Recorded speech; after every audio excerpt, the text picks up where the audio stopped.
Alright, welcome to the stream, everyone. Today we're going to be reacting to the Game Awards, which is going to be starting very soon. And we got a good show tonight, hopefully. We do this every year. We react to the Game Awards. We watch what's going on, see what's going to win. It's always a fun little time. And since there's a little bit of time until the Game Awards starts, I was thinking while we wait for everyone to show up, it's about 15 minutes left until the pre-show starts, and then in half an hour the show actually starts. Maybe we could look at all the nominees and make some predictions about what's going to win. Ooh. But yeah, it'll be fun. Apparently they're going to be showing off new games. They show off new games every year, the Game Awards, new announcements, things like that. So I always watch it just in case something cool gets announced. I don't really care that much about what wins, but I do care a little bit, so it's not completely true. Yep, just waiting for more people to show. In the meantime, let's take a look at the nominees, why don't we, So here it hasn't started yet, so of course I would go to the main Game Awards page to look at the nominees, but they're having like errors, like 500 server errors, because I guess it's being overloaded. So I'm just gonna go to here to Game Informer's got all the things. We'll talk about Game of the Year in a second. Let's just look at everything else first. So while we wait for more people to show, so let's see. First thing we have here is Best Game Direction. We have Alan Wake 2, Baldur's Gate 3, Spider-Man 2, Super Mario Wonder, and Zelda Tears of the Kingdom. Interesting. Out of these games, the only one I didn't play was Alan Wake 2. I did not play that one. I like the company that made it, but I don't know. It just wasn't really on my radar this year. I just never got around to playing it. I liked Baldur's Gate 3 a lot. I really enjoyed it. I thought this was a very ambitious, huge RPG, and there's a lot to Baldur's Gate 3. Baldur's Gate 3 is an extremely ambitious game. It's crazy. I think this might get it, honestly. Best Game Direction? Spider-Man 2, I played that also. I think I mentioned this in a previous live stream, but I did get a PS5 this year. I got a PS5 because the Spider-Man Venom PS5 looked pretty cool. I wanted to play it. I did not like the Spider-Man 2 game very much. I thought it was kind of boring. I thought it was worse than the first game in a lot of ways. It kind of went back in a lot of ways. I thought the combat was kind of worse. The whole symbiote thing, they didn't really go in any interesting direction with that. I'm not sure if I would really give this one Best Game Direction. Super Mario Wonder is one of the best games I played this year, by far. This is everything a game is meant to be. It is one of the most fun games I've played this whole year. I think this is just a really great game, and this could win also. I think this definitely could win. And Tears of the Kingdom is a game that I was very heavily anticipating, and when I played it, I don't know, I felt like it was very derivative of Breath of the Wild. It was too similar. It was, it's like the same world, the same sort of gameplay loop. It's almost like a deluxe version of Breath of the Wild. I definitely have my problems with it. Even though it's a good game, it's obviously a very high quality, great video game. But if you play the first game, Breath of the Wild, it's definitely not quite as essential, So I think they might give it a Baldur's Gate 3. I think Baldur's Gate 3 is probably a good bet. Mario Wonder also, I think, deserves it because the game design of Wonder, the level design is just really, really great. I know a lot of people are sleeping on it because it's a 2D Mario, and people are more interested in the 3D ones, but this is a really amazing game. So out of these, the two I liked the most are Baldur's Gate 3 and Super Mario Wonder. And then when we keep going down, Best Narrative, again, did not play Alan Wake. I actually didn't play Cyberpunk either. I played Final Fantasy 16. I don't know if I would give that the Best Narrative. I played it, I had no idea what the hell was going on half the time. Definitely all over the place. And this game does not have a very good story, if you ask me. I think this game's story is kind of mediocre. It's not very interesting. I haven't played Alan Wake 2, but it looks like that might be good, and it could be Cyberpunk or Alan Wake, but I can't really say between them. But out of these ones that I've played, I think this has the best one. Baldur's Gate has the best sort of narrative. Here, let me zoom in since it looks like we're trying to get here. So, our Best Art Direction. So, again, did not play this. I played everything here except for Alan Wake 2. I played Hi-Fi Rush a little bit. I thought that game had a really cool art direction. I definitely think that could maybe win, because Hi-Fi Rush is that was like an Xbox exclusive that came out this year. It's got this really great cartoon cell shading aesthetic that it's kind of something I've always wanted from like Dragon Quest to look like to look like that game basically. I've always wanted Dragon Quest to kind of look like the way this game looks like. It looks like a cartoon that's just moving around. It's really kind of cool, you know. This game, Lies of P, it's basic. It looks too much like Dark Souls, Bloodborne. It's like very derivative of From Software's games, but it's good though. It looks good.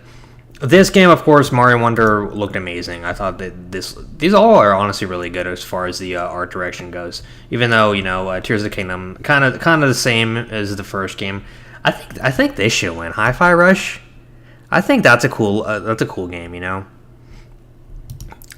it would be cool if that won, or if maybe Super Mario Wonder won. I kind of feel bad that I didn't play Alan Wake 2 because it got nominated for almost every single category this year. That is crazy. I should probably play that, honestly. That's like the one big game I haven't played this year is Alan Wake 2. Like, look at that. It was nominated for everything. There's a nomination for almost everything except for this like accessibility. Like most of these nominees have Alan Wake 2. That's interesting. So let's see. Score and music. Let's see. I think they might give it Tears of the Kingdom for this one. They're always gonna favor Zelda in some ways.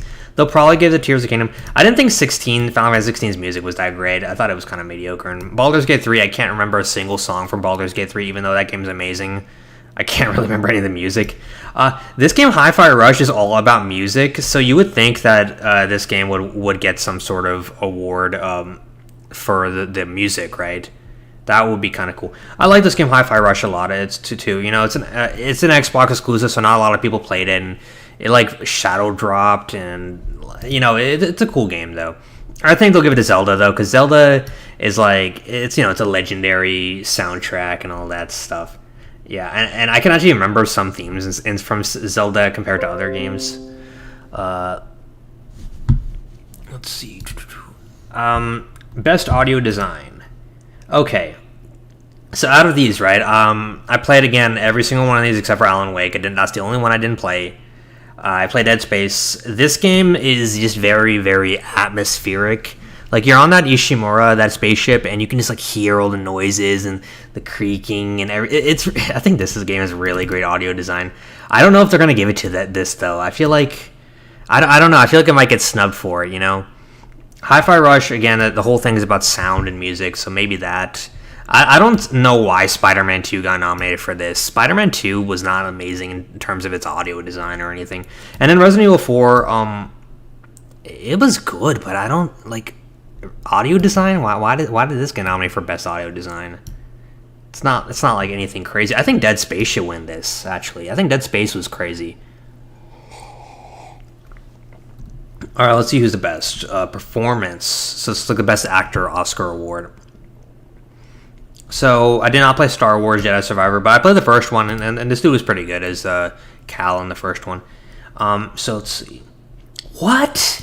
Idris Elba? He was in the new Cyberpunk? Hold on a second. So let's see, Neil Newbon as Astarion. Well, I wouldn't really know if he was good or not, because as soon as I got this guy Astarion in my party in Baldur's Gate 3, I immediately killed him. I drove a stake through his heart. He's like a vampire dude, and as soon as I found out that he was a vampire, I immediately just murdered him, and he's not in my game, so I don't know anything about the character. I wouldn't. The one guy I killed got nominated for Best Actor. Yuri Lowenthal as Peter Parker. I don't even think Yuri Lowenthal did a good job as Peter in this game. His black suit evil Peter Parker was so cringy in the game, and I think he's good as Peter, but I don't think he did such a great job in Spider-Man 2. Dude, they're gonna give it to Idris Elba. Why would they not give it to this? This is the only famous Hollywood actor who got nominated for this, like actual actor. Of course, they're obviously gonna give it to Idris Elba. Are you kidding me? Why would they pass up the opportunity to have that guy come up on stage and give their show more publicity? It makes none of these guys could possibly win. I don't think that any of these guys are going to beat Idris Elba as Best Actor. Like who else is going to win? I never played Alan Wake, so I don't know who that is. But Asterion, why would he win? Yuri Lowenthal. Maybe they'll give it to him, but I don't think Yuri Lowenthal did a great job as Peter in the second game. I think. All right, let's see. It's innovation and accessibility. So this is like just the settings to make things easier for people with disabilities. If I had to guess, I'd probably say Forza might get it because that game has a lot of accessibility settings. I played a little bit of Forza Motorsport, the new one. It was fun, but I can't really get into racing games anymore. They kind of require a lot of dedication. Maybe this one though. I don't really pay much attention to that stuff, so I wouldn't know. Games for Impact. This is like the bullshit, like pretentious indie game award, where like these games are like not even very fun, but they have like some like deep meaning behind them. Like this is the games that nobody will ever play, but for some reason they always give them like throw them a bone. I only played this game, A Space for the Unbound. I played a little bit of it.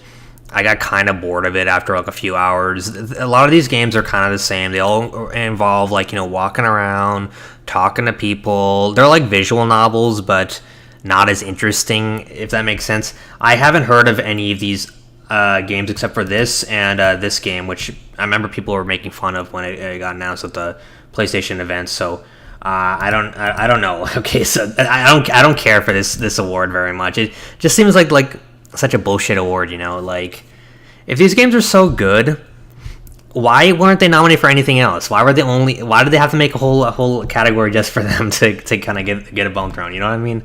Anyway, I don't really care for any of that stuff. Our best ongoing game. Let's see. Best ongoing game. I don't play any of these games, and I couldn't tell you which one I think is best. I think they might give it up, maybe Fortnite or Final Fantasy 14. How is Cyberpunk an ongoing game? Is it because it got a DLC pack? Does that even count, really? I mean, I don't know if that would even count. I don't play any of these games. I don't really know, honestly. It's kind of hard for me to say. Maybe I could see it going to any of these, honestly. It's kind of hard for me to really say. So, our best community support. Again, it's the same kind of thing. I don't know. But Baldur's Gate 3 probably... shouldn't that win it? I mean, that was like in development for 3 years, right?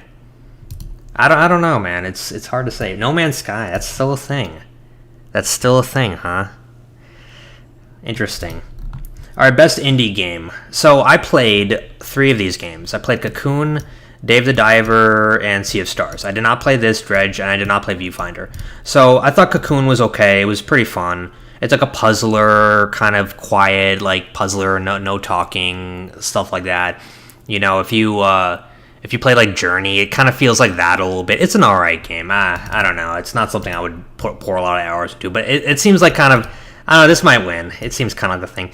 Dave the Diver was interesting. It's about being a fat diver. You're like an obese dude who dives into the water and hunts fish, and you serve it as like sushi at a sushi bar. It's kind of cool. It's kind of got like Diner Dash style gameplay and like marketing management. You have to like collect things and upgrade equipment. It's cool. It's a cool little game. And then Sea of Stars was like the Chrono Trigger inspired RPG with the action turn-based gameplay. That was a fun game also. I like that one also. I think they might give it to, I don't know, Cocoon. I think Cocoon might get it because I don't know anything about Dredge or Viewfinder. I don't know anything about them, but Cocoon seems like the kind of thing they would give it to, like, you know, very artsy kind of, mysterious kind of game, kind of like a Myst, whatever. All right, so these are the debut indie games. Cocoon, Dredge, Vemba, Viewfinder. I only know about Cocoon and Pizza Tower because there was like, everyone was talking about Pizza Tower. I think they'll probably give it a Pizza Tower. That seems like a very obvious thing. Like, they gave it to Among Us than they, like, a few years ago. Shouldn't these be the same thing? That doesn't even make sense. This is so stupid. Like, this is the same award twice in a row. What's the difference between best independent game and best debut indie game? What's the difference? How is there any difference between these two? Shouldn't Sea of Stars be a debut indie game? This is so dumb. Best mobile game. So I don't play any of these mobile games, but Final Fantasy VII, Honkai Star Rail. I know that's the Genshin game. Hello Kitty Island Adventure. That's a real game. Well, I don't play World of Warcraft. I play Hello Kitty Island Adventure. They made that into a real game? What the hell? Hold on a second.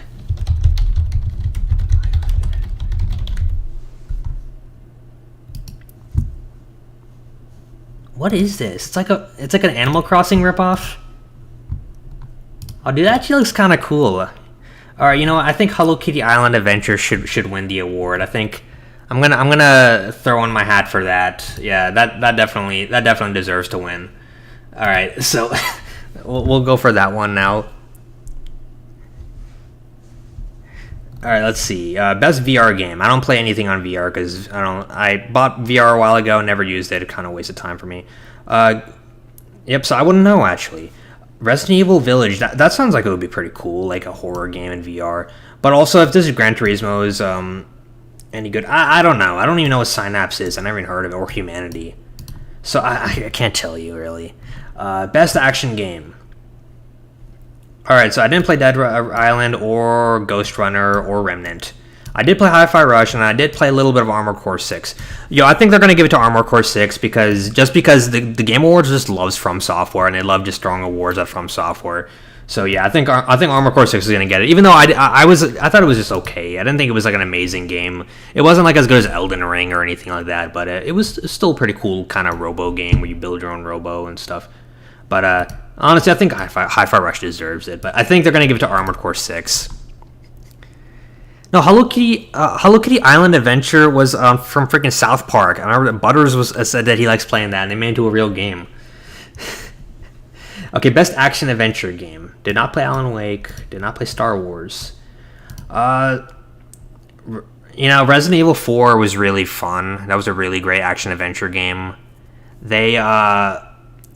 I think that should win, I think that game was really, really cool and really fun and really adventure-y. This game's not an adventure game, dude. This game, Spider-Man 2, how's that an adventure? You're just, swinging around and kicking people in the face for, selling marijuana. Like, why, how's that an adventure, bro? The only two adventures here, really, are probably, like, Star Wars is probably an adventure, too. Tears of the Kingdom, though, I feel like that's probably going to win. Even though I kind of would prefer Resident Evil to win. I think Resident Evil was pretty fun, but I think this is... Zelda is like the king of action adventure, so it's probably going to go to Zelda. Alright. Best RPG. Alright, here we go. I played every single game in this category.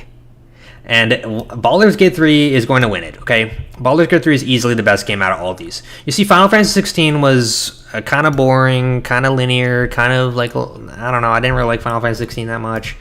Lies of P was okay, but, it's just a Souls game, like a Souls ripoff. It's not as good as the one From Software makes, even though it's a pretty good game, but, you played this game a million times. This game is pretty good. I'm glad an indie game actually got nominated. This game... How the hell did this game get nominated for Best RPG? This is one of the shittiest games I've ever played in my entire life, is Starfield. And it is like an embarrassment to Bethesda Game Studios. It is horrible in so many ways, and they nominated this for our Best RPG. Meanwhile, there were so many good JRPGs that came out this year. Just so many decent, fun ones, good dungeon crawlers, good JRPGs that did not get nominated. The only Japanese role-playing game that got nominated, it was Final Fantasy 16. And none of the other ones got nominated for Best RPG. There had to be plenty of decent ones that came out, and none of them got nominated. And you got Starfield here, of all games, really. So that's utter bullshit. I do not like Starfield. I played this game for 20 hours, you guys. Don't even say that I didn't give it a fair shot. I played it for 20 hours, and I was like, God, shoot me right now. Like what is this? What is this? It was not good. It was not a good game, It was horrible. So do not freaking... I can't believe this game, dude. I maybe I'll talk about it later on in the video, but I hated this game so much. Best fighting game. Didn't play any of these games. I didn't play a single one of them, but you know what? They'll probably give it to Street Fighter 6 because it's Street Fighter. I mean, I don't know. It's Street Fighter, right? It's probably going to win.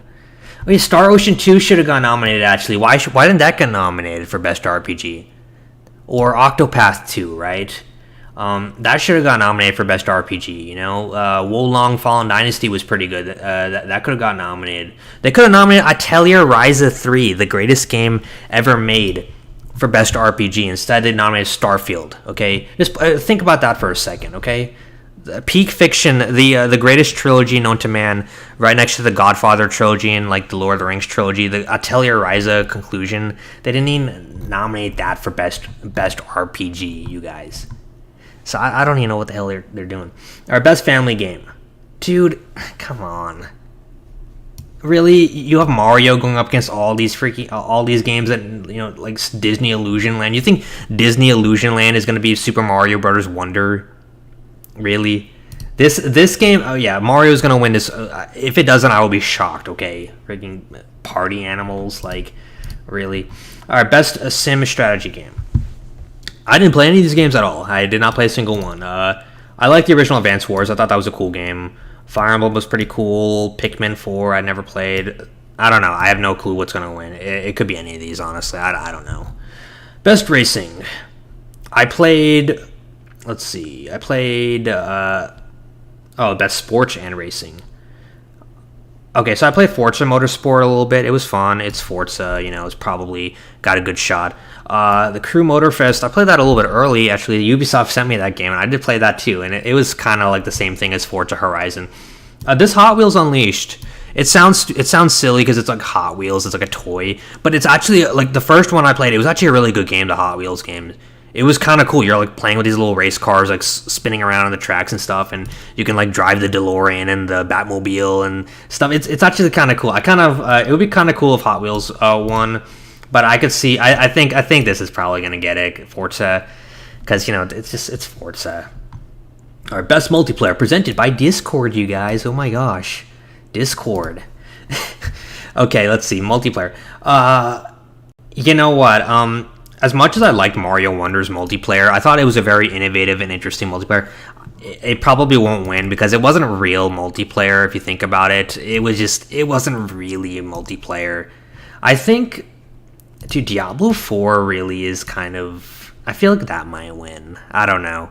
I didn't play multiplayer in Baldur's Gate 3, even though that's supposed to have a good one. But Diablo 4 is a whole in-game universe with like multiple characters. I feel like that could win. I don't know what this Party Animals is, so maybe that'll win. But I feel like Diablo 4 might win. Maybe I don't think Baldur's Gate 3 is gonna win because Baldur's Gate 3 really is just it's a single player game, but it just has like optional multiplayer. You know.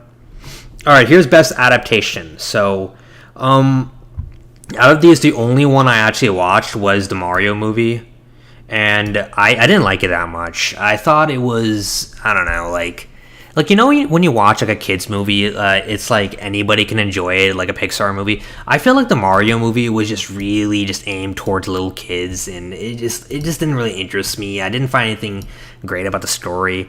I think they're going to give it to The Last of Us just because these award shows eat up anything that's The Last of Us, even though I'm not really interested in the franchise anymore. I feel like it's just fallen off, but it seems like that's going to win.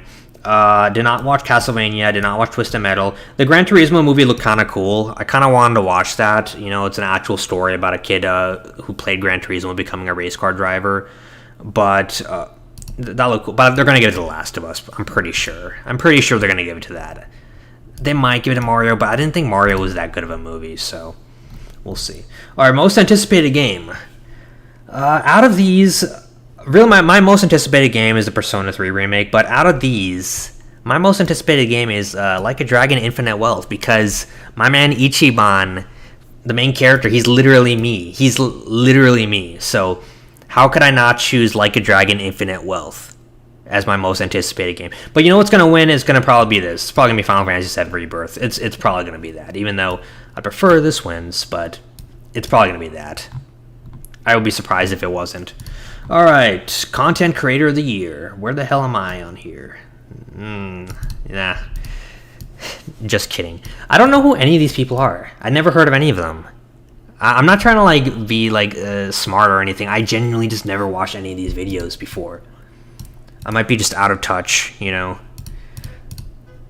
Never seen any of them, so I can't really say anything. I don't know any of them. All right, we'll move on to the next one.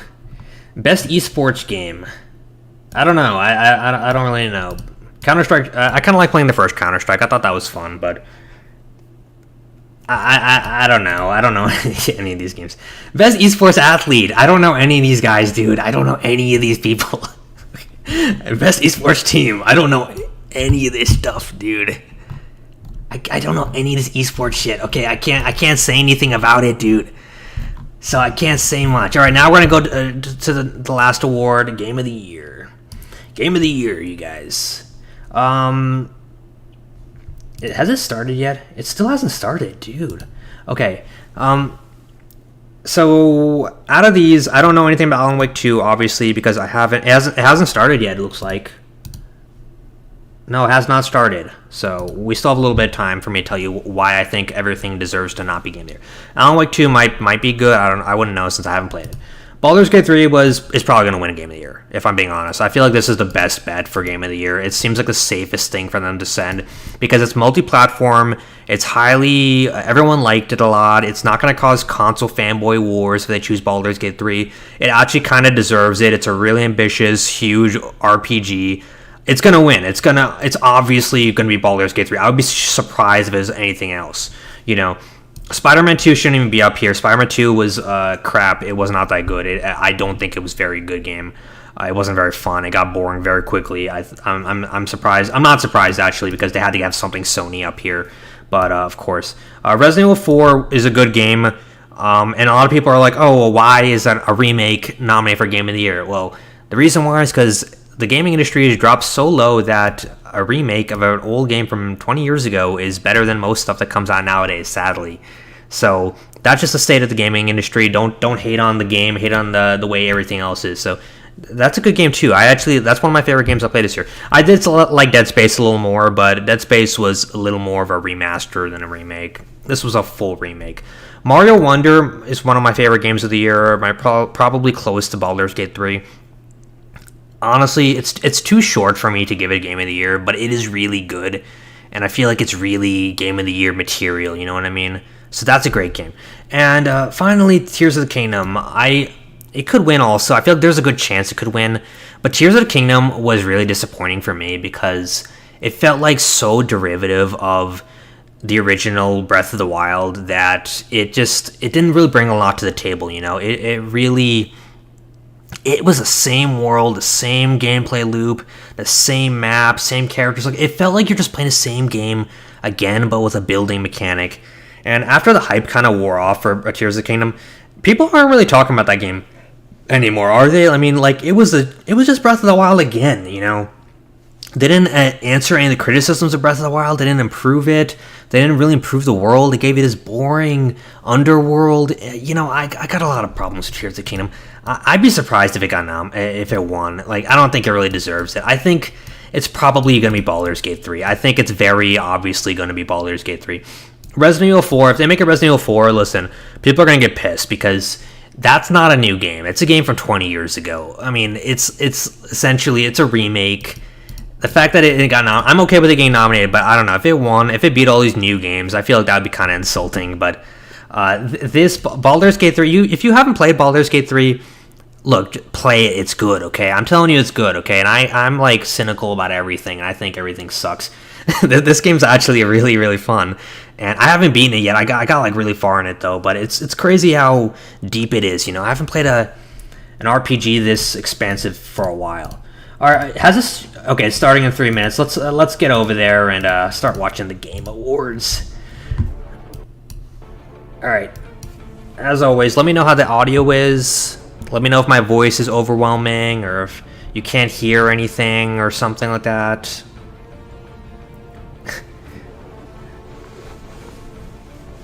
All right.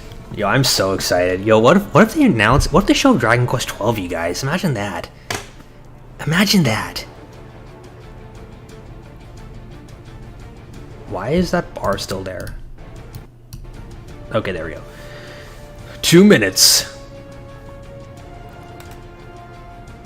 Yo, yeah, like I'm saying, Baldur's Gate 3 is going to sweep, I think. I think every award that Baldur's Gate 3 gets nominated for is probably going to win. It's going to be like like Lord of the Rings, The Return of the King at the Oscars. It's just going to take everything. And like Elden Ring, like last year, Elden Ring was just taking everything, and the God of War was kind of giving it a run for its money. This year, I don't think anything is on the same level as Baldur's Gate 3. Personally, I don't think anything really got to that same level of goodness. It was a good year for gaming, but I don't think it was an amazing year. Everyone keeps saying it's like the best year ever. Clearly you weren't around during 2008. That was a pretty crazy year, 2008. What if they show GTA 5 trailer at the Game Awards? Wouldn't that be cool? Like another trailer. Or maybe just the first trailer again. That was crazy that they just showed that off this week, and it takes place in Vice City in Miami. All right. Yeah, I think Baldur's Gate 3 is gonna sweep. Honestly, I think they're gonna sweep the whole award ceremony.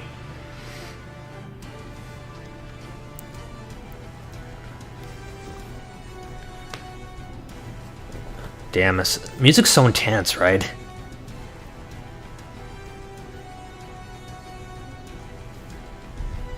Make sure the volume's good. Okay.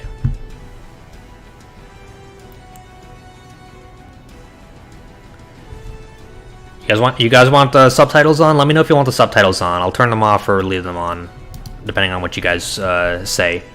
I think they're kind of distracting, so I'm gonna leave them off. But if you guys want me to put them back on, I'll put them on.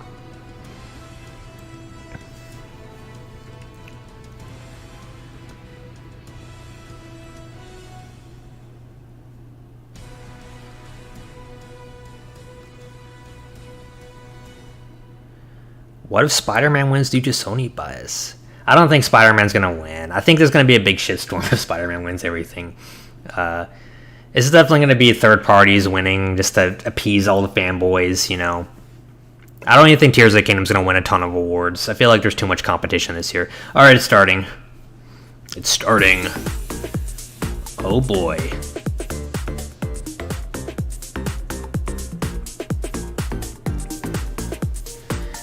Alright, photo light. Oh, hi! It's me, Sydney Goodman, here to greet you all at what I consider to be my favorite holiday of the season, the 2023 Game Awards. And just like New Year's Eve, our Game Awards opening act is as full of excitement and celebration as the big event. Tonight, I remember when she was wearing like a carpet the other year, like a pink carpet. From the past year, and we've got more than a dozen new game announcements. Plus, the old gods of Asgard are here from Alan Wake 2. They take the stage. Dude, that's the one game I didn't play this year. It is truly magical here. It's the one game I did not play. Theater for gaming's biggest night. We are streaming around the world, connecting millions of gamers and fans and getting you all stoked for our big show. But before that, it's time to get cozy with our very first world premiere of the night. A world premiere, let's go. Let's see what let's hear it. Let's see what they're showing off. It comes from a creator who has already claimed Game of the Year in the past here at TGA. But this time, we're going back to the title that started it all for him a decade ago. Elden Ring. Here's the first ever look at a beautiful remake of Brothers, A Tale of Two Sons. Oh, that guy? By director Joseph Fares. Nobody cares. Does anybody actually care about that game, Brothers, A Tale of Two Sons? I thought that game was kind of boring.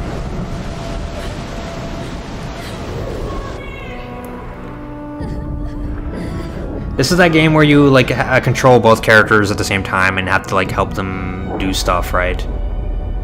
Like one stick controls the one guy and the other stick controls the other dude.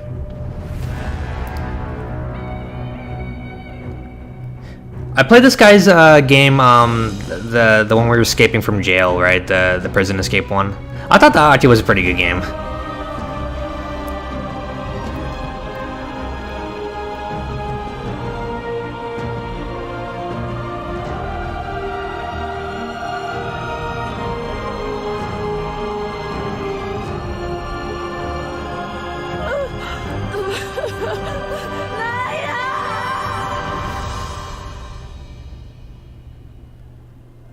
They're just remaking everything nowadays, aren't they?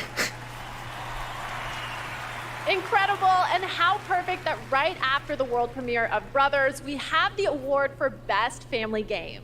These are the games that bring families together or tear them apart, depending on how dirty you play. And the nominees are Disney Illusion Island. It's gonna be Mario. Party Animals. Why would Mario not win Pikmin this? 4, Sonic Superstar. How could Mario not win this? And Super Mario Brothers Wonder. And the Game Award goes to Come on. Super Mario Of Brothers course. Wonder. How can Mario lose to all those games? Like, imagine if, like, Disney Wonder beat Mario. Like, honestly.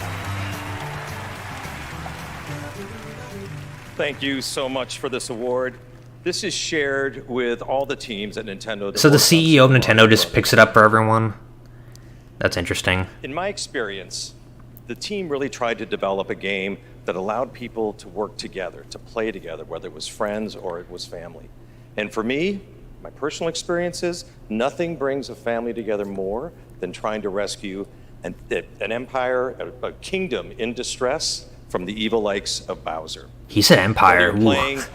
Whether you're playing as Elephant Mario, Peach, Yoshi, or Nabbit, this game goes to everyone that created such a wonderful experience. Thank you. Good game, good game. Definitely deserves it, for sure. Congratulations, Super Mario Brothers Wonder. And now I have a little treat for all of you. 3 world premieres in a row. What? First up is the next game from Daniel Mullins, the creator of the TGA-nominated independent game, Inscription. Another indie game.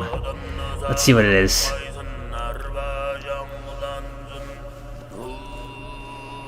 Is that a USB drive?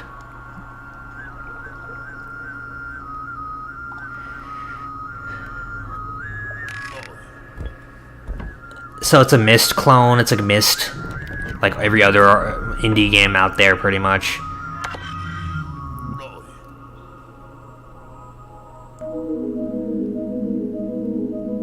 Yeah, it's some kind of puzzler, indie kind of thing, 8-bit.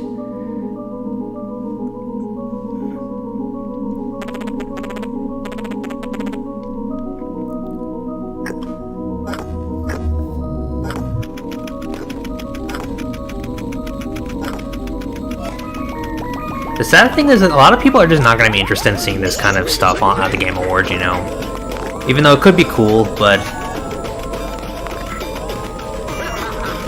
See, it's like all trippy and stuff. Like, most people are probably thinking, what the hell is this?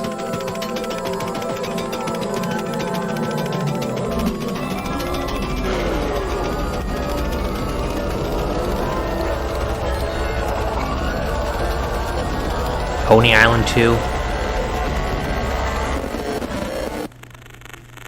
2025. They're really announcing games 2 years in advance. Alright, Netflix game, what is this?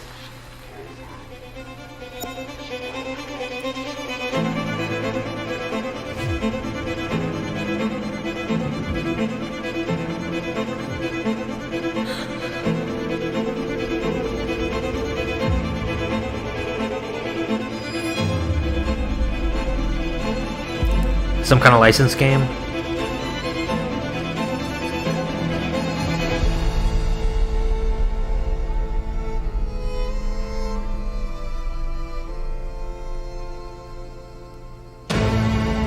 The Rise of the Golden Idol.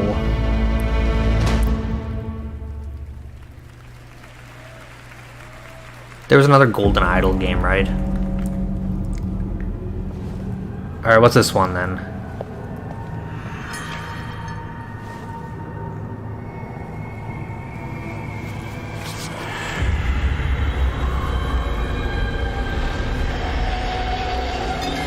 You know, the whole choppy frame rate thing doesn't really work for video games as much as it does for, like, movies.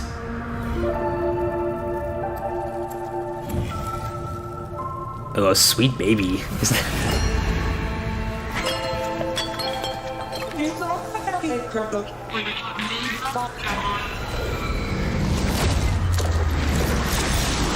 These games all look like shit, okay? I'm gonna be honest, like...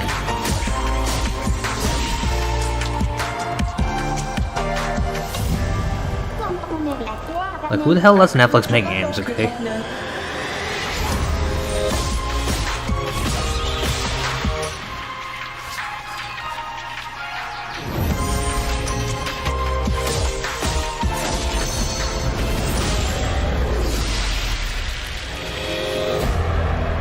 Look, you gotta admit, it's like they're opening up with like these kinds of games that are just.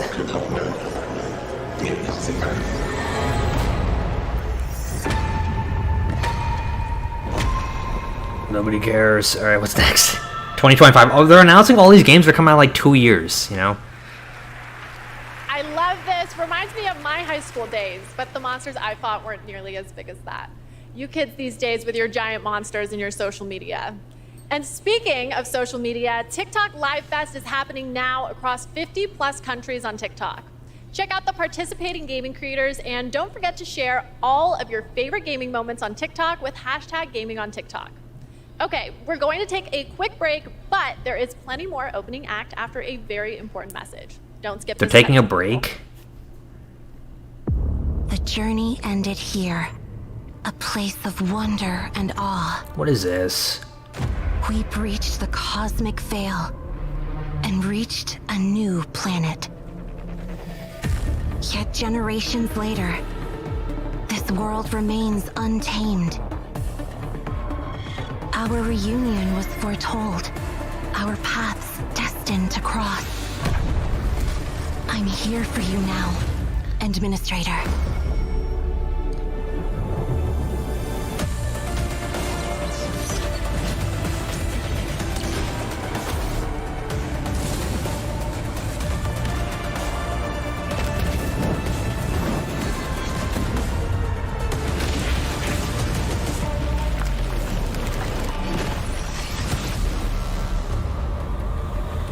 What is this game? Is this the Genshin Impact creators or PC Tech?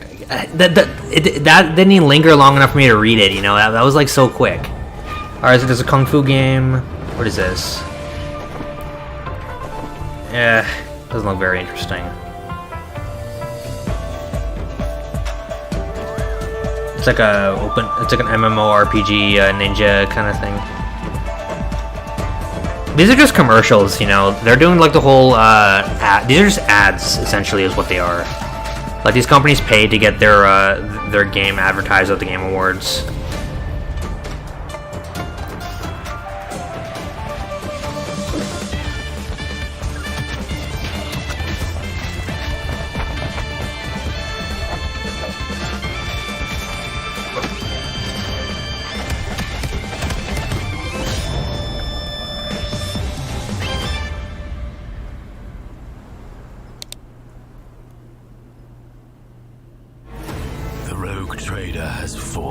Billy, what did they publish again? I could have sworn those guys reached out to me once. I forget what they made though. They wanted like a sponsored video or something like that with me. What is this, Warhammer? Or is it like a ripoff?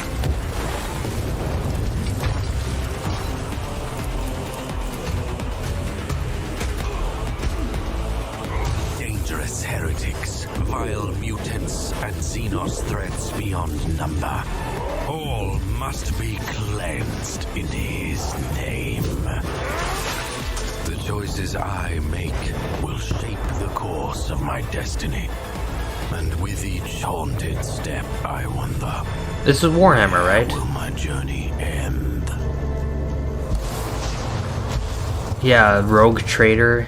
It's like their tactical RPG. Oh boy, Facebook, you guys. You're Connor Kenway. Good thing. Oh, Assassin's Creed. I heard this was pretty good, actually. See a traitor to the crown, hanged by the neck for his crime. If I had a VR, I'd definitely play it. Penalty is death. I'm in search of a treasure. The Grease one. Where's Ezio? Where's the Italian? Day on the canals of there we go. Good friend Ezio. What could be better? Flatter me as always, Antonio. In the end, the Templars... I met Ezio's voice actor this past summer. He was really chill. It looks cool, but you know, no VR headset, so what am I gonna do?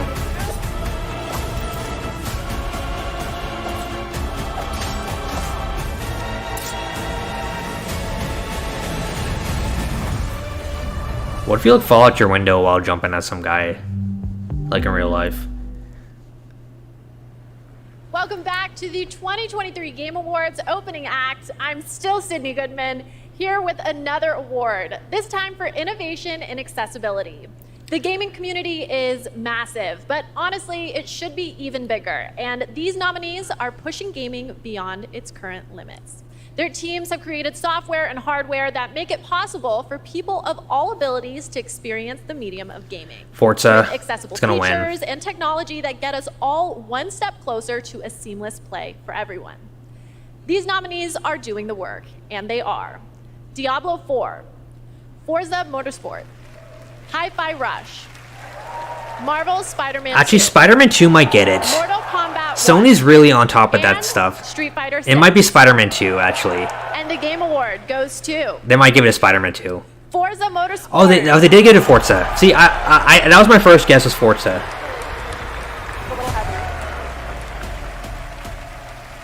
Thank you so much for this. Since this category was introduced several years Anyway, ago, I think we've whatever. seen a dramatic shift in the whole industry towards making games more and more accessible. And with this list of amazing nominees, it just really drives that home. Forza's accessibility, you know what it is? It's auto steering and it's being able to rewind the goddamn game when you make a mistake. I think that's a little too much if you ask me, the real but winners here are the players who have so many great games to play. it makes it a little too easy, but it's fine though. I do like rewinding None real of life. this would have been possible without the amazing teams behind the scenes. Big thank you to our audio team for their tireless effort, championing for accessibility and making this game the best that it can be. Big thank you to the UI team, to our studio leadership team, and our accessibility leadership team. And last but not least, Brandon Cole for being our accessibility consultant and partner for the last 2 years. We're really proud of the work that we've been able to do, so thank you very much.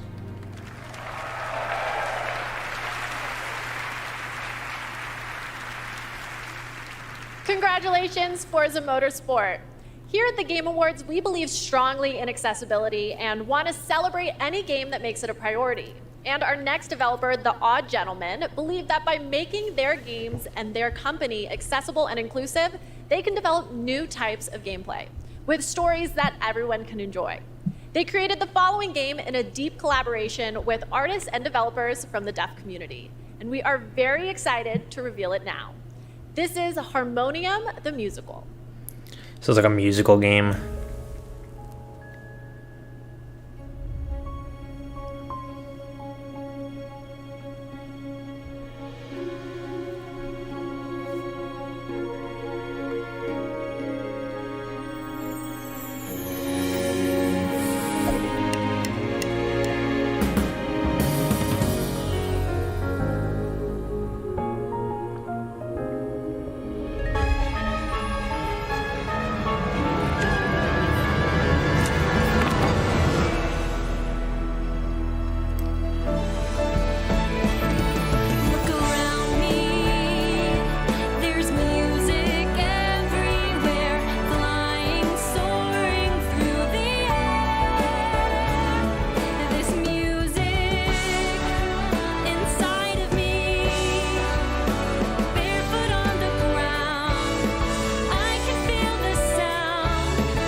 It's very low poly looking.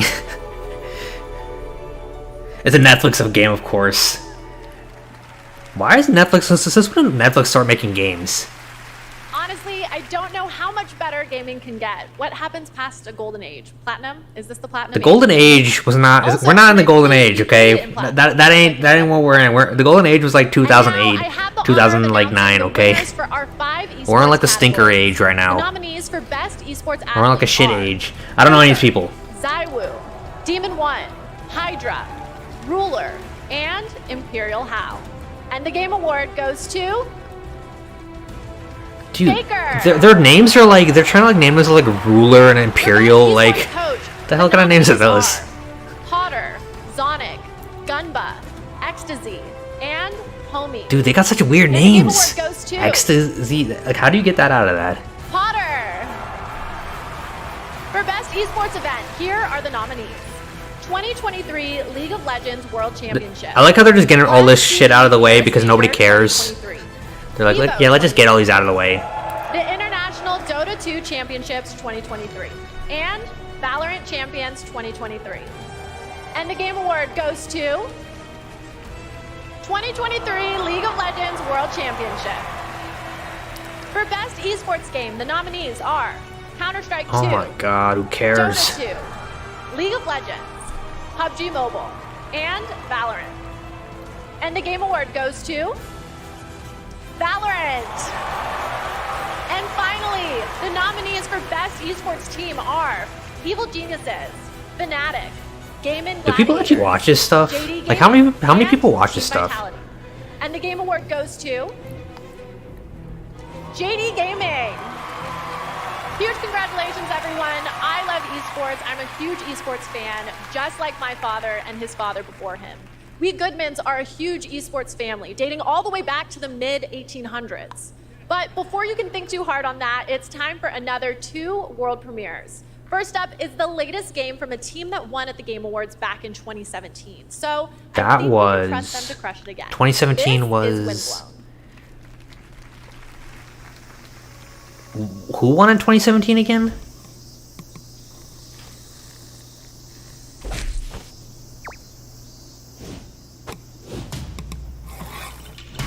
Didn't Tears of the Kingdom win, or Breath of the Wild win that year?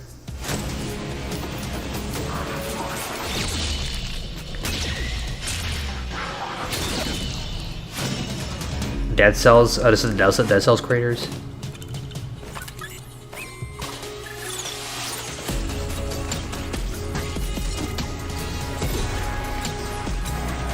It's like Transistor, I guess.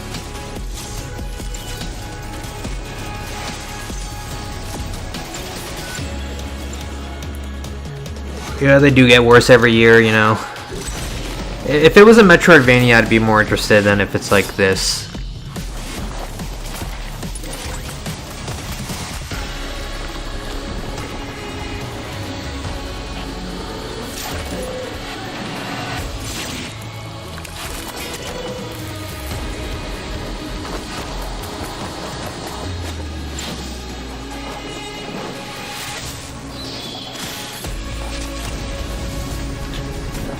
I like how this entire trailer was not even gameplay, it was just like an anime. So who won? No games actually. I think Mario won Best Family, and then there was a bunch of esports awards, and I think that was it. Alright, what's next? Thumper. It's like a beat rhythm like kind of game.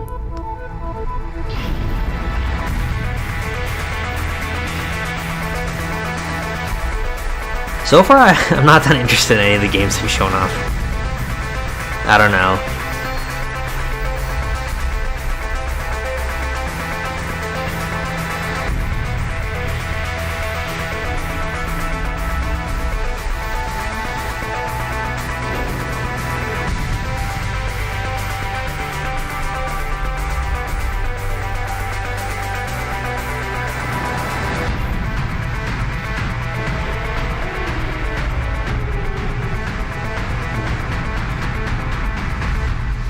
Thrasher. Okay. What else?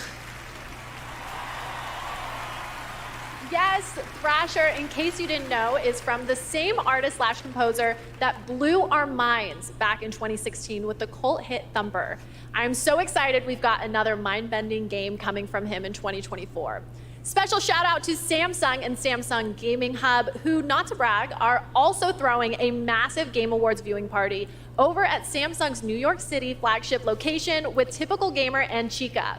I wish I could be at 2 places at once, but the last time I tried to clone myself, I sparked a pretty sizable fire in the MIT experimental physics lab. Oops, but we can talk about that later.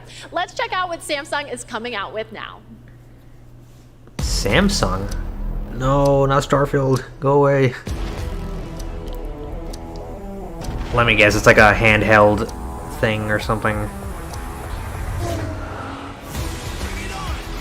It's this crap streaming service on your TV, right? This is never gonna really, you know, catch on.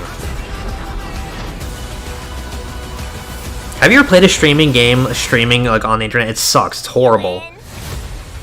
It's like the worst thing you've ever played, you know? Persona 3? Ooh. Persona 3 remake? Let's see. I haven't seen this trailer yet. Good morning. Alright. Let's begin. Sewing is my life. Wait, that was a dude? I thought that was a that was a lady. Now that's what I'm talking about. Moonwalk. Alright, let's see. The anime cutscenes are pretty cool.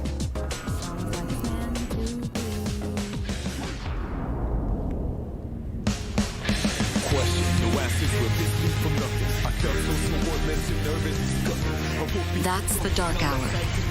A time period hidden between one day and the next. They only appear. It looks like a really great game, honestly. I'm really excited for this. Roams free outside the coffins. It's our job to defeat them. Pretty exciting, huh? Persona.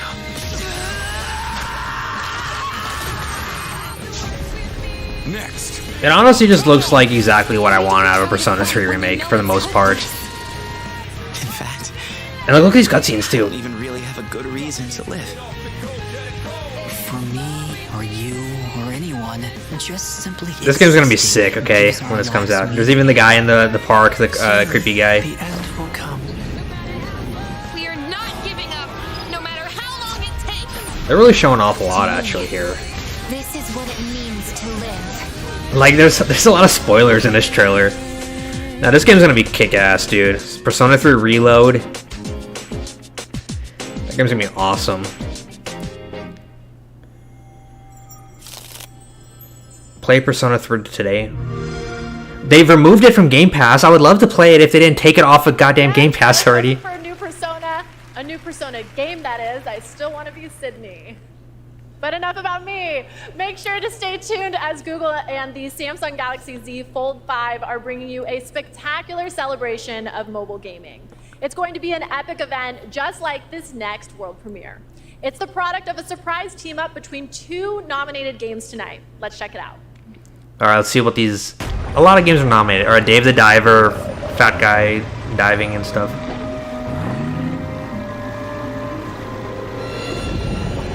I thought it was an okay game. I don't know. I got a little bit bored of it. It seems like something that takes a lot of time to get into, though. So what's the collaboration then?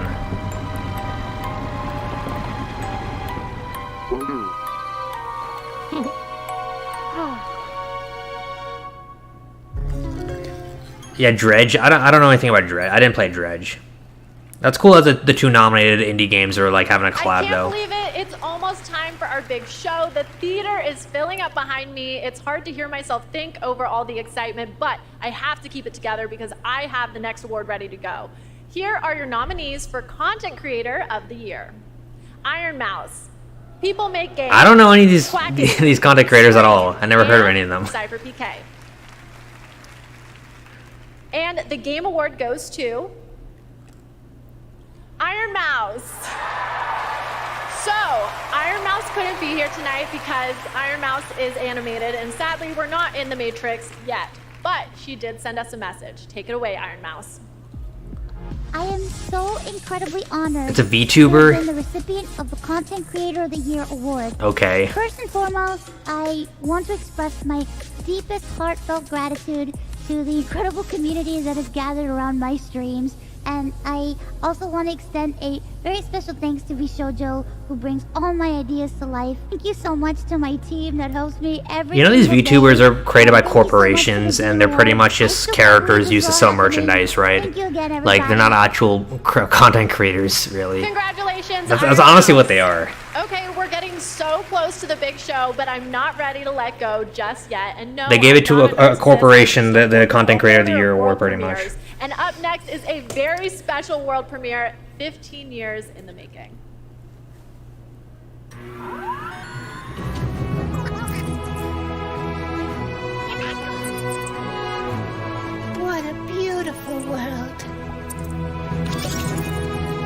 Too bad they never made another one.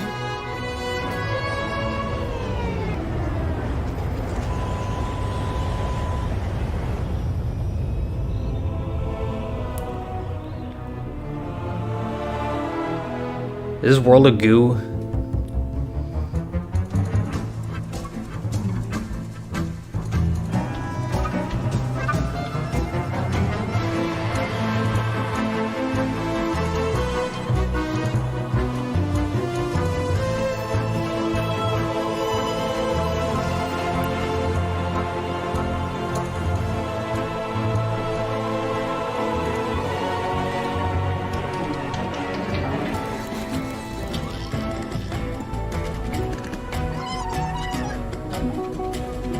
So it's a sequel to World of Goo.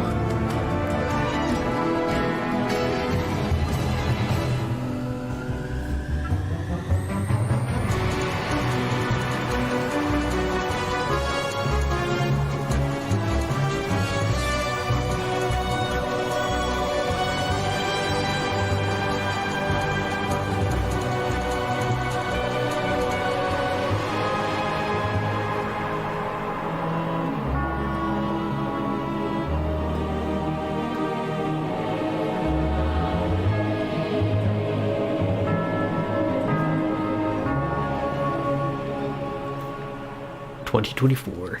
That looks pretty good. Man, that is satisfying to watch. Almost as satisfying as the Game Awards show that's minutes away. We have one more huge world premiere, a brand new fantasy RPG from the creators of Persona 3, 4, and 5. It's Metaphor Refantasio. Giving us a glimpse into the story, characters, and gameplay. Let's do that. Alright, let's check this out. The second trailer for Metaphor. It's a story about a world very different from ours. 'Tis a world where all people are equal and no conflict exists, much like the world His Highness once dreamt of. To put it another way, this is a fantasy. For the creators of Persona. This game's gonna be awesome. The fool of a king is dead. Without an heir to wear the crown, what will become of... Alright, so there's like an open world. Okay. So what is this, action gameplay? It's turn-based and a little bit of action on the overworld when you attack. That's interesting. And I shall provide. Welcome one and all to the inauguration of the tournament for the throne. I think people are sleeping on this game. I think this game's going to be the big thing when next year or whenever it comes out. This is actually by the creators of Persona, you know? It tells of a world united as Katsura Hashino. That guy's the best, you know? He made the first 3, 4, and 5, you know? This game looks so good. The social links and like open world exploration.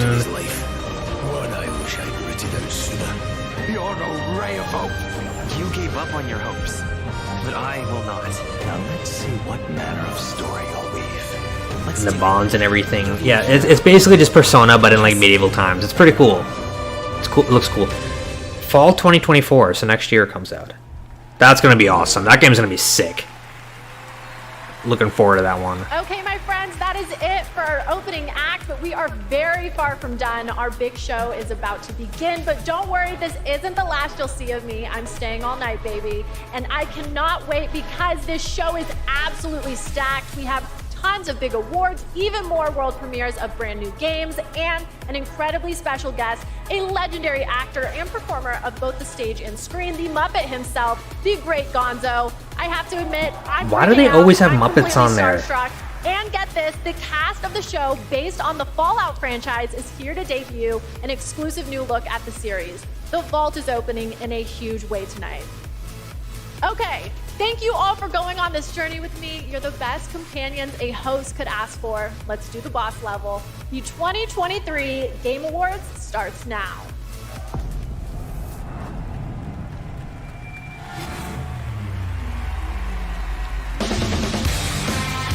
Welcome to the Game Awards 2023.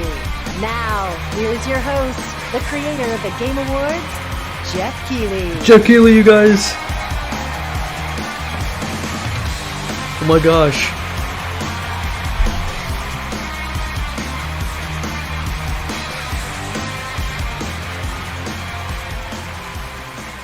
Good evening, everyone, and welcome to the Game Awards. Tonight is our 10th TGA, a global celebration of video games, and boy, do we have a show for you. I am so excited to get this started. Together, we are going to recognize outstanding creative work in games in 2023, and we'll look into the future with an astonishing lineup of world premieres. More than anything, this is a show about bringing our community together in this room and online around the world to focus on something we can all agree on. There's nothing more powerful or more immersive than an extraordinary video game.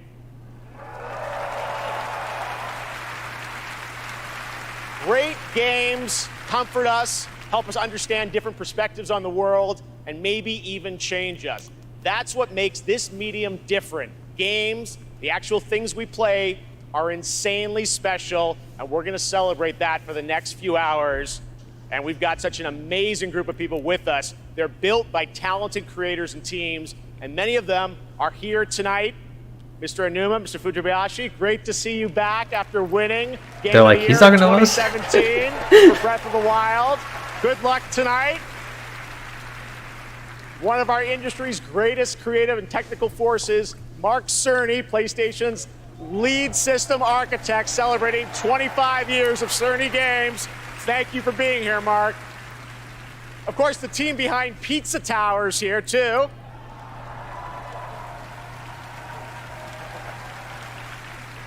Everyone's here. Melina Jurgens, our best performance winner in 2017 for Hellblade. Welcome. I think we'll be seeing you a little bit later tonight. And we are also honored to be joined by the Tujimoto family, Haru and Ryozo, who are celebrating 40 years of Capcom this year and a Game of the Year nomination for Resident Evil. Welcome, guys. It's so great to have you with us. Now, we have a big show, so let's get right into it. To present tonight's first award is last year's winner of Best Performance. Please join me in welcoming back to the Game Awards, yep, we're gonna do it, the actor behind Kratos in God of War, Christopher Judge. Dude, that guy, last year he would not stop talking. He was talking for like 20 minutes when he accepted his award. That was a big meme.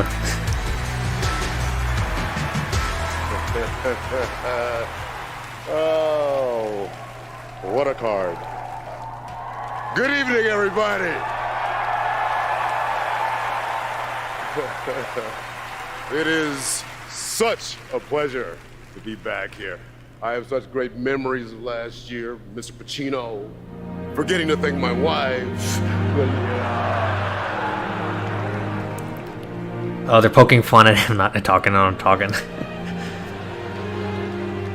Mother. All right. I get it. They're not gonna make a reference to Bill Clinton, kid. They're not gonna do that. I'm gonna stick to the script. They should though, like but they won't. But fun fact, my speech was actually longer than this year's Call of Duty campaign.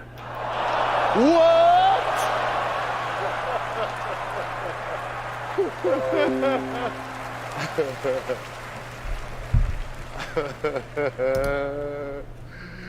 Another company I'll never work for.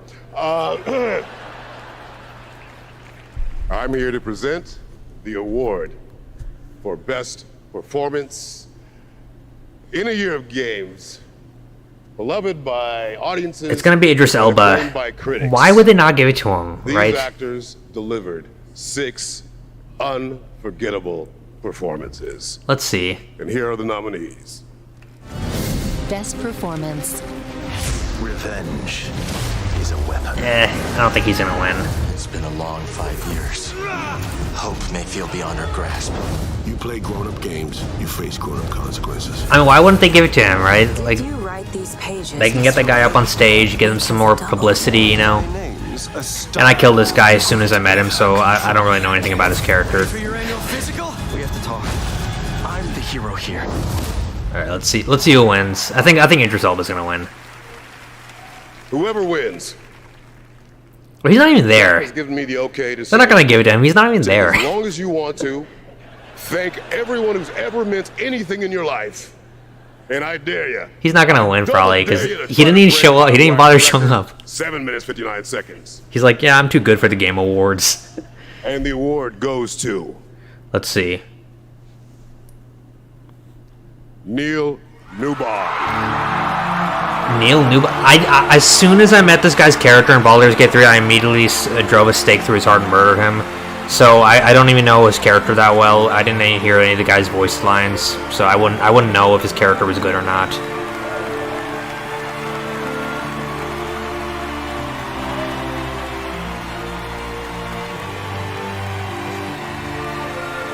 Asterion.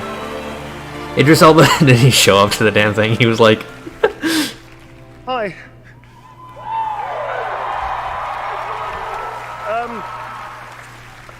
This is unreal.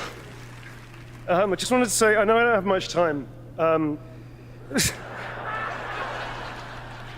I'll give it a shot. Thank you so very, very much for everybody that voted. Thank my incredible fellow actors and the nominees, unbelievable talent. To be even considered amongst you is extraordinary, so thank you very much indeed. To Swen, to Larian, to all the writers, to Stephen Rooney, the writer of Astarion, I'm going to forget everybody, to Pitstop who worked so hard, the directors, my fellow actors, 248 incredible actors that gave it heart and soul. look, if Idris Elba showed up, they would have given it to him. No doubt they would have given it to him if he actually showed up. And to my agents, I will thank you later. I'm sorry, I'm going to wrap it up apparently. One thing I will say, please, if that's okay, the community has reached out to so many of us at Larian and said they were seen and they were represented by this game when they lost hope, they felt isolated, they felt alone, and this game brought them together and gave them something to push through to help them all. And to you, I want to say thank you so much for seeing us. I appreciate it. Look, Baldur's Gate's gonna sweep the whole award show. None of us are. Thank you. I thought Gale's voice actor was better.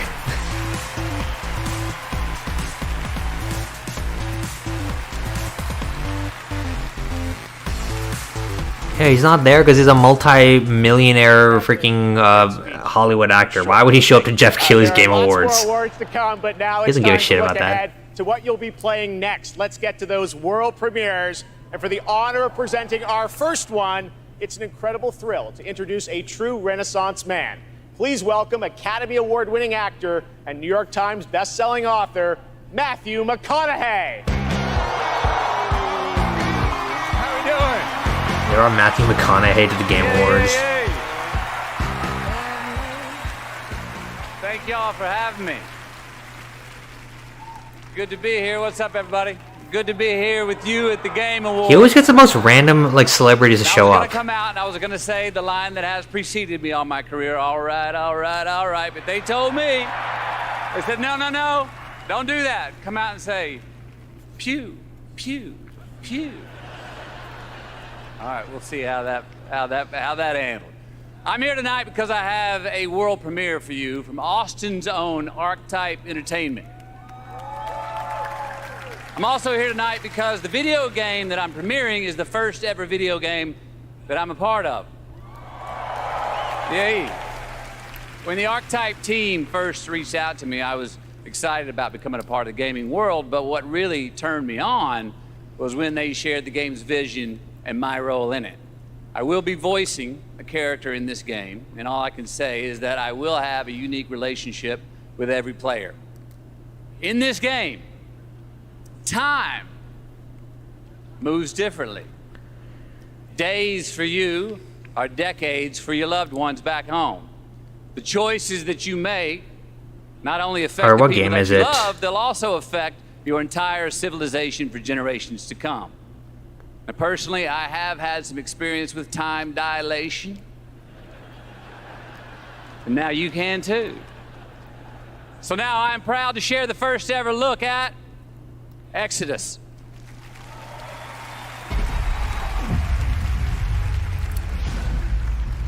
Alright, some kind of sci-fi thing. Max, we need to head back. Hold on, I'm getting a reading. Max! Wait! Max!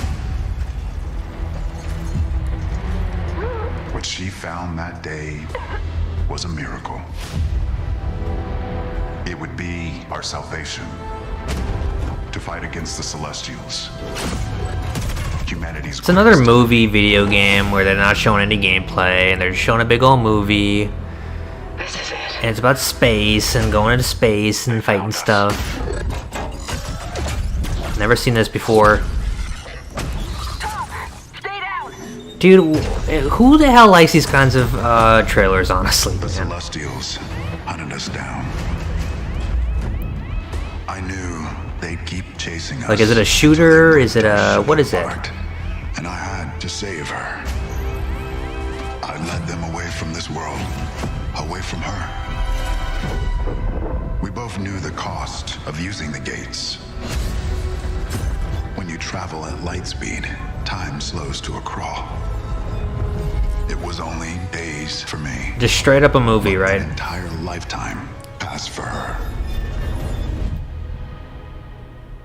And in the chaos of those final moments, we never said goodbye. No, come with me! Wait! Please! Tom! I love you.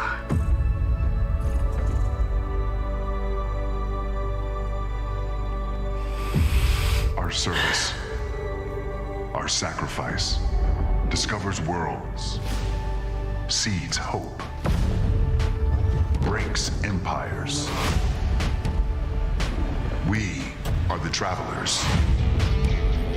Alright, gonna see some gameplay now? Or no? Yep. Alright, it's PS5, third-person shooter.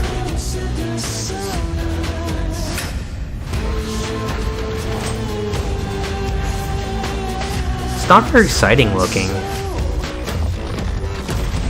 Right? It looks kind of boring, I don't know. Alright, what's next? That is a very exciting project, giving me some Mass Effect vibes, and I appreciate the team sharing the first glimpse of gameplay at the end there. Looks great. All right, well, now we're going to go right on to another world premiere. All right, let's see what it is. Oh, it's a first-party PlayStation game? Okay.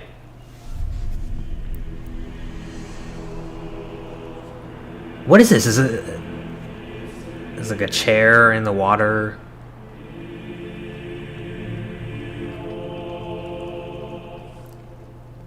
Trying to figure out what this is. Wait, hold up. There's no way. Is this the third God of War? You are certain you remember nothing of this place. Or is it a DLC? Let's see.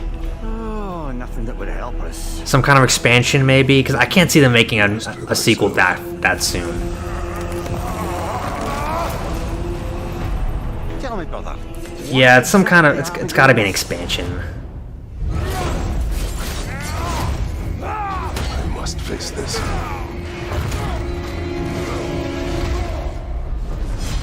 No shame in what just happened. It's all part of the process. Let's go again. You know, I like God of War Ragnarok, but, you know...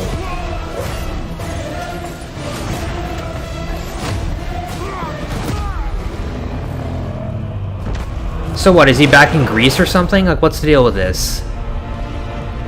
It's God of War Ragnarok Valhalla, of course. Of course they're gonna call it that.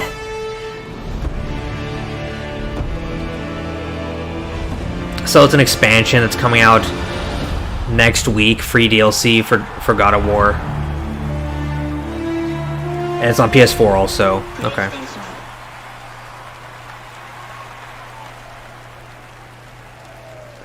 There's a very nice holiday surprise from PlayStation. Yeah, whatever. Kratos and Mimir are headed to Valhalla in an adventure that blends God of War Ragnarok's combat with elements inspired by the roguelike genre for an emotional, unexpected, and fun new twist. And yes, as you saw, it is free. The team at Santa Monica Studio are fans of their fans and are offering this DLC, God of War Ragnarok Valhalla, as a gift to the community, and you will be able to download it in just 5 days on December 12th. Amazing. All right, switching gears. Our next world premiere comes from a small independent team of developers in Australia. I love that this show can give a platform to independent creators. Their last game in 2019 was a sensation, and their next project is equally exciting. and unexpected. Untitled Goose Game. What are they making this time?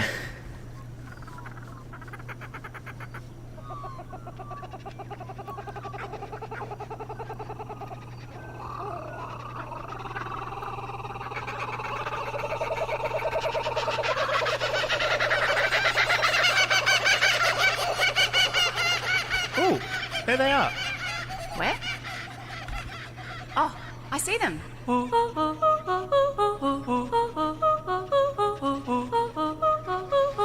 Man, indie games are so weird. Let's go.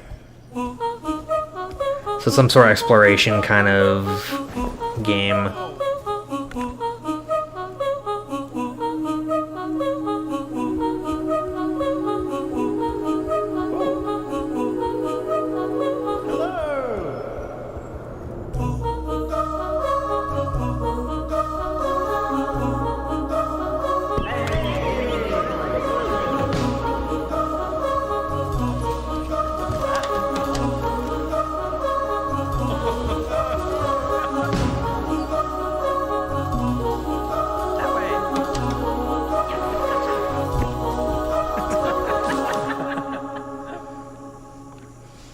Was See a Star is good. Yeah, it was good. I didn't think it was like amazing, but it was pretty good.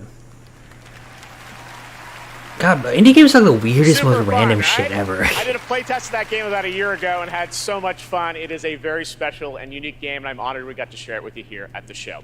All right, while you're watching TGA, head to TGASteamDeck.com right now. We're doing another Steam Deck giveaway. This time it's the brand new 1 terabyte Steam Deck OLED featuring an HDR OLED display. Enter now only during the live show at TGASteamDeck.com for a chance to win one of 100 OLEDs. All right, 100? I'm not even gonna bother. I'm not even gonna bother, so dude. many game announcements, awards, and They gave away thousands last time and nobody won. No, I didn't know a single person who got one. Alan Wake 2. Just wait, it's amazing. We'll be right back. Okay, more commercials.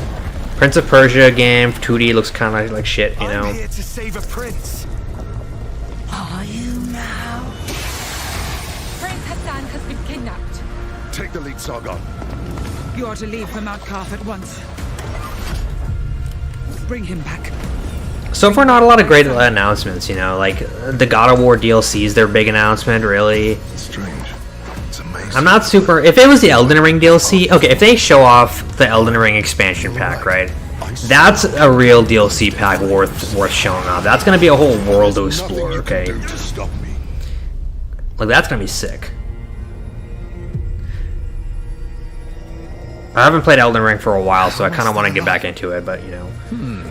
You seem stronger, but not strong enough to save a friend yet.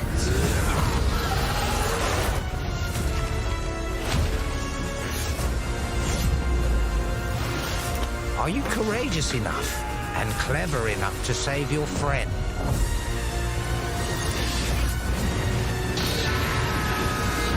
I'll do whatever it takes.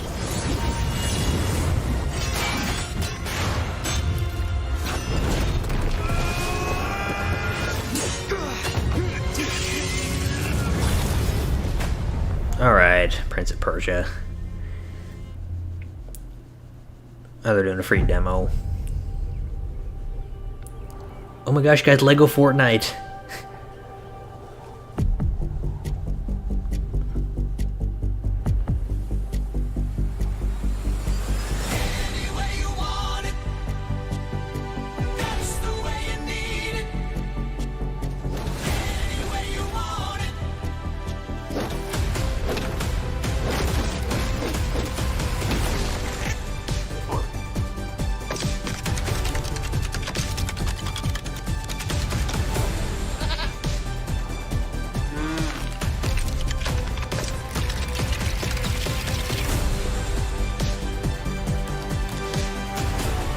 Is this actually like its own game, or is this just like an expansion for Fortnite? Because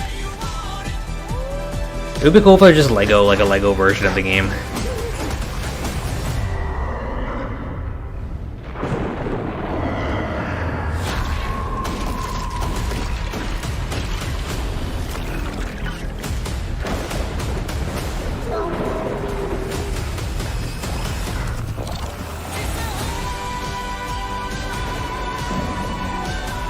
Oh shit, I hope I don't get a freaking copyright strike from Journey.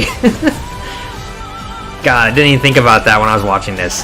Jeff Keighley's an asshole for doing that. If that's actually what you know, if I actually get a copyright claim because of this, they should have a streamer-friendly version, but they don't. So.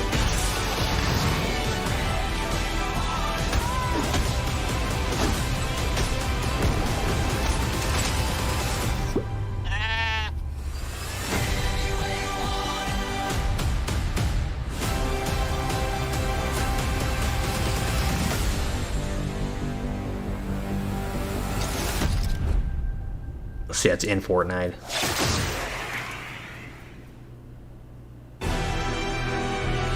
Please welcome a former Game Award winner for Best Performance, Ninja Theory's Melina Juergens. Ninja Theory. Who did she play? She played the character from what, Hellblade or something? Performing an original piece from our upcoming game, Senua's Saga Hellblade 2. I'm proud to introduce to you to one of my favorite bands, Hylum.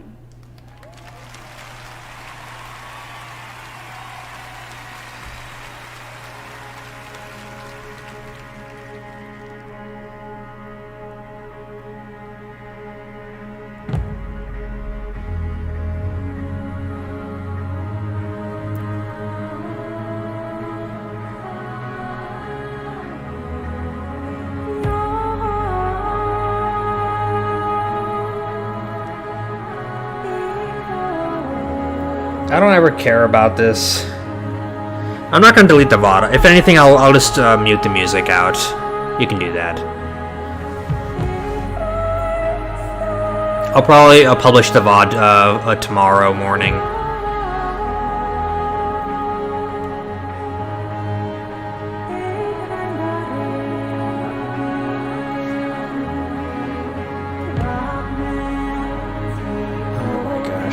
Game Awards, though, is so bad every year.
I get that they always have to have something like this. This is what, for Hellblade or something? We haven't seen any gameplay of that.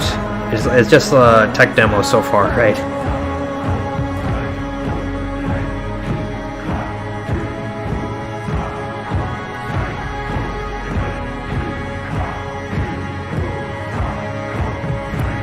Yo, it's dangerous that they're carrying all the fire around.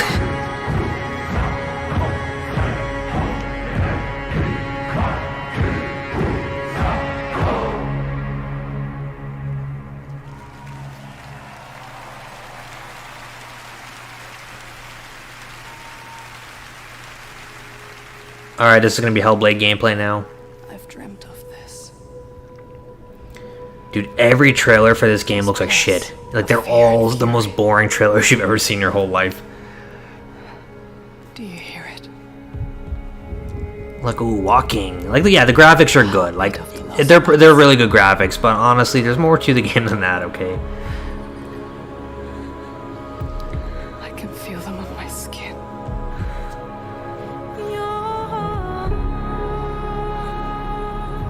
Each death, inked in blood.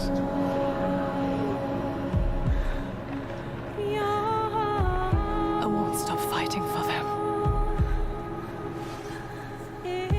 Until the very last beat. Fate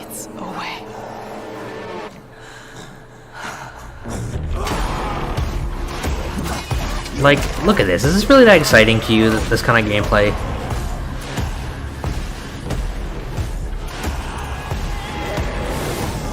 Like, ooh, she crouched. She was walking.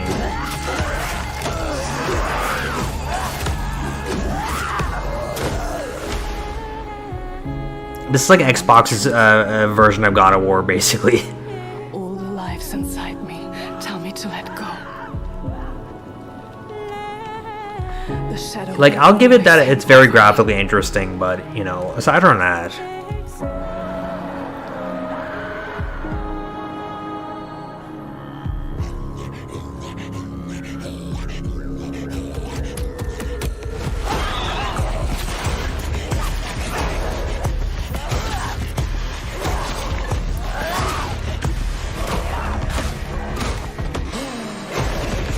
Yeah, not super impressed as of now. This is an Xbox exclusive, right? This is like Microsoft's next thing. And I think this is the only game that's being made on Unreal Engine 5 right now.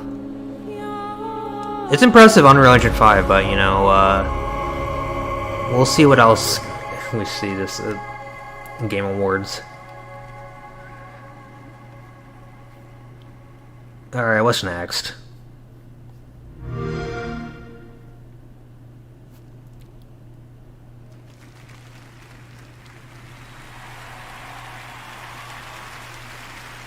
All right, what an amazing new look at the gameplay and world of Hellblade 2 coming in 2024 to Xbox, PC, and Game Pass. Now to present our next award, please welcome a former Game Award winner nominated tonight for Best Fighting Game, the creative director of NetherRealm Studios. It's Ed Boon! Ed Boon.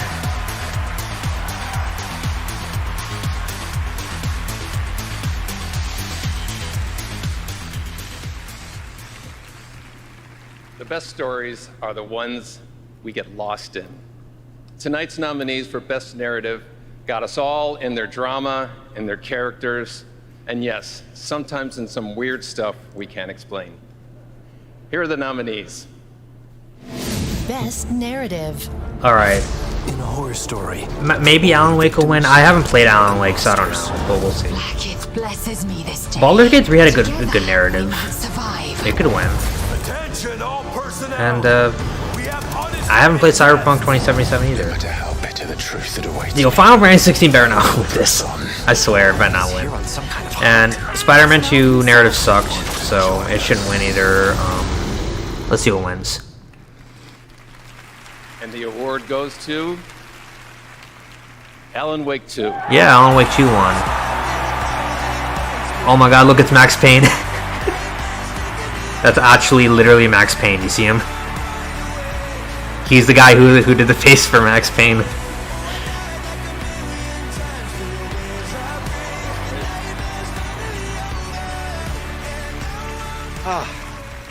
Thank you so much.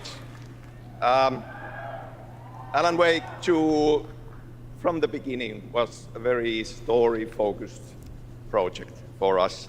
I share this with the whole narrative team, the writers, Clay, Tyler, Sinica, narrative designers who made the story into gameplay, Simone, Molly, the whole narrative team, directors working with actors, Ansi, Hannah, Rosie, Holly. Alan Wake's like a horror kind of game, like a horror third-person adventure. Remedy makes some of the best third-person shooters that exist.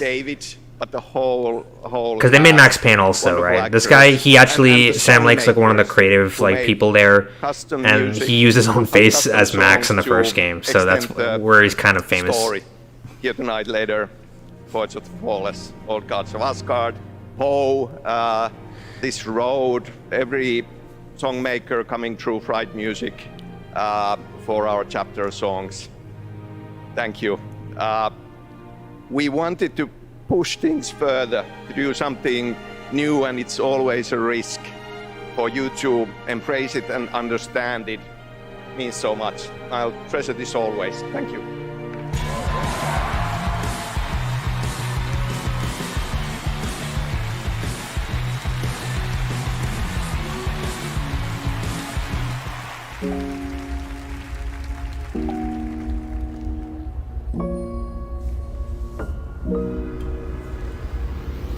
ーティストとして私たちは想像力を駆使して目に見えないものを見ることができます。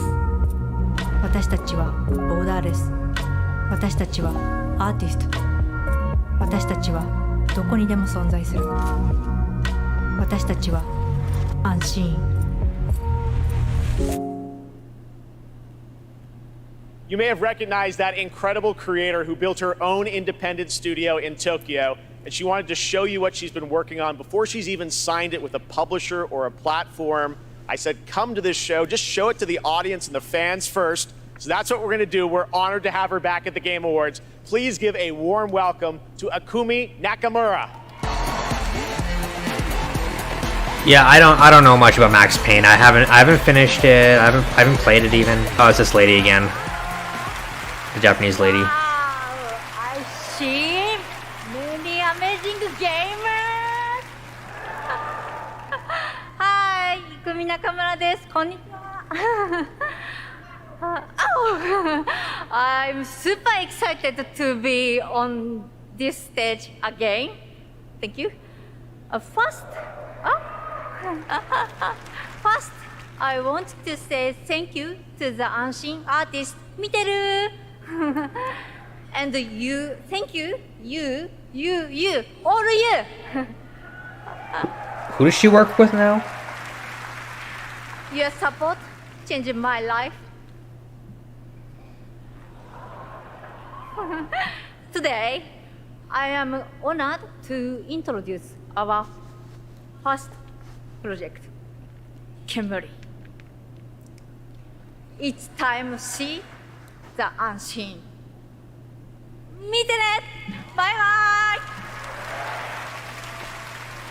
This is their new game.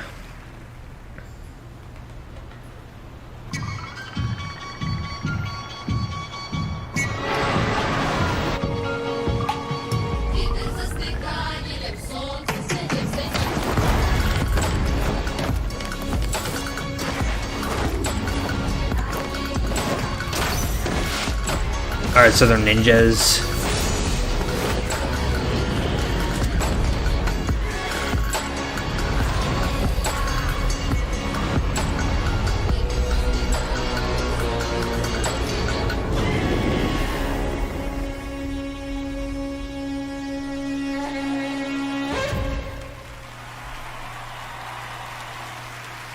So many incredible projects tonight. Thank you, Akumi. Now, tonight, it's not lost on me that all of our Game of the Year nominees are from big established franchises. And while we all love a big sequel, it's important to use a place like TGA to introduce you to brand new worlds like what you just saw with Kemuri and like this project. Alright, let's see what this is.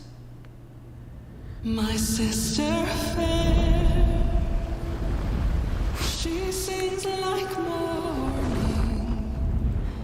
My sister true, she laughs like noon. My sister grace, she drowned this evening, but still visits by the light of the moon. We prayed for summer, we prayed for fall, to prosper, to love, to The visuals look interesting, at least. and our prayers came back like a little lost lamb, dying so that we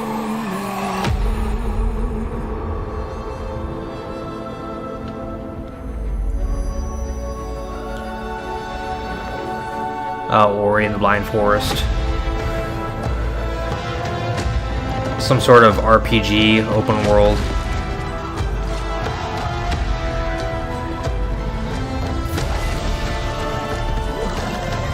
It's kind of like Bloodborne-y looking too. Look at the monsters and everything.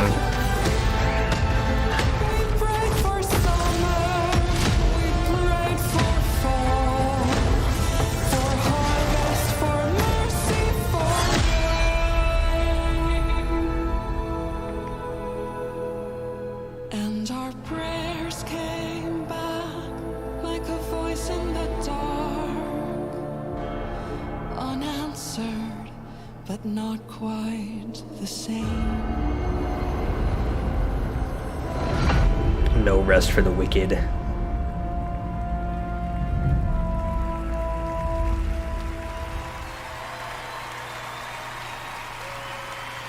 That's No Rest for the Wicked, an action RPG from Moon Studios, and more information is coming March 1st, as you saw with the Wicked Inside Showcase. Tonight during the Game Awards, viewers in the U.S. can enter to win one of 100 Lenovo Legion Go gaming Dude, handhelds. who's gonna enter? You were giving away thousands of Steam Decks last year, and only bots won it. For your chance to win. So who's gonna try and Here's enter a this? look at the Legion Go in action. The Legion Go. Does it actually play games like cloud or actually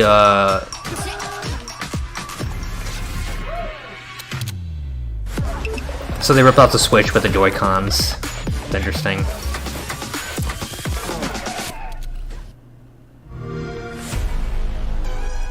The best discoveries are the ones you really feel. The thrill of exploring new worlds. The rush of victory. But there's still so much more to discover. Dead Space is really good. Wait, is Dead Space on Game Pass? If it's on Game Pass, that's pretty cool. Let's play. Was that Stalker 2 for like a split second that they showed? Persona. Every choice you make is a chance to feel something new. Good luck. Have fun.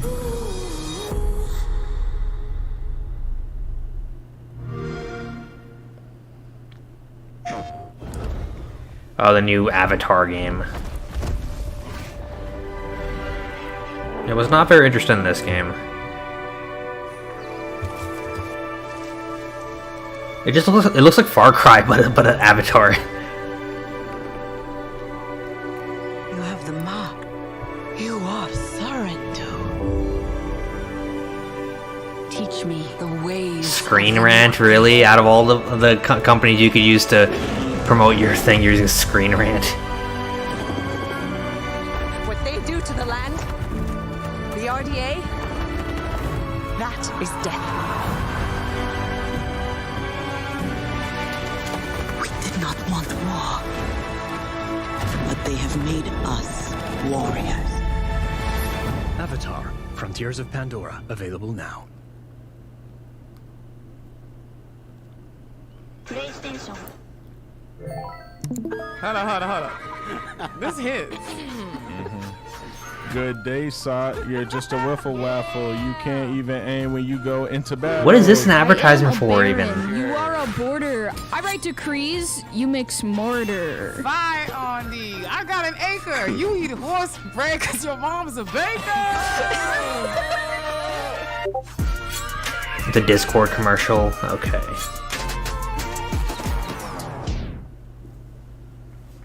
We have been saying it all night, but it really has been an outstanding year for gaming. And now to talk about some of the biggest games, it's a pleasure to welcome from the Muppets, that's right, the great Gonzo! Why do they always have the Muppets on here? Hey, Jeff. It's great to be here. Hello, everybody. Hey, buddy, thanks for coming. Looks like you're kind of wearing what I'm wearing? Yeah, it's like looking in a mirror, isn't it? Well, I really don't think.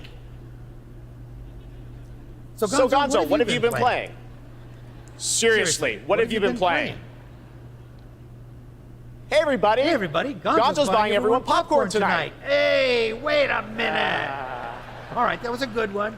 You got me. Well played, Jeff. Yeah, well, thank you. Seriously, though, what have you been playing, Gonzo? Well, lots and lots of Tears of the Kingdom. What an incredible game. You know that one mission where you follow the cuckoo up a hill?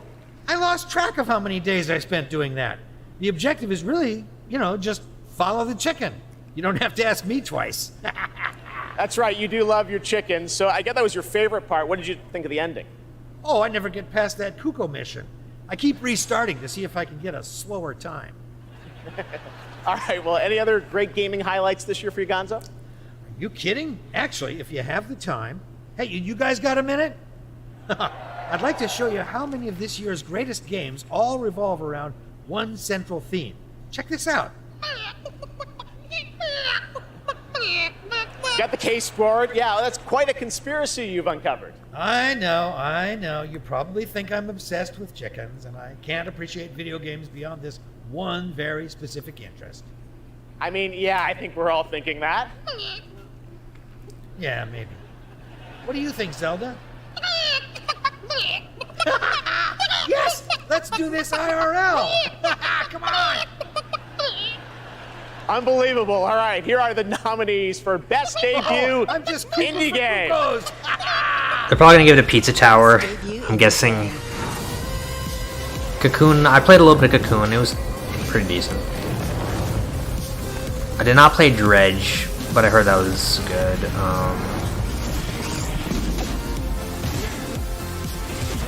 I didn't play this either. That's a cooking game. Viewfinder. I'm surprised Dave the Diver wasn't on here. I feel as free as a cuckoo. Yeah!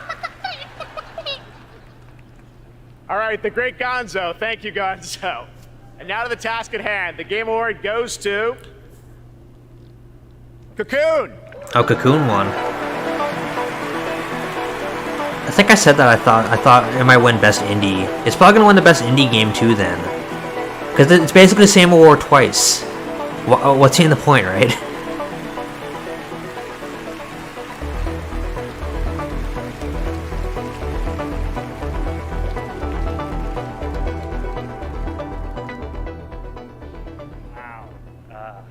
Thank you so much. The team from Geometric couldn't make it out tonight, but they wanted us to pass along their thanks for everyone who played and voted for Cocoon. Why couldn't they make it out? And to Yeppe, Mads, and Jakob, and everyone at the team at Geometric, thank you so much for being such a wonderful partner on this game. Thank you.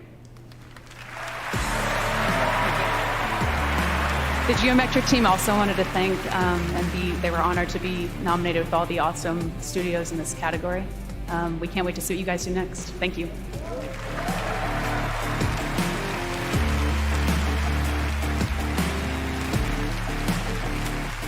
Later tonight, we'll announce the best mobile game of 2023, but which title are you most excited to see go mobile in 2024? Google Play will be awarding the most anticipated title with their Play More award on Twitch, so head on over to Twitch to lock your vote. And now it's time for our next world premiere. Yo. This is the world premiere.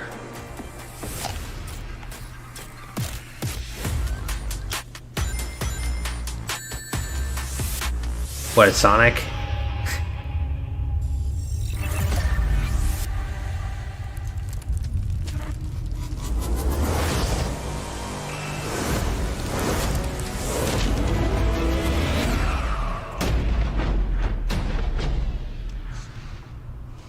Did you save the game? Really? Of course I did.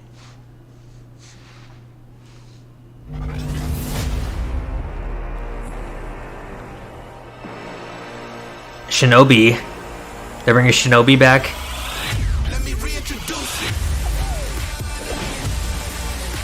Okay, so there's this is all just Sega stuff, right? Okay, that's a new Shinobi. That's pretty cool looking.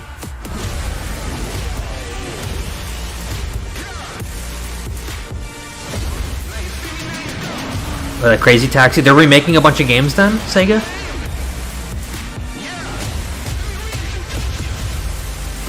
It's like a collection, maybe? Or it just these remakes are in development. They're making a Golden Axe also. Oh, that's kind of cool.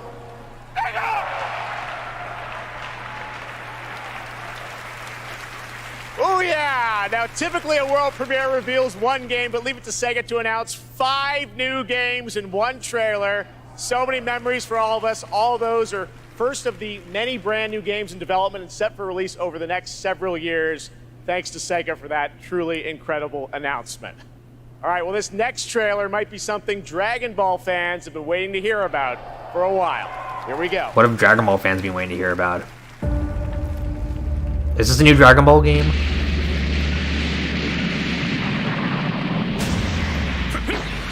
Oh, is this Fighters? Or it's Budokai Tenkaichi? Alright, let's see how... Yeah, it looks like Budokai Tenkaichi. Huh.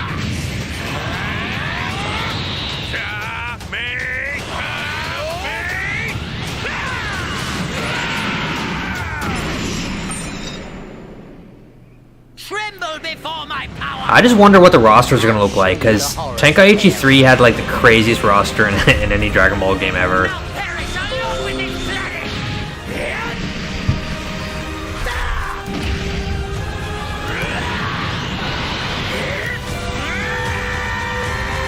So there's Broly and Sparking Zero. That's what they're calling it. I thought it was gonna be called Tenkaichi 4. Okay. So it's not Tenkaichi then?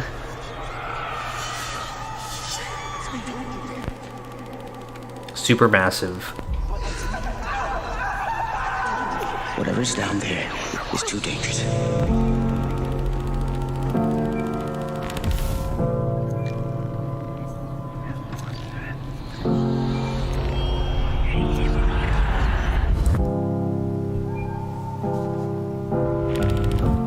Telling myself I won't go there. Oh, but I know that I won't care. Trying to wash away all the blood I spilled. This loss is a burden that we both share. Two sinners can atone from a lone prayer. Souls tied, intertwined by pride and guilt. There's darkness in the distance from the way that I've been living, but I know I can't resist it.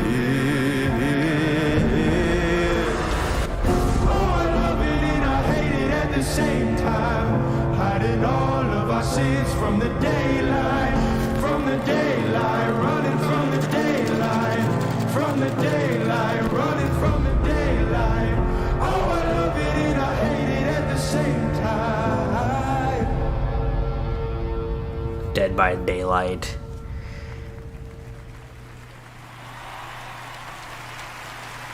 That's right, two huge names in the horror genre, Dead by Daylight and Supermassive Games, are coming together for a brand new single-player experience, the casting of Frank Stone. Now, tonight we're showing you lots of new worlds, but now it's time to return to a world we haven't seen in quite some time. Alright, let's see what this is. Sequel to something?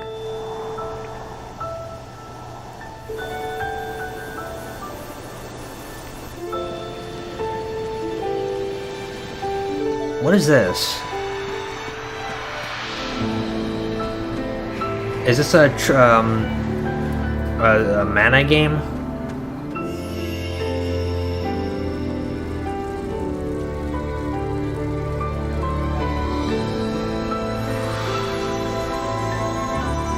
Or is it like Terra Enigma? This is some sort of Square Enix thing, I'm pretty sure. Yes, it's a Square Enix. This is Mana. It's a full remake, actually, though.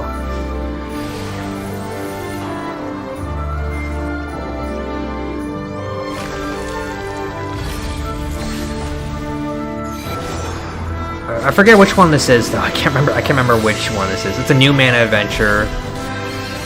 It's not a remake. It's probably a brand new Mana game.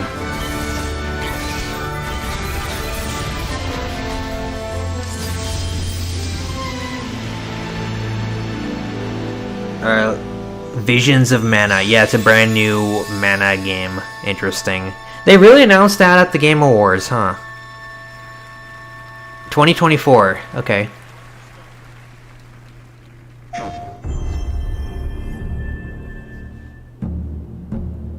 It is said Koei Tecmo? time marches to the beat of a drum. What is this? Is this the ninja thing? A moment can feel like a lifetime. Yeah, this is the PS5 exclusive Ninja thing that they're making. A lifetime can pass in the blink of an eye. For anyone embracing its bitter end. Team Ninja. The only thing we know for sure is that time marches forward.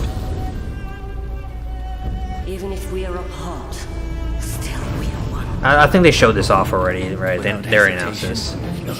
Wait, is it open world? Without remorse. So it's a proper open world game like Elden Ring? That's actually really cool. The drum drives the rhythm. And the river directs the flow. I think they saw Elden Ring and they saw that it was open world and they were like, damn, we gotta compete with that now. So they probably changed the game to an open world game. How many mountains must you move? This could be a really good game, actually. The river below. Let us not forget the pain of Master Shoin and the countless others who have suffered. And of course, it's a Souls-like, but they do a good job with Souls-like stuff. Yeah, I didn't like Wolong that much. I thought it was not that interesting, but this looks cool though. Yeah, Rise of the Ronin. So they basically turn it into an open world game. Rumor is, Eldritch will sacrifice their partner for duty. So which of you will do the deed? Alright, March 22nd. Dude, there's so many games coming out in March! Holy crap.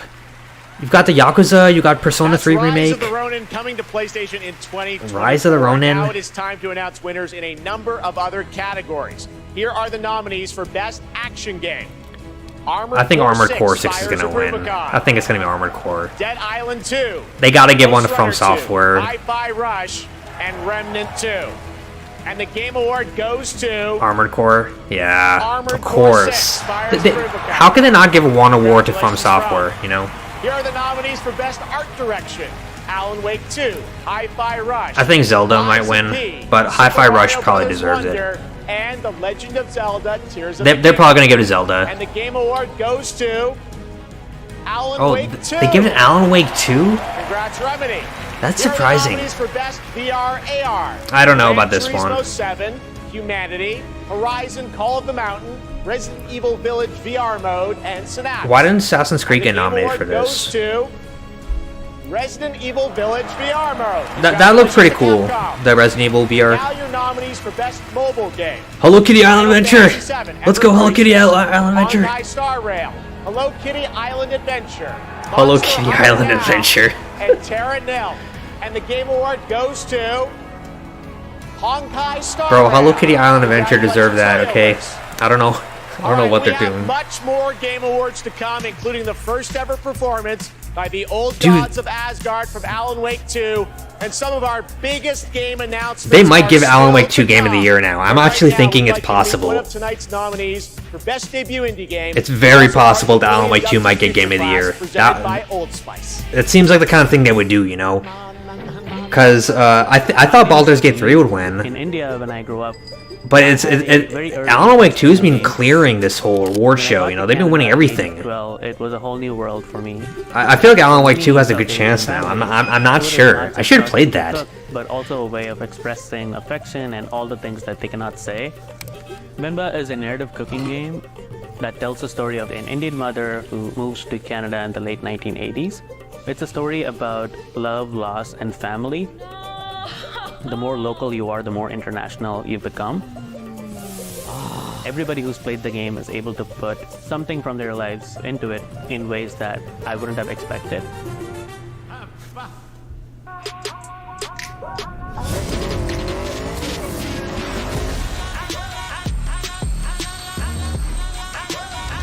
Alright, what is this? This is the Steam Deck? Lies of P. Lies of P hasn't won anything yet, right? That was a good game, but, you know, really like a Souls knockoff-y kind of thing. I think there's too many of those games in the industry. Alright.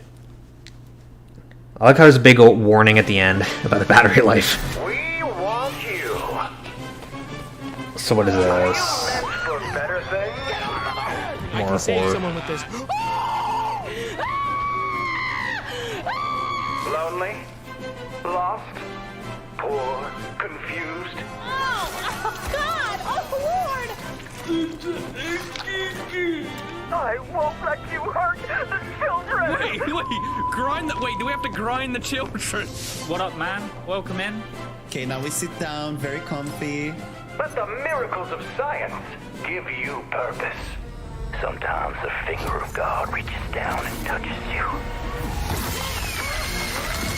Men and women of any race, religion, class, or political persuasion. Stop by one of our convenient volunteer centers before the opportunity. God, these commercials are so long.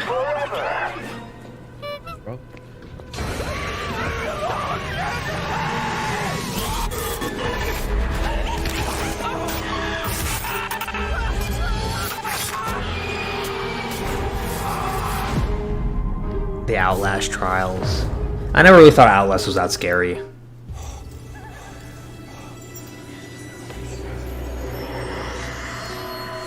What, the vape commercial?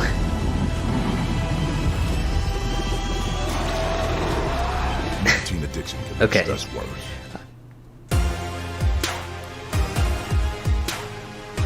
Okay, welcome back to the Game Awards, and are you ready? It is time to get a world premiere from one of our industry's greatest creators. He's been a huge supporter of the Game Awards since the very beginning back in 2014, and tonight I am so honored Wonder to what share this is. latest update with you on his upcoming project. What is this? Oh, of course it's Kojima. Is Death Stranding 2? The hungry purple dinosaur ate the kind zingy fox, the jabbering crab, and the mad whale, and started vending. That's really creepy. I don't know why. The hungry purple dinosaur ate the kind zingy fox, the jabbering crab, and the mad whale, and started vending and quacking. The hungry purple dinosaur. This is not Death Stranding. This is like his other game? Or Zingy fox, the jabbering crab, and the mad whale, and started vending and quacking.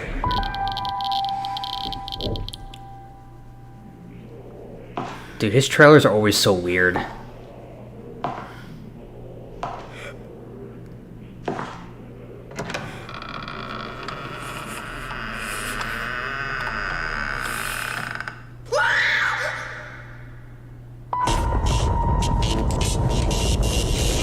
OD? So this is like a horror game he's making? For all players and screamers. So it's an Xbox game. Kojima's making an Xbox exclusive like horror game then? I didn't think he would do that. That's interesting.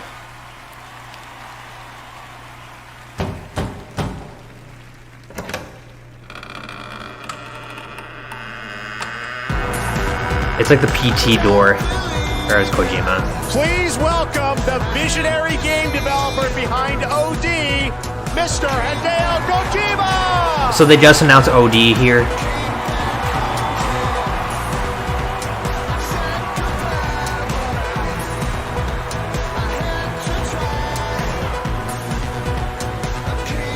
Welcome, Mr. Kojima, back to the Game Awards.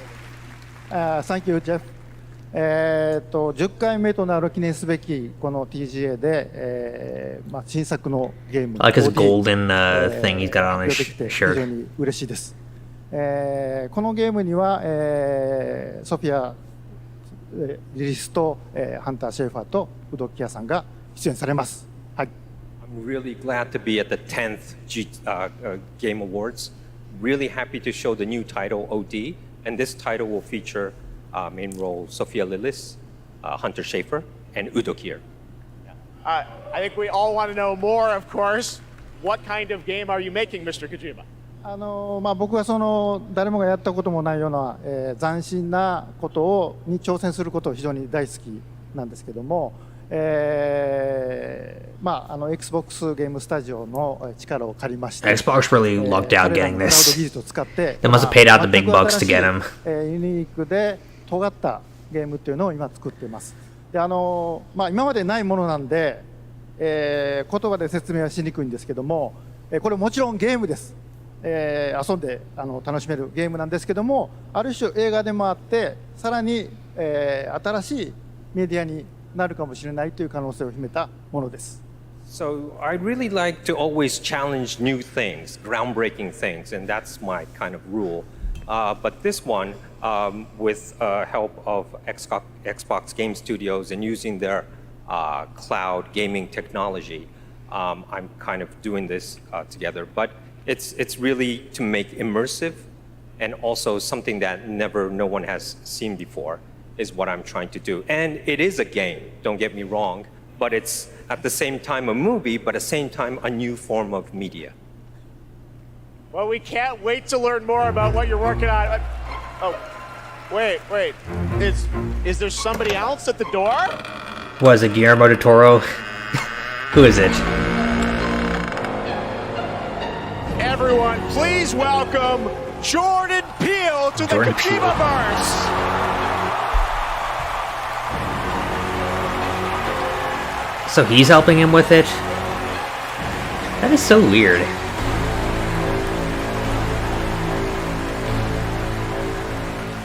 What's up? How's it going? Oh my God, Jordan, welcome to the Game Awards. What a fun surprise. I know you're a big fan of Hideo's games, right? A huge fan of Hideo. This man is an icon. And I can say from the first moment I played Metal Gear Solid 2, I knew I was experiencing the work of an artist whose craft just hits different. And he's been an inspiration to me, and the opportunity to collaborate with him is truly incredible. In my films, I'm always trying to maximize the Okay, immersion, so then put the audience into the main character's shoes. Hideo Dude, I thought I was the only person who thought that was Kanye. When the door opened, I thought that was Kanye also. Level. I was like, is that Kanye? And what he's cooking no up way. here is completely immersive, utterly terrifying, and I am absolutely honored. I'm checking Twitter, and a lot of people thought that was Kanye. Let's go! That is so funny. Two goats working together.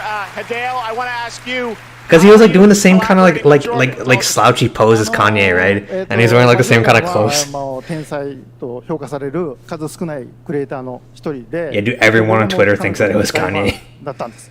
で、お会いして非常に気が合うので、もう最初に会った時から、昔からの知り合いみたいな、幼なじみみたいな感じで、で、僕は映画を見て育ってゲームを作っています。で、ジョーダンは、ゲームを、遊びながら育って映画を作ってるんで、この2人が一緒にコラボするの非常に面白いかなというので、ジョーダンと一緒にものを作り出しました。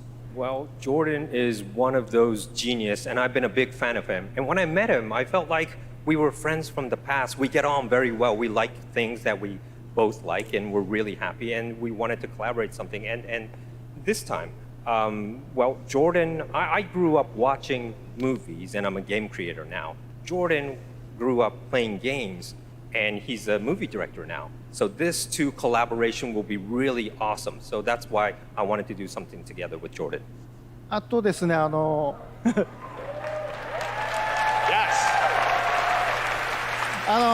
のプロジェクトは、ジョーダンだけではなくて、多くの、クリエイティブサポーターとか、人たちと、参加が予定されてます。で、それぞれの恐怖っていうのの焦点を当ててもらってストーリーテリングしてもらうと予定です。で、ここではそのメンバーを紹介できませんけど。Dude, Kanye wanted to meet Kojima. Did you guys remember that tweet that he posted when Kojima was in New York? He posted, "I need to see Hideo Kojima. Somebody let me meet him right now." That was so funny. So what I could say right now is that I'm kind of it's not just Jordan. I have other creative collaborative partners. With me on board on this project. I can't really say who they are right now, but I tell you, they are the legends, and they're going to be amazing. And I actually call them the Avengers. Well, the door's closed for now, so no more special guests, but it's going to be amazing. I just want to stress that what this man is building here is unlike any other game. It is going to be crazy. They said the same thing about Death Stranding, and that game was like more. weird. Hideo Kojima, Jordan Peele, thank you so much, guys. All right, it's time for another game announcement. This one's 65 million years in the making. All right, what game is that? I own an island off the coast of Costa Rica. Really spectacular. Oh, Jurassic Park. Expense. For this place, I wanted to show them something that wasn't an illusion. Something that was real.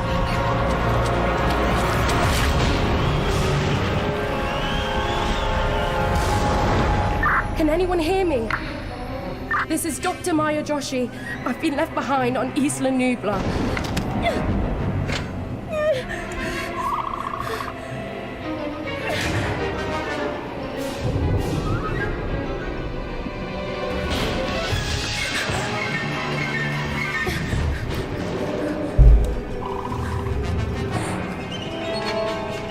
Are they just gonna show a movie, or are they gonna show gameplay?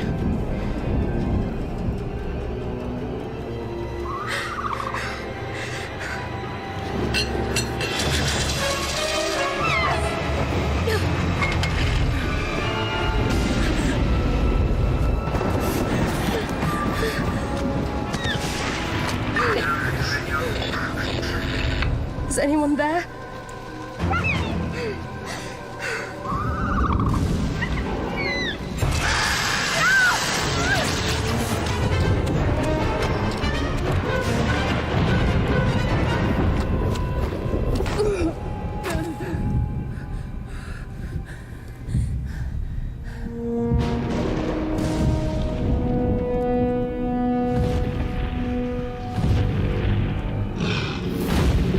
I don't know how they like expect people to be interested in a Jurassic Park game with just a trailer like this.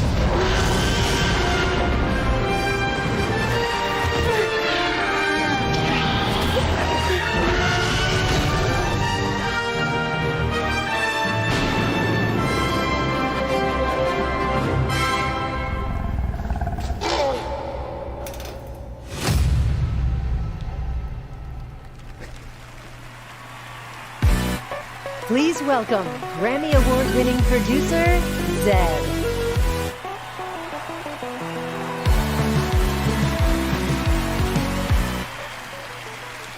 Hello everybody.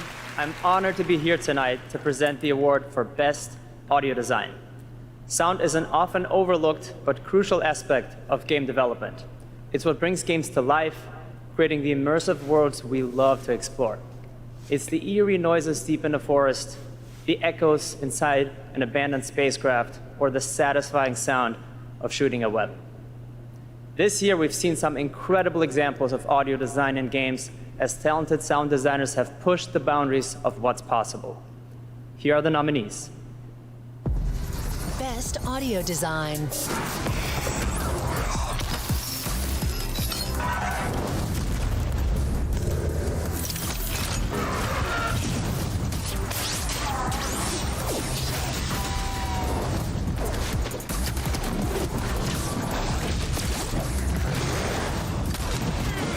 Best audio design. I think Dead Space deserves it, but Resident Evil 4 had a pretty good audio design too. And the Game Award goes to... Let's see who wins this one. Hi-Fi Rush. Hi-Fi Rush actually was pretty good. It's a game about music, right? It's a good game.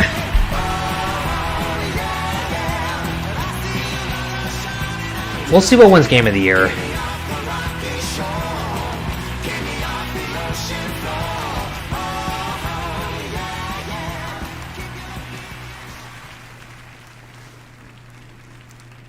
Thank you so much. 信じられません。このような素晴らしい賞をいただきありがとうございます。制作チーム一丸となって取り組んだ成果を評価していただけたことを大変嬉しく思います。制作をサポートしてくださった皆様、また作品を応援していただいた皆様に心より感謝いたします。本当にありがとうございます。Just a quick translation. Thank you for this amazing award. It's so glad that the work that the team has done together to achieve has been recognized here. Thank you to everyone who supported this project. And from myself, thank you to our family, friends, partners, pets. Thank you everyone at Bethesda, ZeniMax, Microsoft, and all the players out there for going with this ridiculous project. And most of all, to the team at Tango for taking such a wild idea and making it a reality. Thank you so much.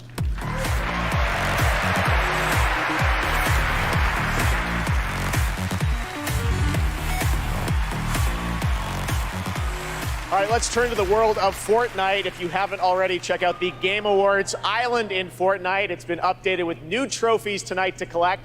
Fortnite is expanding into a full-on platform with tons of new experiences beyond Battle Royale. Earlier today, Lego Fortnite launched, and on Saturday, the music game Fortnite Festival. Tomorrow, though, the team at Psyonix behind Rocket League delivers Rocket Racing. Here's your first look.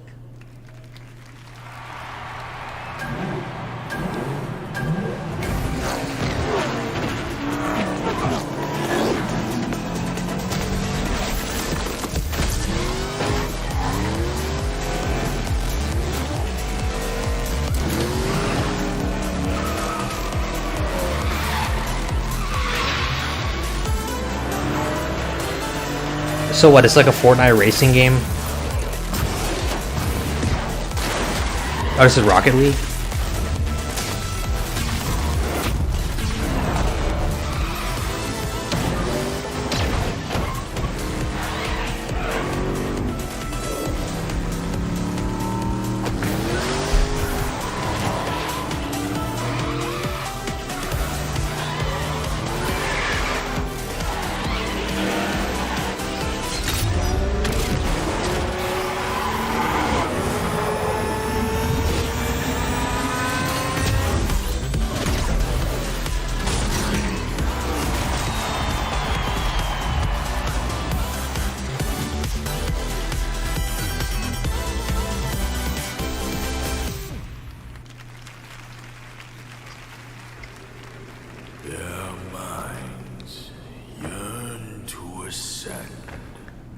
Or what is this? Fame still holds sway.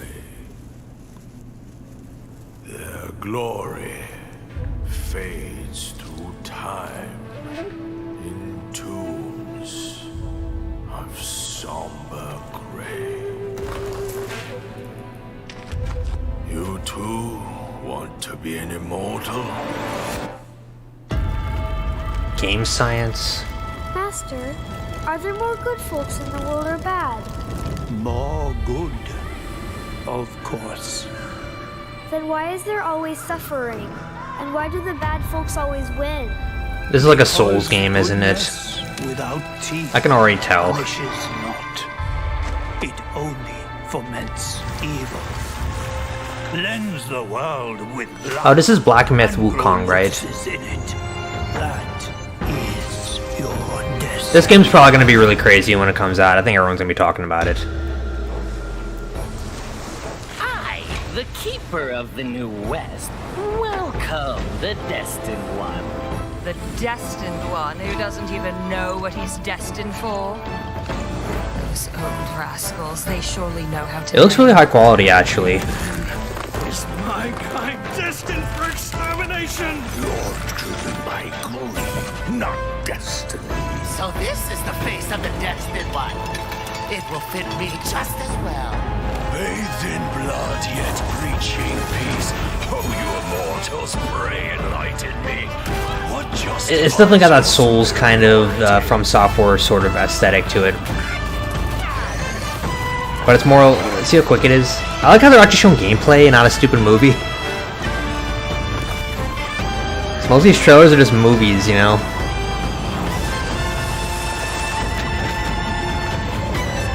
Yeah, Black Myth Wukong. Are we gonna get a release date for it?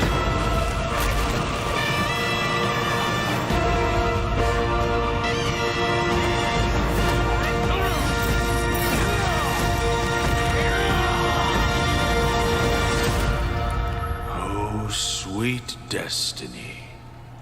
It looks cool. Comes out August.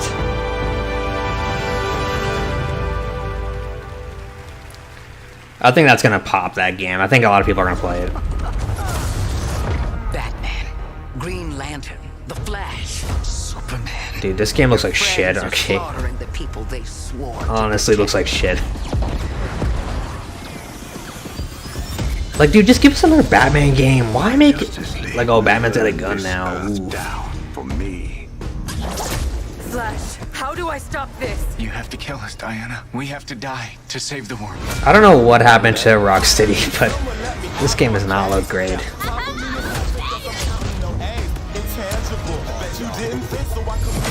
You think you're a team now? You think you can stop us? Thought you'd never ask.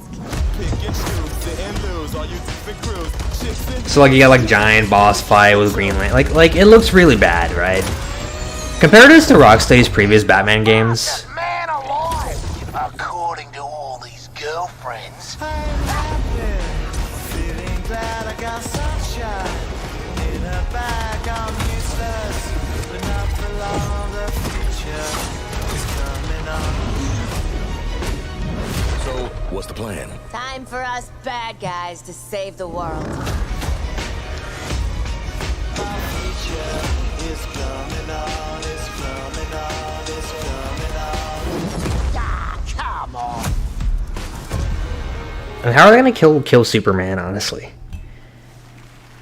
That was Suicide Squad, and joining me now are Rebecca and Megan from Digital Extremes up in Canada to talk about all things Warframe. We've got a special Warframe Twitch drop tonight for those of you watching on Twitch. But I understand you've also got some other news for Warframe fans on the next expansion, right? Yeah, we do. You know, it's been 10 years for Warframe, so, 10 years for you. We assumed we'd get a seniors discount of some time, just because our game is probably the oldest game here, maybe. But yeah, Keeps going strong. I know, it's because our community is so awesome, and we are going to be showing you the release date for our next major update for Warframe. So we do have a trailer for, Warframe players around the world to watch, which is quite exciting.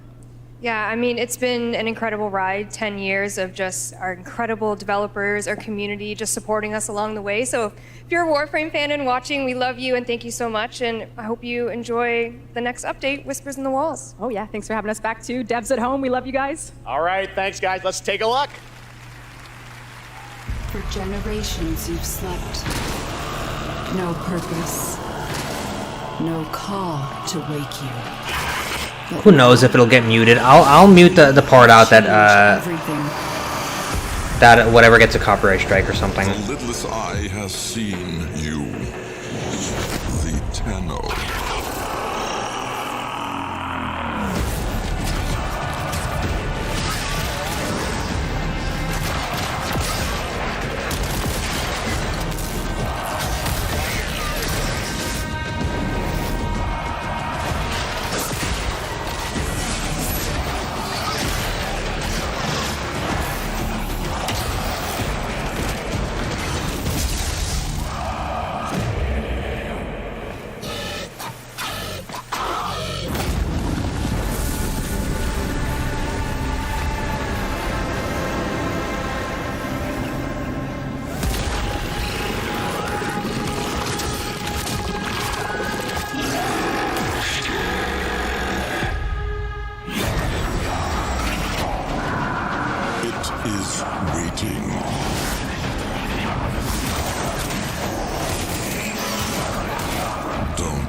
There is so much more Game Awards ahead. You thought the surprises were done? Nope, there's lots coming. But while you're here, head to supergameawards.com through December 31st for a chance to win a trip for 4 to the brand new Super Nintendo World at Universal Studios Hollywood. Here's a look.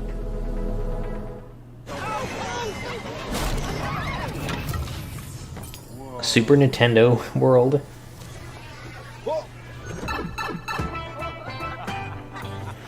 Ready for a new way to play? Experience the immersive world of Super Mario. Brought to life like never before.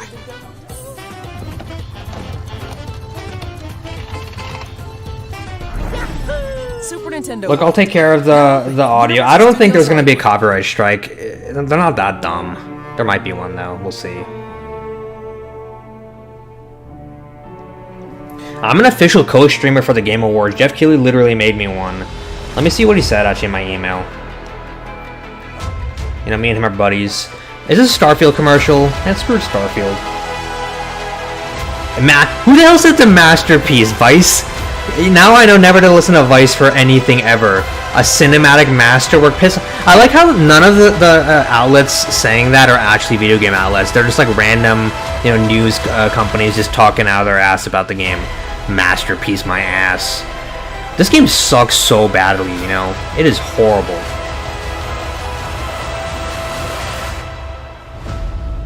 Look at all those 10s. It doesn't deserve a single one of those 10s, okay? This game actually is shit.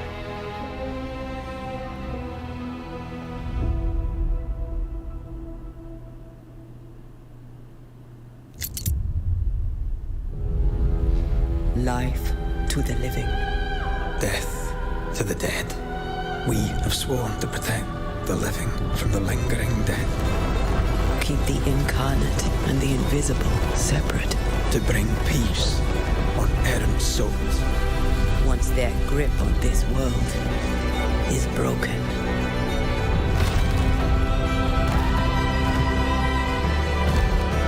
Life to the living.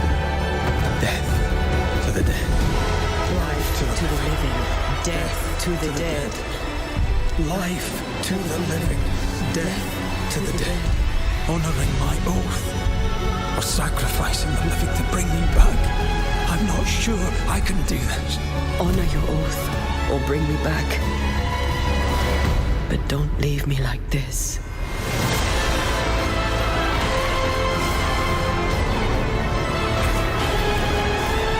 What is this game? Some kind of like God of War rip-offy kind of thing. Banishers. 911, this call is being recorded. What is your emergency? I need the police. You need to call the police right away. I'm sorry. You ready? Suspect down! Right is down! Oh, it's like a game where you play as a SWAT team guy. We gotta get you up. Look out! Ready? Officer's down. We need backup. Let's go! Get back! You can still make it out of this. Drop the gun and let her go. I'm not going in!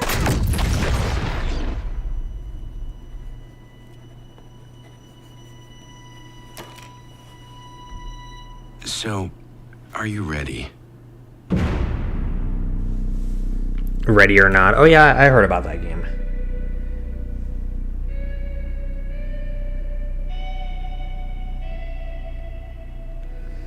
My final team in DQ3.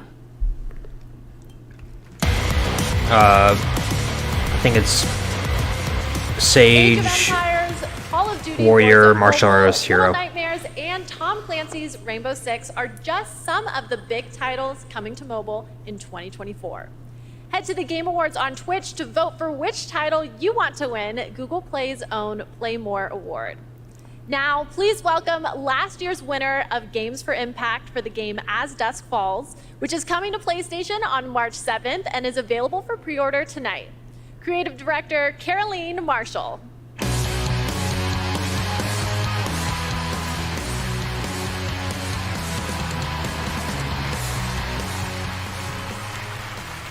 Bonsoir everyone. Winning last year was definitely a highlight of my 22 years in the industry. Games for Impact is one of the most important categories at the Game Awards. The games nominated this year offer unique and nuanced perspectives on topics that concern us all, from the climate crisis to cultural diversity. They broaden our horizons, foster empathy, and connect us as humans. In a world torn apart by divisions and intolerance, this is one of the most essential powers of our medium. Here are the outstanding nominees. Games for Impact. Blue Dress Lady? You mean Sydney Goodman? She's like the host of every single Game Awards thing. Traveler will reunite the peoples. What's the theme? Dude, these games all are shit, okay? I'm gonna be honest, this whole Games for Impact thing is just an excuse to, like... Dude, I wonder what's gonna win though. I don't know.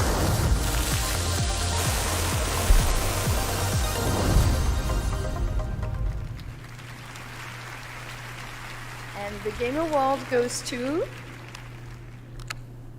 Chia. Chia, which one is that again? Wait, is that the CEO of Sony? He's accepting the award that's supposed to be for like a small indie company. It's freaking Yoshida. Thank you. I accept this award on behalf of developer ourselves, who cannot be here, but I got the message from Phil Clifford, co-founder of ourselves. I'd like to thank ourselves family for your trust and unbelievable talent. Kepler and Sony for believing in this crazy project. And the entire population of New Caledonia, who championed and embraced Chia all along. Thank you, merci. Which one was Chia again? Was that the ocean one, or was that the food one?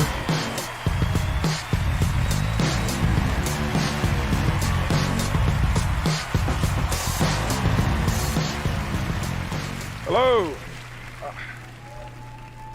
I'm Abubakar Salim. I'm mainly known for my acting work in Raised by Wolves and Assassin's Creed Origins. But He played Bayek in that is Assassin's not Creed? why I'm here. Oh, okay. Sorry, no, this is crazy, man. I mean, I remember watching the Game Awards when I was younger, so being up here now is like... Look at Reggie, he's like all confused Look, I've looking. loved games all my life. I mean, I played them all my life, man, from Kingdom Hearts, Gary's Mod, Golden Sun. He's a JRPG fan. And it Golden. started with my dad, right? He got me into them. He understood, you know, that games are an art form. You know, it's a great space to enjoy and escape from the reality of the world. And he passed away a while back, and I'll tell you what, I'm still figuring it out. But 4 years ago, I decided that I needed to try and process my grief in a way that felt true to me and him. So I took the biggest risks of my life and threw everything that I had in making a game. A piece of art that honored him, an ode to the people we have loved and lost. So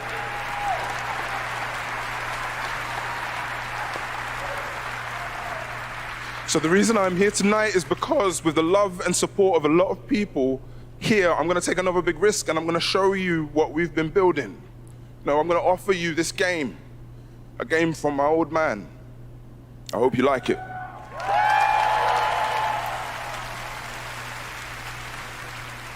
So he's making his own game. Every story begins at the end of another. Each story carries with it the echoes of those that Ridley Scott Creative Group. My Baba, my father. Your story was snatched away too soon. My name is Zhao, a shaman of Kenzera. Here, I seek my father's return.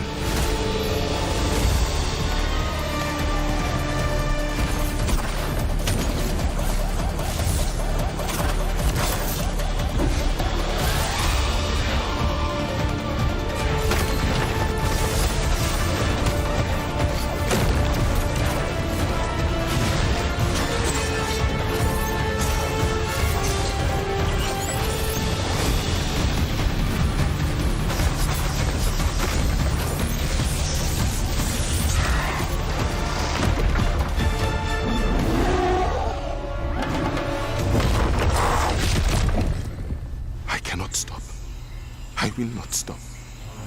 Kalunga, God of Death, hear my plea. Kalunga, God of Death, come to me. Show me you are ready. Zhao. Well, that's cool that he's making his game. Don't nod. What is this? Ugh, life is strange.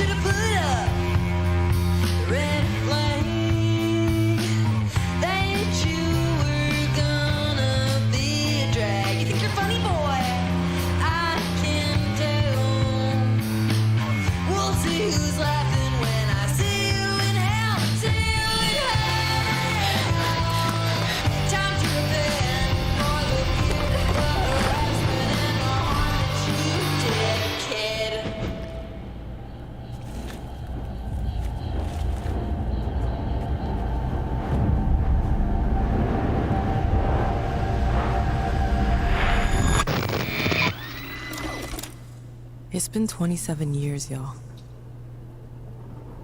Why now? Because we made a promise.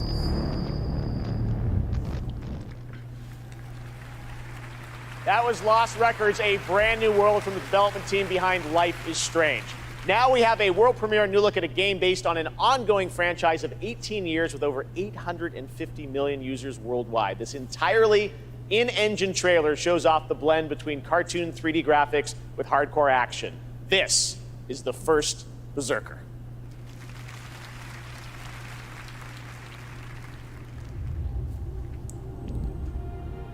Dungeon fighter. Finally, I found you. Is it a Souls game? Is it another Souls game? By the one you trusted. Abandoned from your king. You thought you were a hero.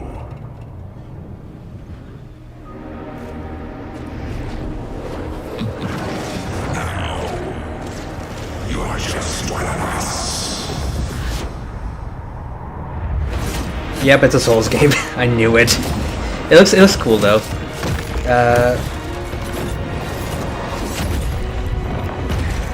This is no ordinary ghost.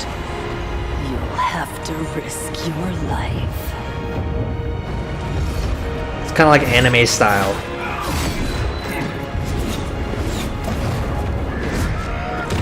Dude, every single company is ripping off Souls, dude.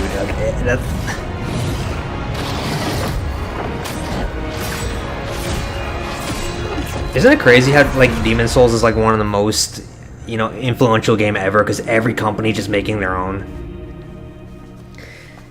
The first Berserker. Looks good, right? All right, now it's time for our first performance by the Game Awards Orchestra. This one, though, is a little bit of a twist. They're about to play music from an upcoming game that no one has heard yet. You might call it one of those world premieres, and this is a special one.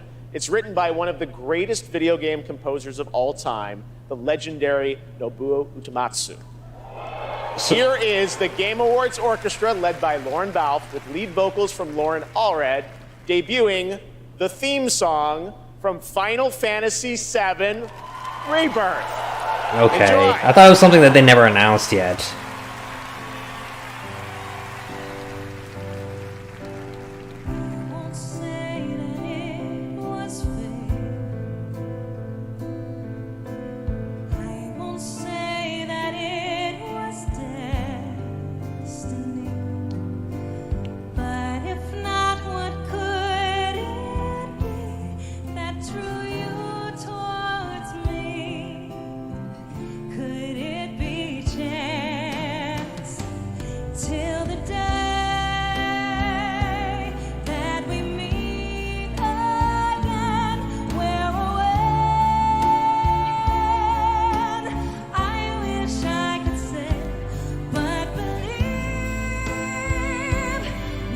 So this is going to be PS5 exclusive next year.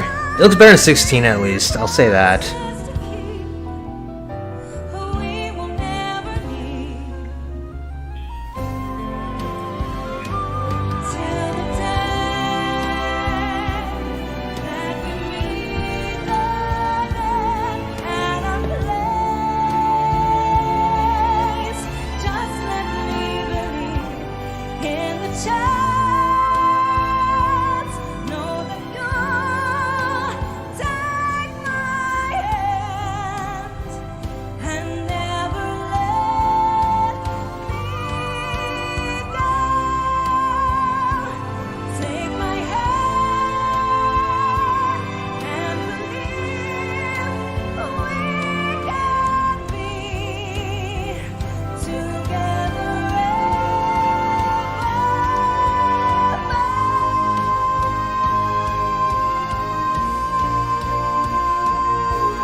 What an absolutely beautiful song from Final Fantasy VII Rebirth, which is nominated for Most Anticipated Game tonight.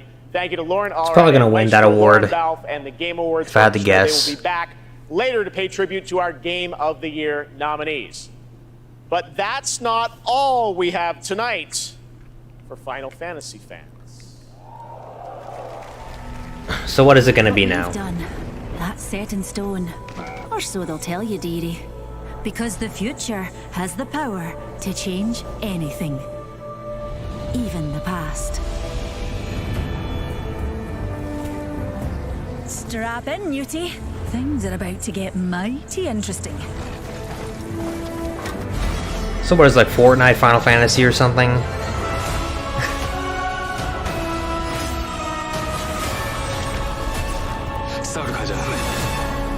Apex, it's Apex Final Fantasy. I thought it was gonna be a game he's gonna announce, like a remake or something. That's a very fun one. Limits are made to be broken when Final Fantasy VII Rebirth comes to Apex Legends on January 9th. And that key art you just saw was drawn by Nomura-san himself. Thank you so much for that incredible announcement. Now it's time to announce the winners of a few more awards as selected by the fans and our voting jury. In the category of Best Score and Music, the nominees are Alan Wake 2, Baldur's Gate 3, Tears of the Kingdom's probably gonna Final win. Fantasy 16, Hi-Fi Rush, and The Legend of Zelda Tears of the Kingdom. Probably gonna be Tears of the And the Kingdom. Game Award goes to Final Fantasy Final 16. Fantasy won? How did Final Fantasy So, win? congratulations. Here are the nominees for Best Independent Game. Cocoon, Dave the Diver. Dude, Tears of the Kingdom didn't win a single award Sea of yet. Stars and Viewfinder. That's crazy. And the Game Award goes to Sea of Stars. Sea of Stars won. That's cool. Here are the nominees for Best Community Support. Baldur's Gate 3, Cyberpunk Yeah, they didn't. 2077, Zelda didn't win a Destiny single 2, award. Final Fantasy 14, and No Man's Sky. And the Game Award goes to Baldur's Gate 3. Yeah, I thought Baldur's Gate 3 would win. Dude, they've been supporting that for 3 years. Nominees for Best Fighting Game. Those are God of Rock, Mortal Kombat 1, Street Fighter. Nickelodeon All-Star Brawl 2, Pocket Bravery, and Street Fighter 6. Probably Street Fighter. And the Game Award this year goes to Street Yep. Fighter 6. Street Fighter not gonna win that. All right. Most anticipated game. Like a Dragon should win, but Final Fantasy is gonna win. It's gonna be Final Fantasy. Hades 2, Like a Dragon, Infinite Wealth, Star Wars Outlaws, and Tekken 8. Final Fantasy. And the Game Award this year goes to Final Yep. Fantasy VII Rebirth. Congratulations, Square and Nomura-san. All right. Well, it's been 8 months since the release of Honkai Star Rail, a winner tonight for Best Mobile Game. This space fantasy RPG filled with myths and legends is set for more intergalactic expeditions in 2024. And tonight, we have an exclusive look at Penokane, the next destination. Do you still remember it? Fables about the stars. Its stories tell of what is and what was. Its pages will always reveal something new.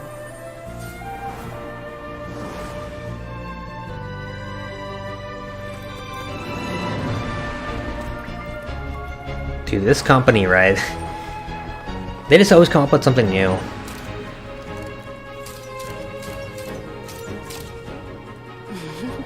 Those are unforgettable memories, but they are only a beginning.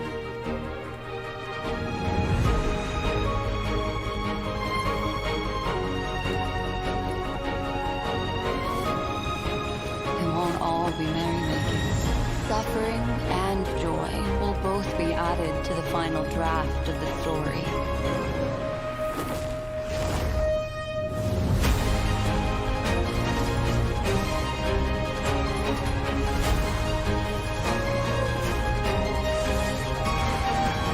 The path of the Trailblaze will continue. Perhaps on one of these pages, I'll appear in your story too. Welcome to Penacony, young lady.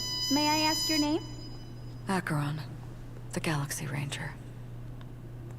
I like how that's supposed to be like some sort of reveal, but I have no idea who that For is. Best mobile game, Monster Hunter Now is the new mobile game from Niantic and Capcom. Like all Niantic's games, Monster Hunter now is played in the real world, and tonight they have a special in-game event going on right now with new monsters. Gotta get those plugs. Well, good for him at least. I remember he had like no sponsors the first year he did this thing. iPhone and Android, so check it out. Monster. Who remembers the Spike VGAs he used to host? Exclusive new look at the new That was a Fallout long time series. ago. We'll be right back.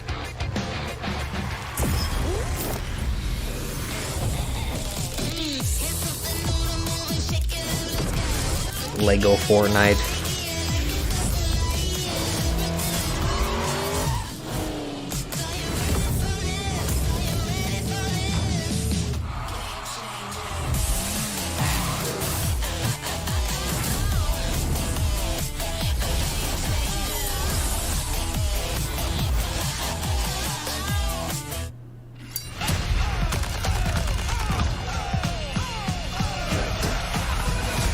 So Christopher Judge was allowed to make fun of Call of Duty on stage, but then they bring Call of Duty for a commercial here. Okay.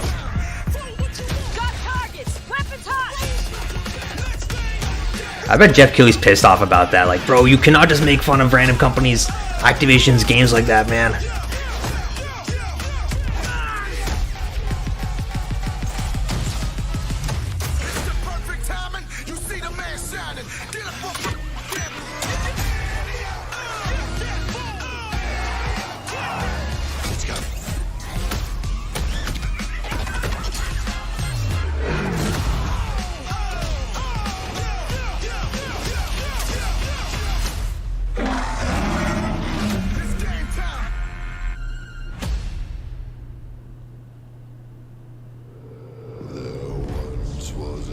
Skull and Bones. When is that coming out?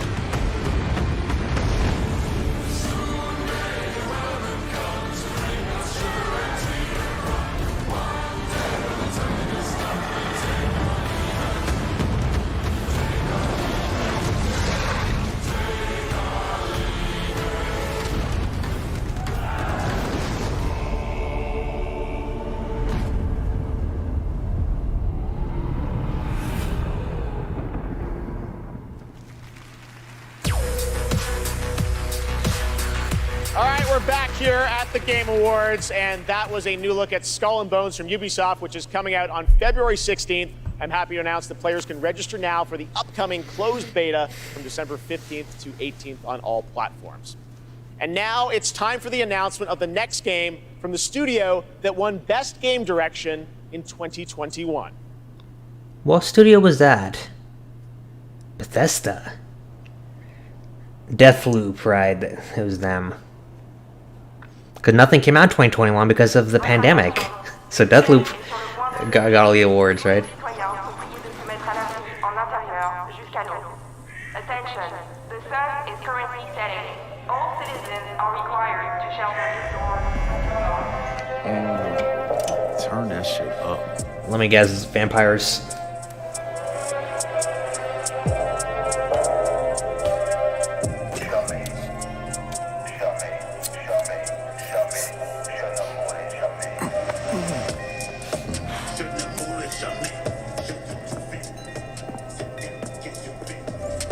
Relax, man. I don't bite.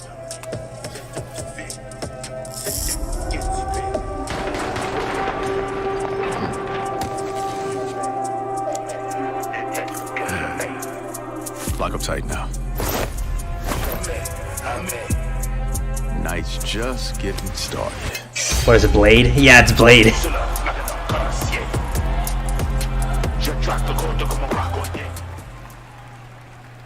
There you go. Joining me now. So Bethesda's making the Blade game? Arcane Leon and Bill Roseman from Marvel to tell us, how did this come together, guys? Well, Jeff, let me tell you, the secret superpower of Marvel games is our constant focus on bringing together world-class The style's pretty cool. fan favorite characters that they love. Now, we are huge fans of Arcane Leon, not only because of the story-rich games they create with innovative gameplay, but because of their authentic passion. And that's why, on Blade's 50th anniversary, we are so honored to announce this true Marvel team-up. Yes, and after Dishonored and Deathloop, our first order of business was to make another very arcane game, but with a title that is easier to say in a French accent. And when we had, when Sébastien Mitton and I had an opportunity to chat with Marvel, said, okay, let's really challenge them. Let's present our wildest take on a superhero that we both love. And we ate it up. I mean, the arcane touch fits Blade like his trademark trench coat. And I mean, think about it. It's a mature action-adventure That's game, going to be a cool game, I single think. player, where you get to play Blade your way. For true believers, it's a dream come true. That actually sounds really cool. Very excited to learn more. I think, why this character? Well, he's the Daywalker. Eric Brooks is half man, half vampire, torn between the warm society of the living and the rushing power of the undead. And as a kid of mixed origins, his dual heritage resonated with me. So yes, it is a dream to be making a game about Blade in Paris, my hometown.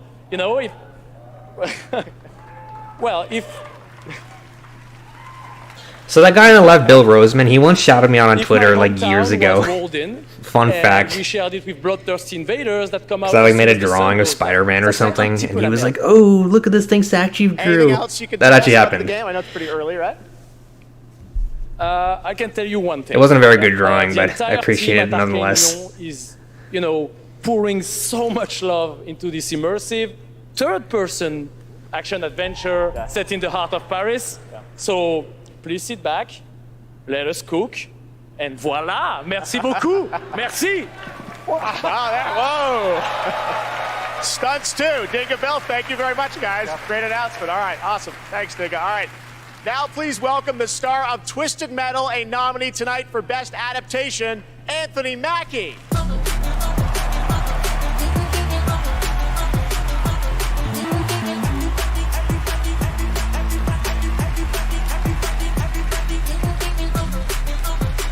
Thank you, guys. Thank you. Everybody gave up. You guys didn't. Hey, I just want to say a big thank you to everyone who watched Twisted Metal on Peacock. And I have one thing to do before I get on to the award I'm supposed to represent up here, okay? I posted in the stream chat, Bill Roseman shouting me out on Twitter, right. if you guys want to check it out. A lot of different things. You can't scream them all. Oh, he's here. Now, no one knows this yet, so you three guys and everybody else is going to be the first. Because of our incredible fans, Twisted Metal is coming back for season 2 on Peacock. So, do people even like that show? Everybody get your motor revving, because you're going on another ride with John Doe. You look great. I don't know anybody who even watched that show. You guys look great. Keep it going, baby. I don't trust this dude, but y'all look great. Don't you yell at me. I love you more. I love you. What is wrong with y'all? Okay, stop it. You. Okay. Love you too. I see you. I see.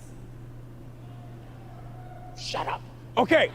Today, the best games are like living universes, constantly expanding with new content and challenges, right? And that's what this award for Best Ongoing Game recognizes. The games that continue to deliver fresh experiences for their loyal communities. Here are the nominees. Best Ongoing Game. Light always pierces through. Let me put it this way. No gun, no fun. The hour has come, Freetron.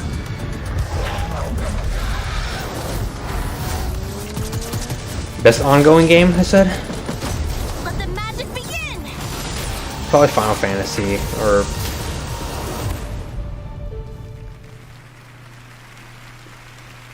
Okay, I get so many cool points with my sons for this moment. All right, so the game award goes to, shut up, Cyberpunk 2077. Oh, Cyberpunk. Does that even count though? I don't know if that really counts as an ongoing game. This is heavy, dude. This is heavy.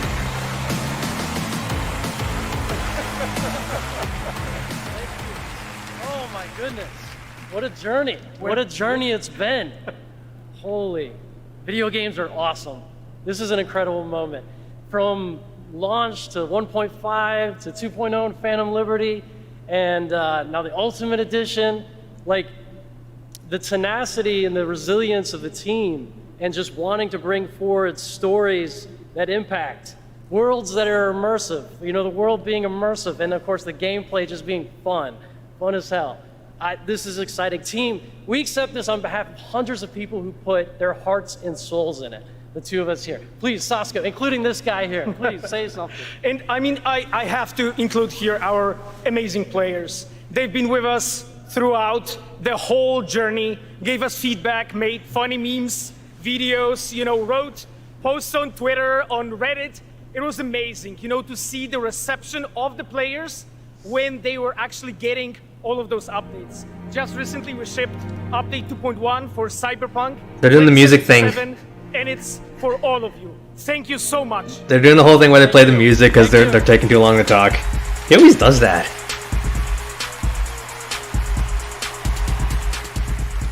Congratulations, guys. Our next guest has worked on some truly memorable games over the past 20 years, like GTA 5, Bully, Need for Speed Underground, and the Red Dead Redemption series. Wait, Rockstar? Now he leads a new studio, Lightspeed LA. Steve C. Martin is here to unveil So he worked a for brand Rockstar. new project. Steve?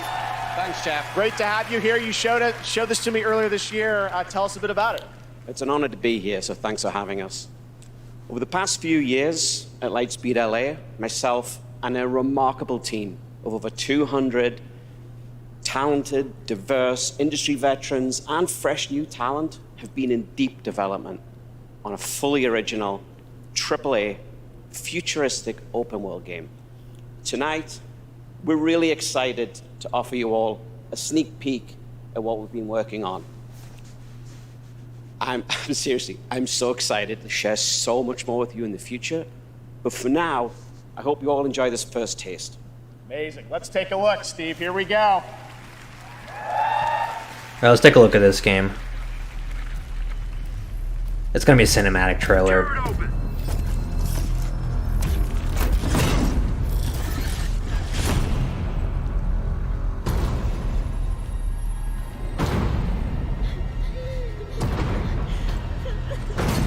How is she holding that robot back?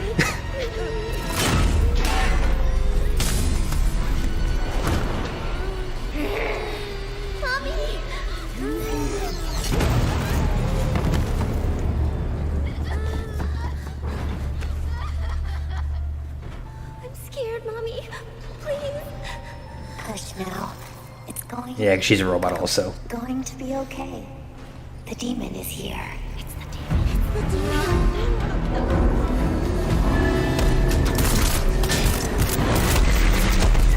So you play as a demon.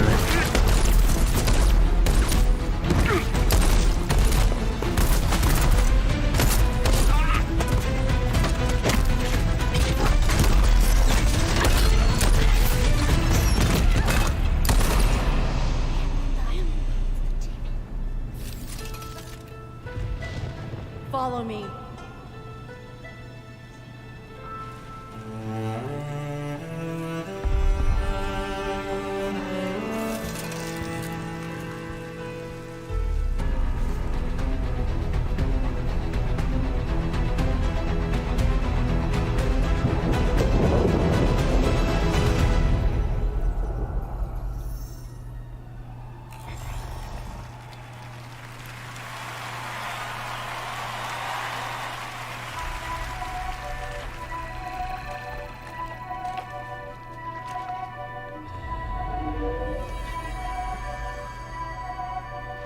Lift your head.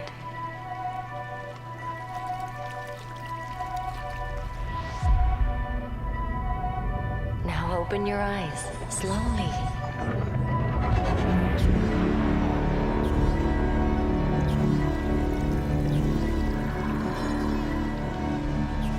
Take a breath and look around you.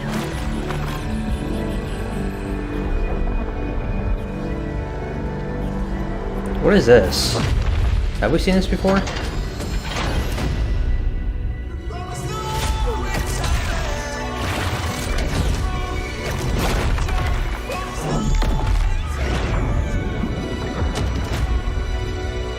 Get it together, Albie.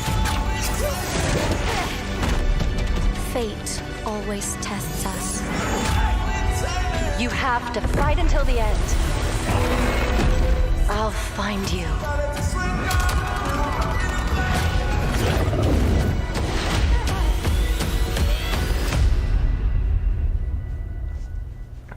A lot of these games don't look very interesting, honestly. A lot of like sci-fi shooters.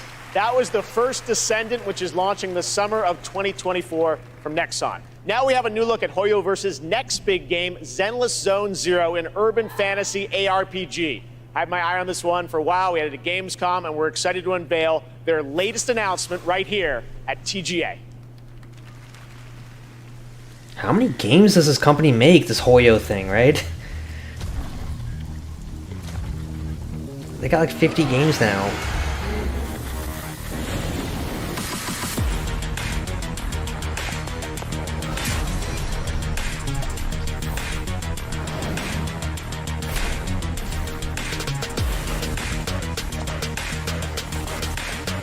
So is this like a mobile game or what is this?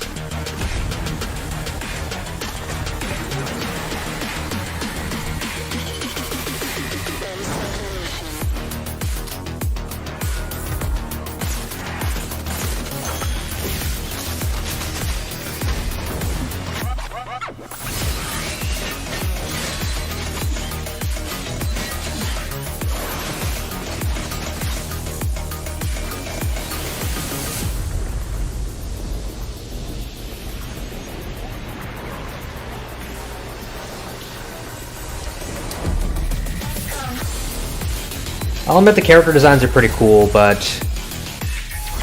I don't even know if it's like a mobile game or what this is.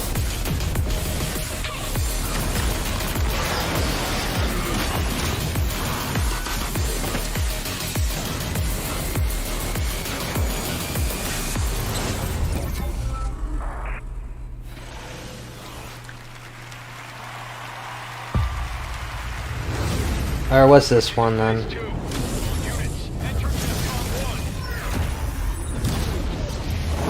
Dude, there's so many of these like robot, like futuristic games. This is like Gundam though, right? This is Gundam?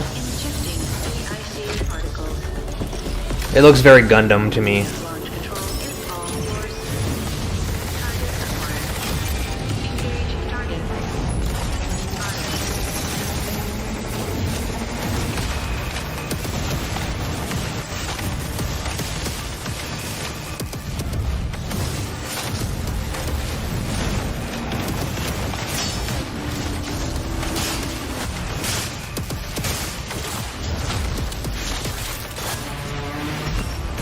It's kind of got like Armored Core kind of gameplay, you know?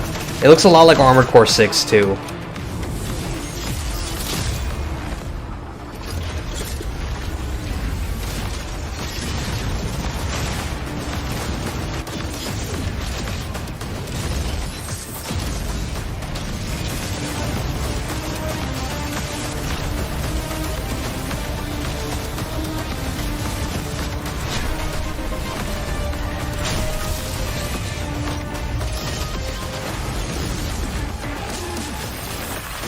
Mecha Break. We brought in gamers to demo. Those robots looked a lot like Gundams. They were very close. We haven't told them what they're playing on. Let's see what happens when they find out. This looks amazing. Ray tracing is beautiful. Yeah, it's super real. What do you think's powering your gaming? Like a 4090? 40 series? 3060. We're actually playing on a Chromebook Plus. What? Wow. Streaming on GeForce. That's bullshit. You can't be Oh my god. streaming. I might have to look into getting a new Chromebook. No, you don't want to play games on a Chromebook. Are you kidding me? That's the biggest piece of crap I ever heard. What do I think is going to get Game of the Year? I think it might be Baldur's Gate 3, but I don't know. They've been handing out stuff to Alan Wake left and right. I feel like Alan Wake might get like the surprise Game of the Year award, but I'm thinking it's Baldur's Gate though. Baldur's Gate 3 seems likely. Soldiers to take on these deadly robotic hordes and spread our message. Dude, why are there so many like games like this third-person shooter, like sci-fi kind of thing? This is Helldivers or whatever though. Use the galaxy's most advanced weaponry. Fight alongside a squad worth dying for. You know, it kind of reminds me of Star Wars Battlefront, right? Join the fight for freedom. Enlist today.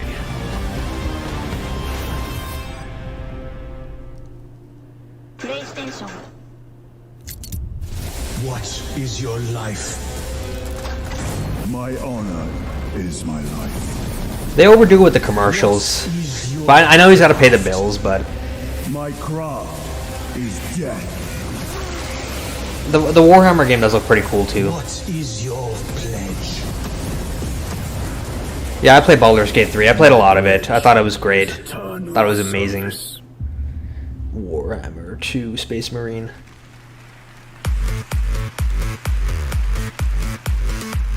Okay, now we have a special surprise for you. Live and exclusively here at the Game Awards. Welcome, welcome, welcome. I am your host, Warlindor, and I present to you the Old Gods of Asgard featuring that best-selling writer Alan Wake. This is Herald of Darkness.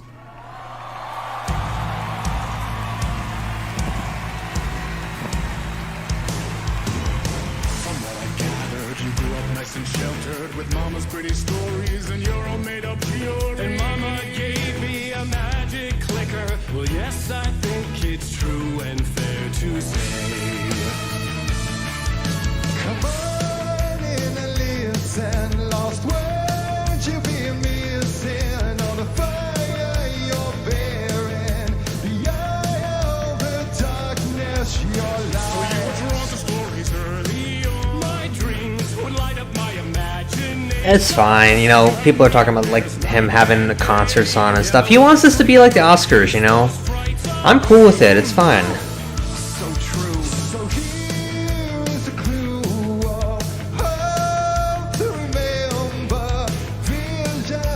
He's still trying to recover from last year when some 12-year-old came onto the stage and freaking crashed the most important moment of the entire gaming industry, you know? I'm not gonna complain about him. Dude, I've been watching Jeff Keighley's Game Awards since I was a little kid, since the VGAs on Spike TV on television, okay? So, it's definitely come a long way, you know?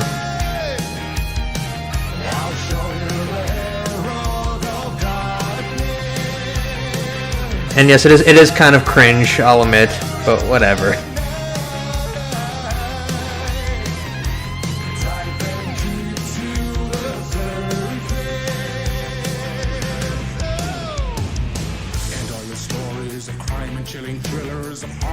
Dude, if Alan Wake gets the award, I think it might, honestly. Dude, I should have played that. Because that was the one big game this year I didn't play. I played everything this year except for Alan Wake 2. I played Baldur's Gate, Zelda. I played all those, you know, those anime games.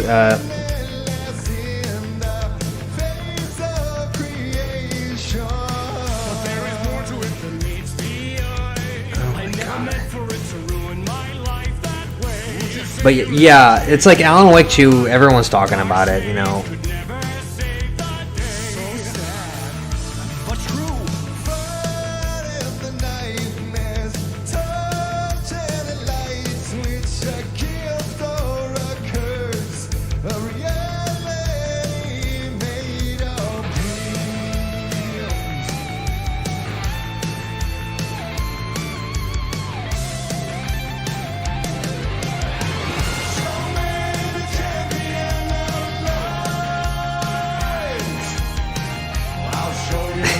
You see Max Payne like dancing on stage? That's crazy.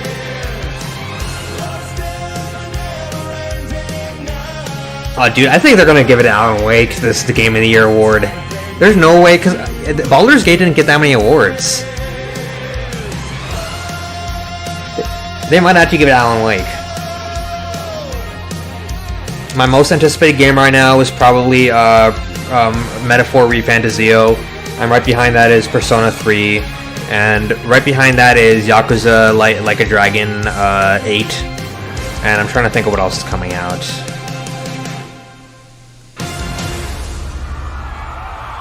Most anticipated already happened, yeah, Final Fantasy VII won, which I expected. I totally expected that.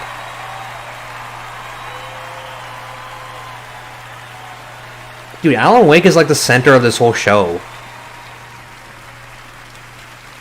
I did not think Alan Wake was going to make that big of a splash. Poets of the Fall performing in the role of Old Gods of Asgard. Thank you to the band, Sam Lake, Remedy, Epic, the cast, and everyone involved to bring that performance to life. Something you will only see right here on the Game Awards. Now it's time for an update on a game we announced back at TGA in 2017. 2017?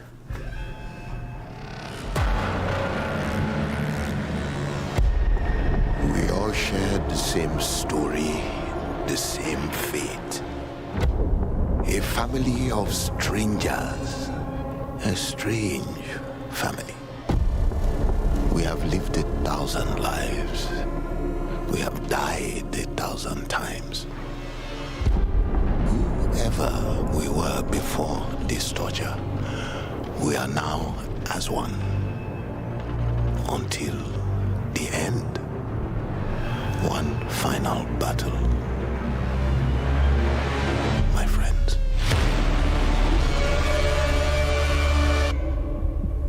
GTFO. I don't even remember this one. Remember. Like how as soon as I said that, he says remember us. Like, dude, I don't remember you guys. Joining me now is Ulf from 10 Chambers. Crazy, that was 6 years ago we announced GTFO, and that's the final chapter. You've got a free weekend on Steam. Looks fantastic, but I think there's a little something more you're also working on. Dude, I don't think Tears of the Kingdom's gonna win Game of the Year. It's not making a big splash here. It hasn't won any awards yet. Tears of the Kingdom hasn't won a single award yet. Isn't that crazy? This year in gaming is so competitive that a Zelda game didn't win any awards. And a Mario game, I think Mario won one award. You know, I think they're going to give it Alan Wake. I feel like, I'm feeling very strongly about that. I think Baldur's Gate deserves it, though. I guess. Okay. Yeah. So now we're back to doing a heist game again. And it's sort of a... Dude, I might have to get Alan Wake, because I keep hearing how good it is. Basically.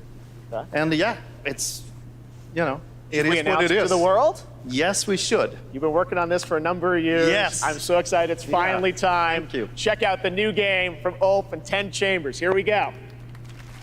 Yeah, it is so competitive that a Zelda game is not getting any awards. Your reservation at Manon Afis is in Cancel the reservation. Reset the procedure. Continued neuroprodding may severely damage the suspect. Reset the procedure. Yes, standing by. Eject. Did Resident Evil 4 win any award? No, it didn't. I don't think Resident Evil 4 won any awards either. Resident Evil 4 didn't win any awards. Hi-Fi Rush won a bunch. Baldur's Gate won a few. Mario won exactly one award. Zelda didn't win any, and Alan Wake won a ton. So, if Alan Wake gets Game of the Year, I would not be very surprised. I think that might actually get Game of the Year. Now, I came in thinking Baldur's Gate would get it, but now I'm starting to think they seem to like Alan Wake a lot. What were you looking for? A key. A key to what? Yes! The key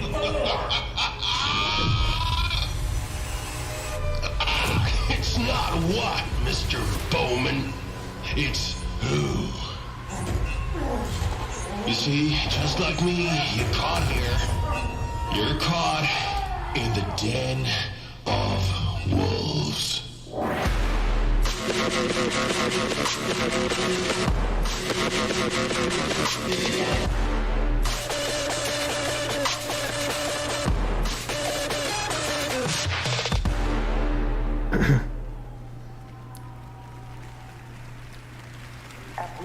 Where you at? Dude, I was hoping they'd show off like the Elden Ring DLC at the Game Awards, and that would make it for me, but I guess not. Working on it.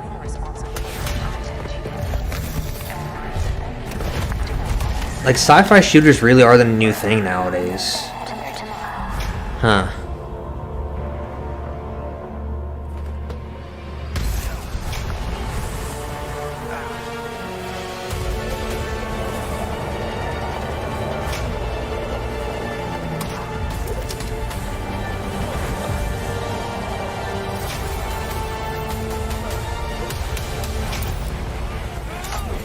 Dude, what do cinematic trailers like these even do for you, man? It's like...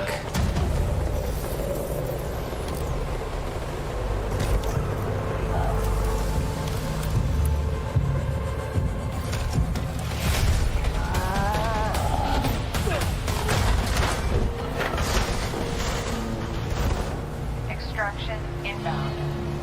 Good to go? Easy in, easy out. That's our ride.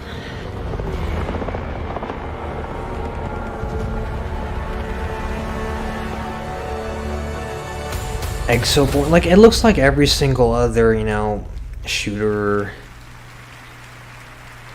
That was Exoborn. I met with the team at Gamescom to take a look at that upcoming tactical open-world extraction shooter. And the project is led by some of the creators of The Division. And besides facing other players and warring factions, vertical gameplay, as you saw in the Forces of Nature, unlock the potential of the players' exo rigs to help master the apocalypse, as they say. Much more is coming in 2024 on Exoborn.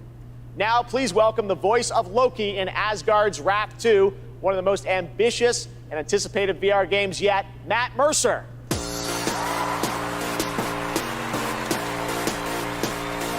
Asgard's Wrath. Hey there.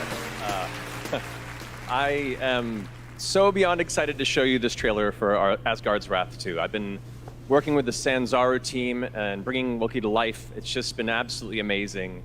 And after playing Asgard's Wrath 2 as a lifelong gamer, I'm honestly blown away. So I'm honored to be a part of this franchise and want to thank everyone at Sanzaru Games, at Oculus Studios, and MetaQuest. So, without further ado, let's enjoy the trailer for Asgard's Wrath 2.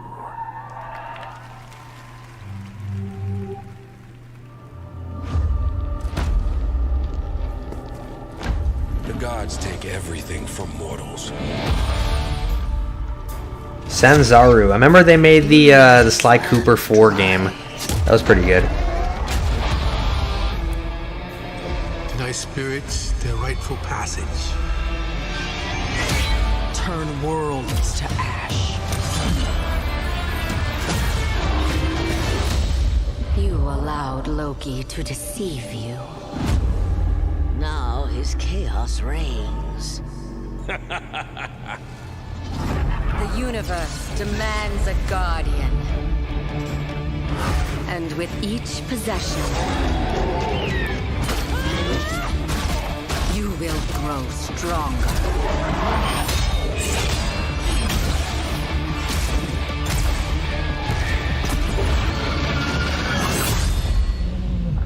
Oh, dutiful guardian, here to right your wrongs.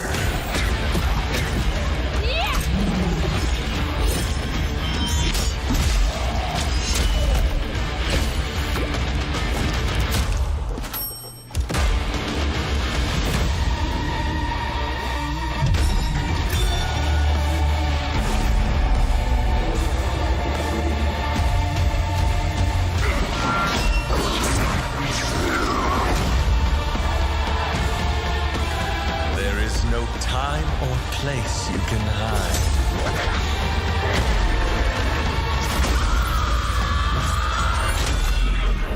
Your fate is mine.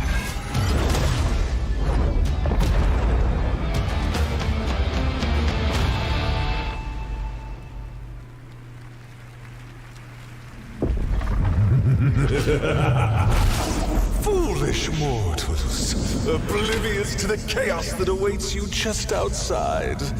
I'll see you sooner than you think.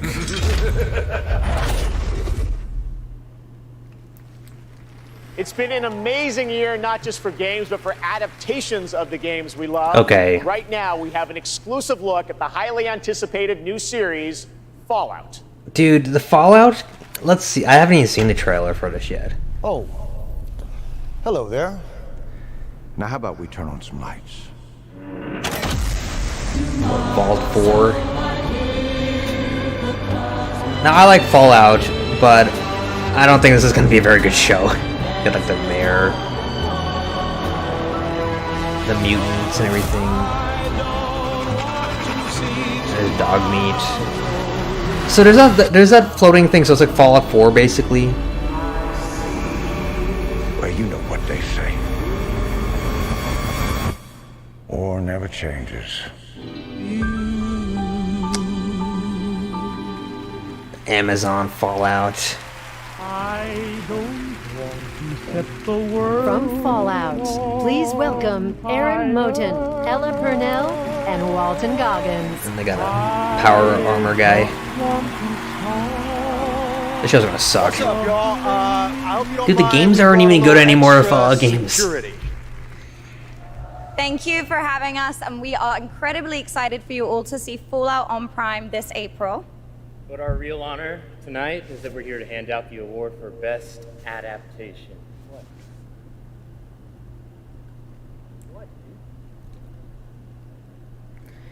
The Last of Us is gonna win. What? Yeah, there they are. Oh, it's Todd Howard. Okay. Jonathan Nolan, Mr. Howard! Good catch, buddy. Yeah, but we should probably hurry this up. I don't think you can breathe in there. Yeah, how you doing, big man? Okay. All right, let's go. Yeah, it's gonna be The Last of Us. So this year, video games and film and television were bigger and better than ever before. Here are the nominees for Best Adaptation. The Last of Us. It's gonna be The Last of Us. A vampire messiah will come. I pray for you. Yeah, Castlevania doesn't look that good. All I ever wanted to do is be a racer. Gran Turismo looked kind of cool. If you don't think there's hope for the world. I didn't even watch The Last of Us, but I know that they just love hyping it up. And the Mario movie wasn't that good. Okay, let's admit it now. It's been long enough. 20 years ago, the world fell, and that's where the car. It's gonna be The Last of Us. Wow. The best game goes to The Last See, of of Us. course it's The Last of Us. They give all the awards to The Last of Us. That's all they ever do. Okay?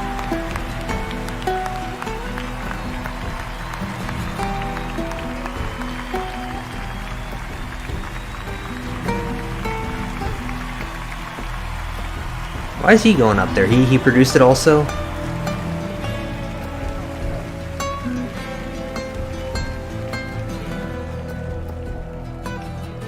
All right. Okay, clock's ticking. Shout out to my partner in crime, Craig Mason, who's watching up in Canada, getting ready for season 2. Huge thank out to our Naughty Dog family. This wouldn't exist without all your incredible hard work. Dude, what happened to Naughty Dog, bro? That was like the best company. And a lot, big thanks to our Last of Us community. None of this exists without you. Thank you so much. We also want to thank our partners at Sony Pictures. A special shout out to Carter Swan and the whole PlayStation Productions team and everyone at PlayStation. Thanks so much. Thank you.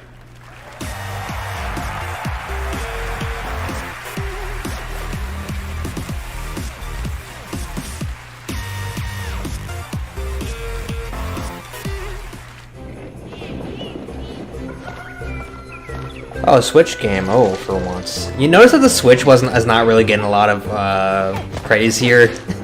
I think the whole industry is sick of the Switch already. Because not a single Switch game was even announced at the Game Awards.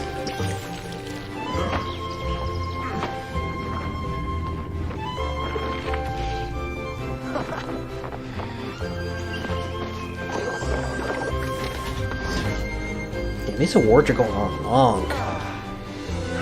It's been like 3 hours. 3.5 hours already.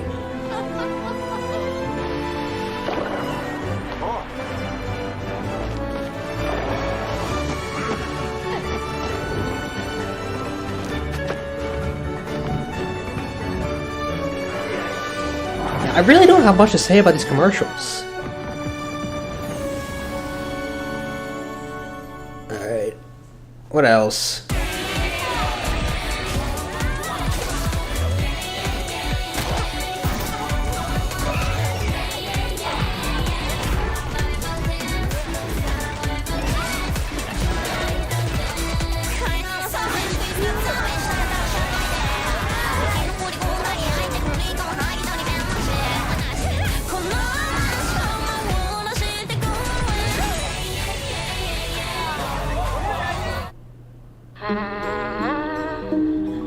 When I was younger, struggling with who I was, what my place was, I took a lot of that anxiety and put it into making games. And it's evolved over time, especially as I've gotten into AAA. Well, guess what, everybody?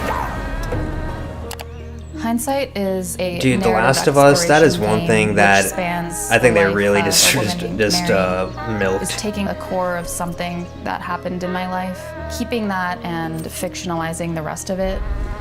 Whenever someone tells me that they've cried from something that I've made, it's always when people cry is where I feel, yes, I want to keep doing that. I want to keep making people feel things. No Man's Sky was revealed, and then they got trolled to oblivion. Are they gonna bring that up in the timeline? The part where everyone hated the game, and then all of a sudden they're like, okay, now we like the game. No Man's Sky is like the better version of Starfield, pretty much.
That right there was No Man's Sky, a game we announced 10 years ago with this guy right here, Sean Murray. Sean, looks like the content keeps rolling in 2024. But what does the next decade look like for Hello Games? Well, to start with, next year is going to be a really big year for No Man's Sky. Like you said, I've been working on it for 10 years now, and I still really love it, still really enjoy it. But what people don't know is that for the last 5 years, we've been working on something new. Another game. Yeah, something very different, something maybe more ambitious. You know, for... Here we go. More ambitious than No Man's Sky. Tell us a bit about it, Sean. Well, for No Man's Sky, we generated a whole universe of kind of sparse, alien-looking planets. And that wasn't easy, you know, it was hard, but there is something that's much harder that we wanted to do. For our new game, we wanted to create an Earth, you know, something as varied, a planet that is as varied as a universe, something bigger than Earth. So one something planet, with, okay. You know, mountains, real mountains, not video game mountains. That just sounds like a good mountains idea. that are miles high, taller than Everest, that when you climb to the top of them and look out, you can see rivers and canyons and continents. You know, you can see oceans. So it's just like an open world planet kind of thing? Yeah, I mean, the first real open world, right? Something without boundaries. And we're going to let everyone play in it together.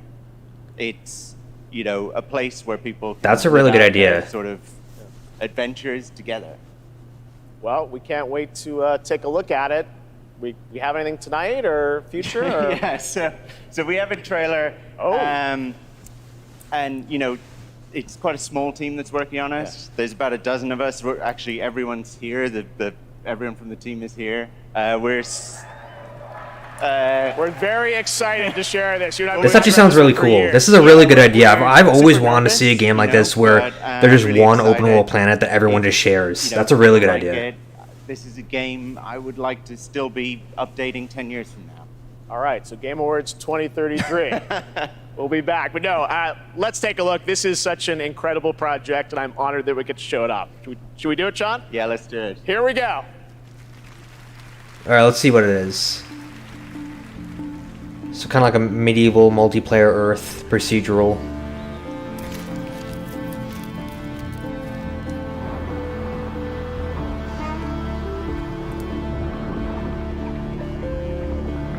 Now, is everybody in the whole world sharing it, or is it just like 4 players at a time? Because if it's just 4 players at a time, that's probably not as impressive.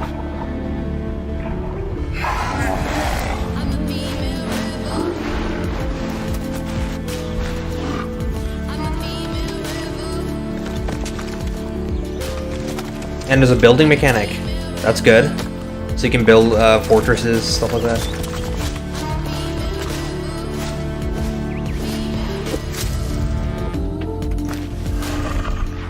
You can ride dragons.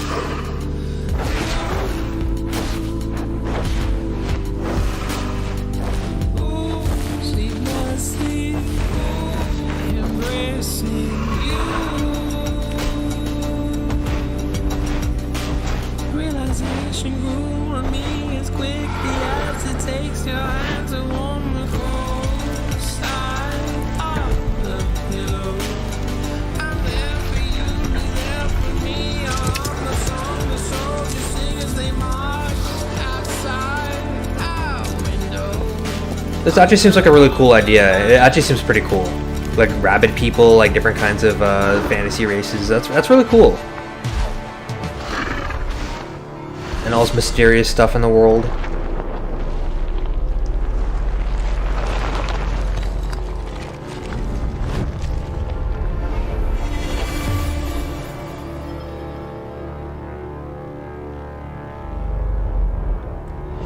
Light No Fire. That actually seems like a really cool game. Remember, that comes from an independent team. Absolutely incredible. I've been waiting for years to show that to you. And again, created by the team at Hello Games. So very, very exciting. And I'm excited to see games like that that show kind of the next decade of where games are going to, and hopefully TGA too. All right. Now join me in welcoming to the stage actor Simu Liu. Simu Liu. He's got all these... Oh, he broke his leg? What happened to his leg? What's up, everybody? How y'all doing tonight? My God, there's so many of you. You guys all look so beautiful. All right, first off, I want to address the elephant in the room. My foot's fine, you guys. I did tear my Achilles. I wasn't riding a dragon. I was playing pickup basketball in Miami. I wish there were a better story to this, you guys, but the story is this. You know, as you age, as you get older, you know, particularly as you cross the 30 threshold, your body starts to break down, all right? Things start happening, unless you're Anthony Mackie, for whom I think the laws of aging don't apply. Guys, just, if you're not Anthony Mackie, learn to appreciate the importance of stretching, all right? It's very important. Just keeping it real at the Game Awards, all right? Now, I'm here to share something that I'm really, really excited about. I recently got a chance to team up with Frost Giant on their new real-time strategy game, Stormgate. Now, RTS is a genre that I was absolutely obsessed with as a kid. I loved building armies and obliterating my enemies in Age of Empires, Command and Conquer, and of course, my absolute all-time favorite game, StarCraft. Yes, so happy you guys cheered for that. Now, if you've been destroyed by carriers and void rays on BNet at any point over the past 10 years, that was definitely your boy. And that's why I'm so excited for Stormgate. Look, it's a noob strat, I understand, all right? But I loved it. Look, that's why I love Stormgate. It was made by a team of ex-StarCraft developers who are just as obsessed with RTS as I am. And in addition to competitive and co-op modes in the game, it's got an ongoing campaign that was written by Frost Giant with a little help from the legendary Chris Metzen. And so, yes, I brought a little bit of gameplay for y'all, and the first reveal of a pretty badass new character who I may or may not have gotten to voice. Let's have a look.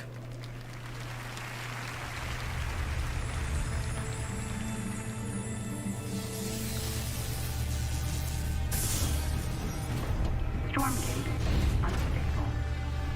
Shut it off! What the hell was that? Cut the power! Now! It is too late, my friend. Dude, so many of these games have the same kind of like art style, the same like cartoony sort of like Blizzard looking art style.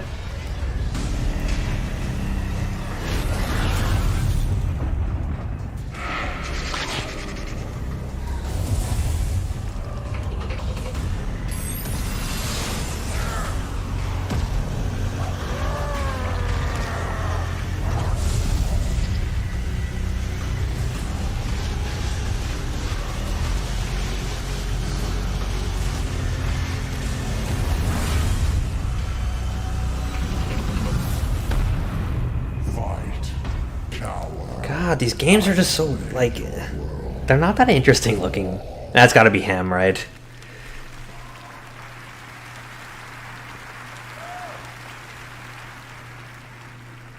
That was me. See? Pretty good, right? And now it's time to hand out the next award. Here are the nominees for Best Action Adventure Game. Best Action Adventure Game. You're the killer. I don't want to be in the story. Just write me out of this story. Dude, I gotta play Alan Wake. This is something else. Miles, I don't want Spider-Man 2 to win. I think they're gonna give it to, I like Resident Evil 4 Remake a lot. I thought that was an amazing game. I want that to win something. But they're probably gonna give it to Zelda. I think they're gonna give it to Zelda Tears of the Kingdom, because, I mean, it is by definition an action-adventure game. I think Zelda's gonna get it. Let's see. And the game award goes to... It's Zelda. No surprise here. Legend of Zelda Tears of the Kingdom. Of course. That's the first thing Zelda got tonight. First award Zelda got tonight.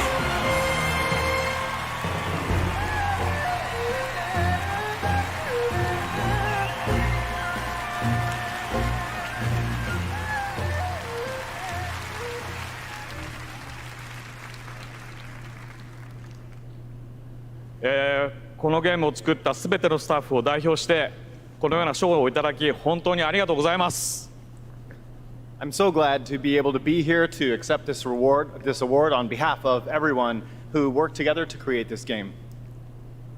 我々開発チームはこのゲームをゼルダの伝説の中で最も壮大な冒険になるように一生懸命作り込みました。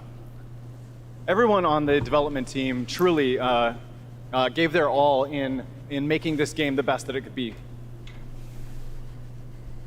プレイヤーの皆さんそれぞれのユニークなゲームプレイが皆さん独自のハイラルの物語となります。プレイヤーの皆さん本当にありがとうございます。Everyone's unique approach to playing this game can become their own personal story as an adventure. It's a good game, but you know, it's just Breath of the Wild again. That's all it is. I got problems with it. It's a good game though. I definitely expected it to win. He's like, give me my award. Congratulations, Mr. Anuma. And I am happy now to announce winners in a few more categories at the Game Awards. Here are the nominees for Best RPG, Baldur's Gate 3, Final Fantasy It better be Baldur's 16, Gate 3, I swear. Rise of P, It's gonna be Baldur's Sea of Gate. Stars, and Starfield. And the Game Award goes to Baldur's Gate 3. Yeah, there we go. Of course it was gonna be Baldur's Gate 3. Are you kidding me? Here are the nominees for Best Sim Strategy Game. I don't know what's gonna win Advance this. Wars 1 and 2 I don't Boot know. Camp, City Skylines 2, Company of Heroes 3, Fire Emblem Engage, and Pikmin 4. And the Game Award goes to Pikmin 4. Pikmin 4. Okay. Here are the nominees for Best Sports Racing Forza. game. EA Sports They're gonna go to FC Forza. 24, F1 23, Forza Motorsport, Hot Wheels Unleashed 2 Turbocharged, and the Crew Motorfest. Forza. And this year, the Game Award goes to Forza Motorsport. Of course. Congratulations. What else is gonna Turn 10. win, you know?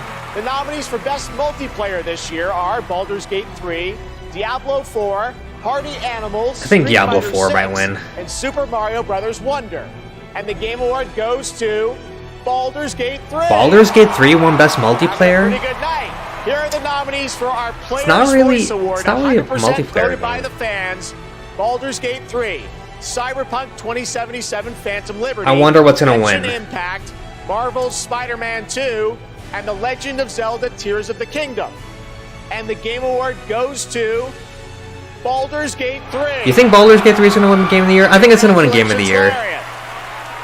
Let's take a look now at this spectacular celebration of mobile gaming on Sphere from Google and Samsung. Oh my god, dude. The ads, they're doing too many of the ads, you know? The Las Vegas Sphere.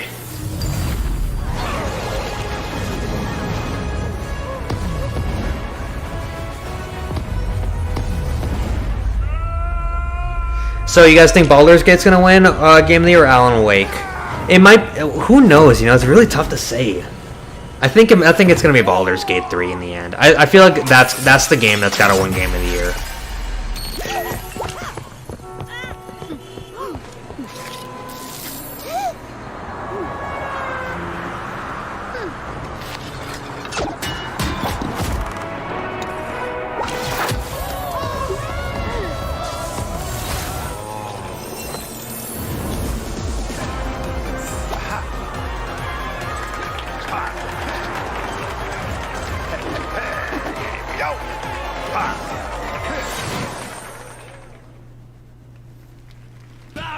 Arc system works. Wait, fans paid for billboards in Times Square to advertise Pikmin 4? Are you kidding me? Why would you advertise a game for a multi-billion-dollar corporation on your own dime? Dude, Baldur's Gate 3 is going to take it in the end, I'm telling you right now. It's the game that deserves it. That's a real video game, okay? What, Daredevil? Oh, I thought it was going to be Daredevil from Marvel.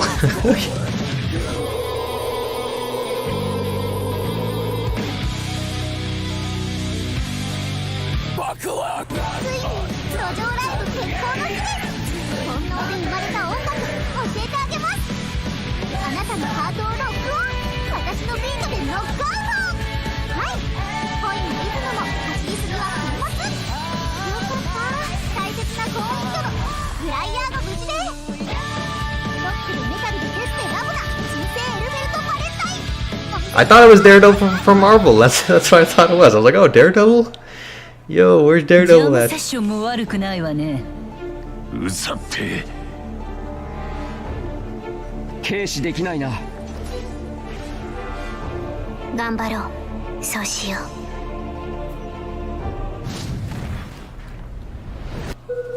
うそろそろ始めていいか Dude, the commercials, bro. It's a vape? Yeah.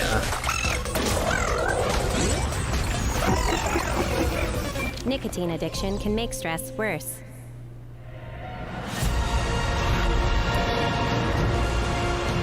I haven't seen any, announcements that really wowed me so far. Ironically, Hello Games, Sean Murray's game looked like one of the best games that we've seen so far in this whole show.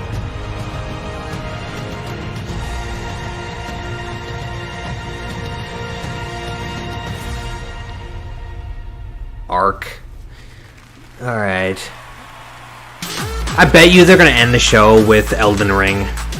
Alright, welcome back to the Game Awards. We still got some awards to hand out. Timothy Chalamet will be here to help. And we have some more Timothy world Chalamet, premieres, really? including this one. Alright, let's see what this world premiere is. Square Enix, okay. Creative Business Unit 3. Someone's come to my attention, and I'll be damned. Is this FF16? Yeah, it's an expansion for FF16. Enlightened souls forged great and terrible weapons called the iconoclasts, from which icons derive their name, and turned them against each other in the Echoes of the Fallen. It seems somebody's woken this place up. The question is,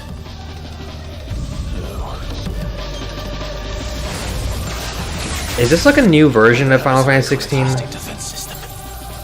have a feeling we're about to find out, and that we will not like the answer. Then we better cut this short.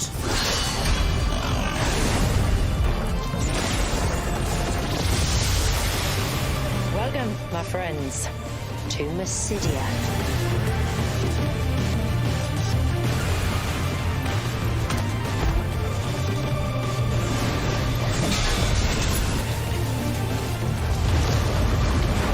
Alright, show something else.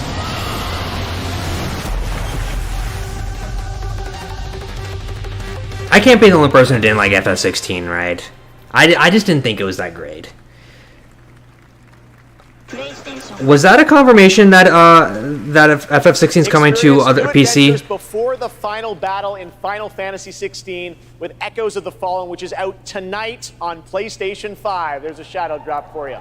Now to present our next award, Best Game Direction, please welcome one of our industry's greatest creative forces, the creator of Call of Duty and global GM for Star Wars Jedi, Battlefield, Titanfall, and Apex Legends, Vince Zampella.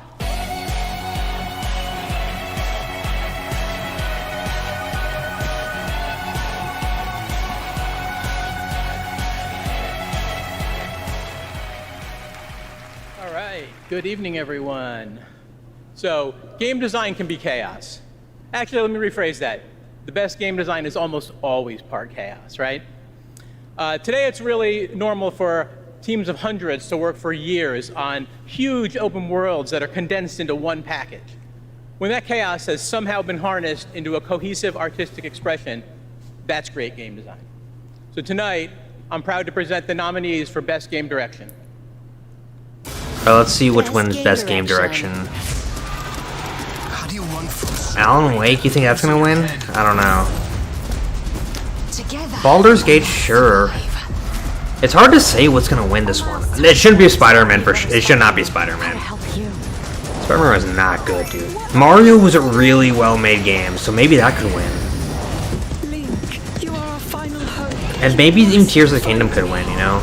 It's really hard to say which one will win this one. Amazing. And the winner is... Alan Wake 2! Alan Wake 2 beat everything else.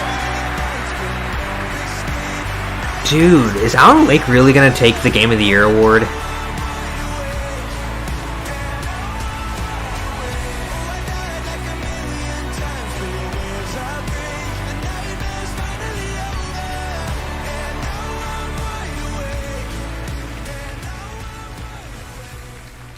Thank you. We want to thank Epic, Hector, Nico for believing in our vision. Crazy vision. Crazy vision, yes. Direction is nothing without a team to actually build it. And huge thanks to Remedy team for joining us on this venture, wanting to believing it and build it. You know, dude, just sweep the Game Awards. Like, this game sweep the whole awards ceremony. I think it's gonna take Game of the Year now. Like, I don't know if it's gonna be Baldur's Gate or Alan Wake. It's really hard between the two of them. Believing the same vision and build something out of it. We can make miracles. We can make art, and we can be more than the sum of our parts. Our world today could use a bit more of that. One other thing, next Monday, December 11th, New Game Plus, the final draft is going to be coming out. New story content, so yeah, go play it, thanks. Thank you. Thank you, Game Awards.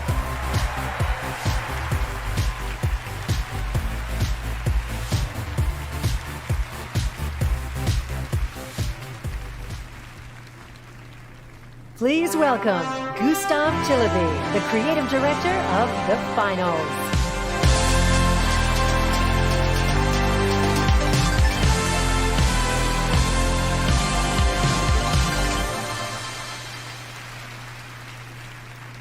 When we started building this game, we set a bold vision for ourselves.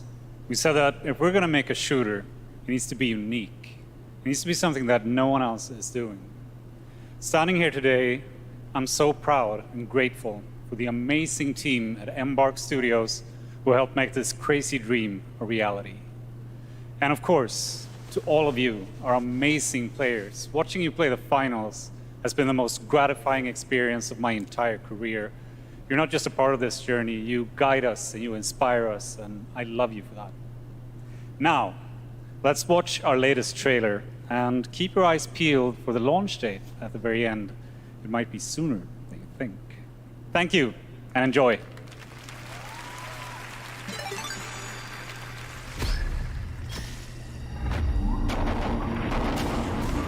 The finals. I don't even know what that is.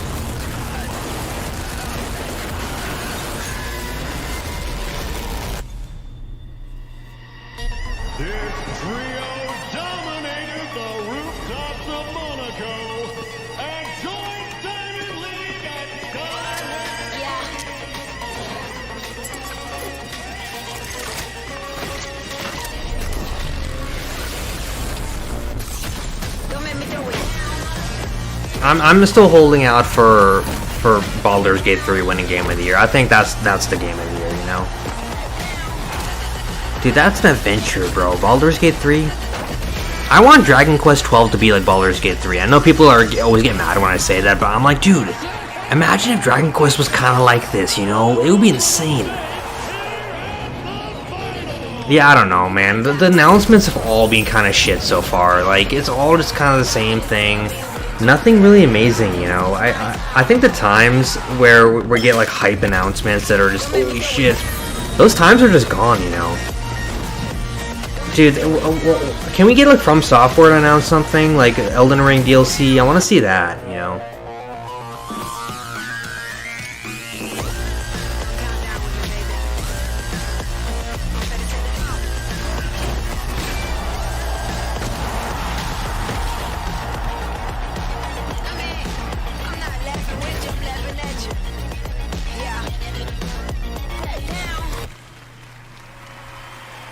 That's right, the finals is out tonight on Steam, Xbox Series X and S, and PlayStation 5.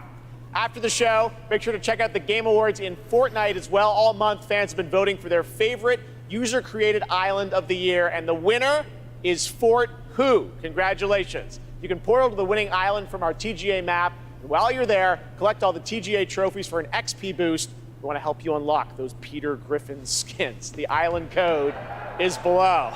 Still to come, the presentation of Game of the Year featuring our I'm just saying, I haven't felt like hyped for game announcements for such a long time. There used to be a time when E3 was like the most hype like thing, time to be a gamer. You know, you would see crazy shit that like you never could imagine.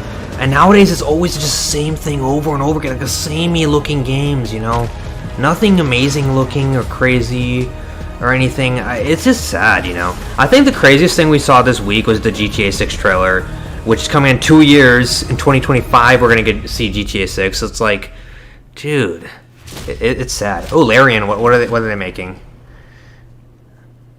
Now it is time for Expansion? you to join the others and complete our destiny. Or is it just a Baldur's Gate trailer? Look, if you haven't played this game, right, and you're an RPG fan, you gotta play this game, dude. This game rocks. Like, it's good. Even if you don't like CRPGs, it is amazing, this game, you know? You'd be surprised by how good it is. Look at all those 10s. It's the best game of the year. That's Baldur's Gate 3. It's the best game of the year. It's not perfect, but it's really good, you know? That's the one hype game that came out this year. Look at that cool edition. I got it digitally on PC, but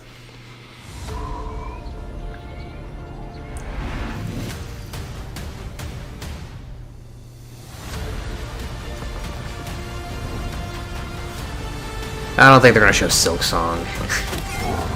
Low chance of that. That game's gonna be amazing though. If that game comes out again, Hollow Knight was Game of the Year material, but it came out in 2017, which was a really good year, so it was crowded. That was the last good year of gaming, was 2017, if you ask me. Mobile game you're hyped for in 2024. After the show, check out the TGA post show on Twitch, where Google Play will reveal the winner of its Play More award.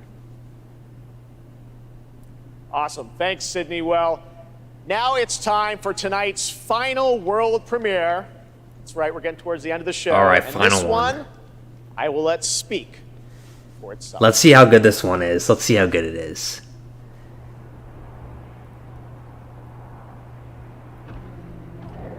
Alright, got some dinosaurs.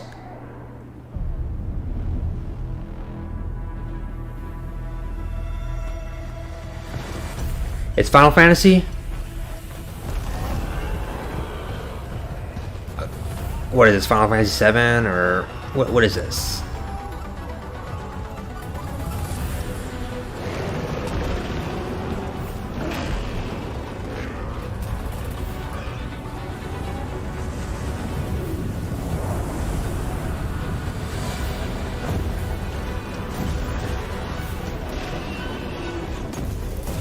This is some kind of Final Fantasy game, right? I mean, he's riding the chocobo, or that's like a dragon actually. That's not Final Fantasy.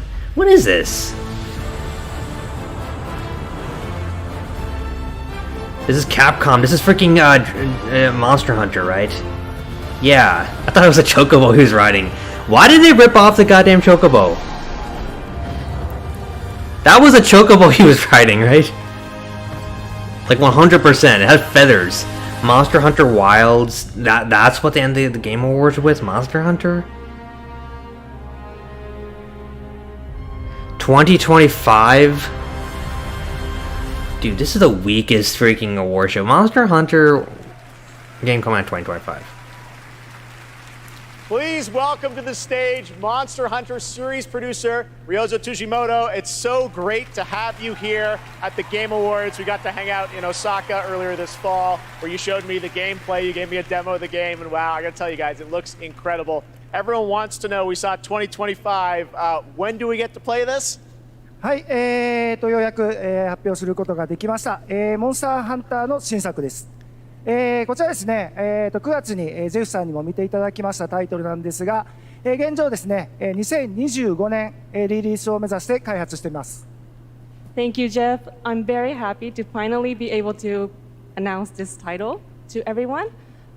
This title, back in September, we were happy enough to show it to you, is planned for release in 2025. Wow. I think everyone wants to know, when do they get to see more on this? Any sense of when we're going to see more on this game? はい、こちらのタイトルの続報はですね、2024年の夏頃、現状予定しておりますので、しばらくちょっとお待ちいただけたらと思っております。それとですね、今年、カプコンがですね、40周年を迎えさせていただきました。I wonder what's so this is going to be the end. They're going to show off. They're going to do Game of the Year now. It's going to be Baldur's Gate. これからもですね、皆様に楽しんでいただけるいいゲームを作っていけるよう努力して頑張ってまいりますので、これからも引き続きぜひよろしくお願いいたします。We plan on revealing more information about this game in the summer of 2024, so we hope you keep an eye out for it. Also, Capcom is currently celebrating its 40th anniversary. I would like to thank all of the Capcom fans for all of your love and support throughout all of these years. We couldn't have done it without you. Capcom will continue to create exciting, fun games, and the best is yet to come. Excellent. Thank you, Ryozo. Thank you. Great to see you. All right. Well, now to present Game of the Year from the upcoming films Wonka and Dune Part 2, please welcome YouTuber Modded Controller 360.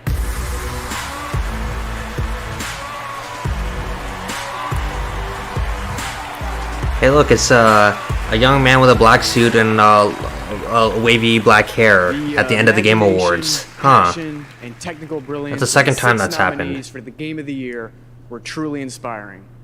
Here with a medley celebrating each of these games, once again, Lauren Balfe and the Game Awards Orchestra. Dude, I hope something funny happens at the end, like last year. Last year was pretty bad.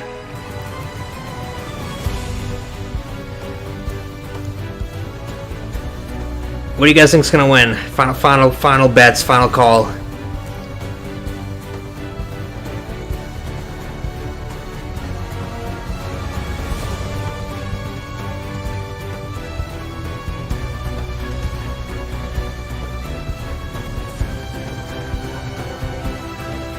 Alright, let's go Baldur's Gate. Time to win Game of the Year. Time to take it. Time to take this award.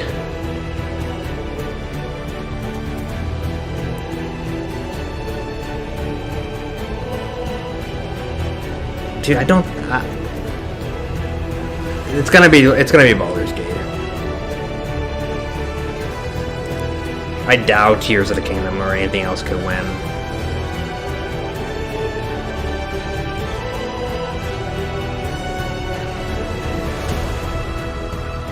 I like Mario a lot, though. Mario's great.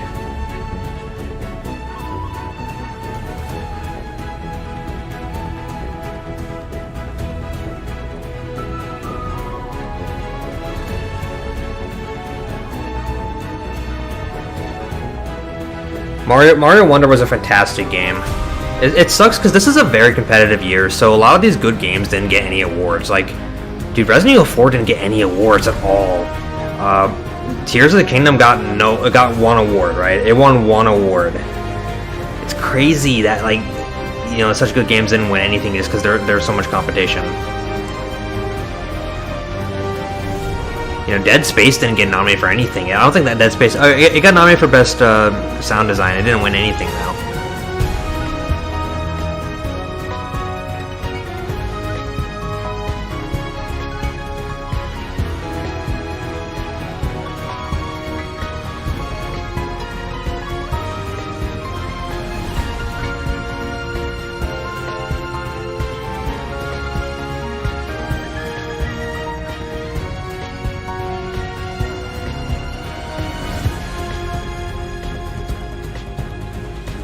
Spider-Man 2. Dude, why is Spider-Man 2 up there, bro? Like, it wasn't that good. There was so much wrong with Spider-Man 2.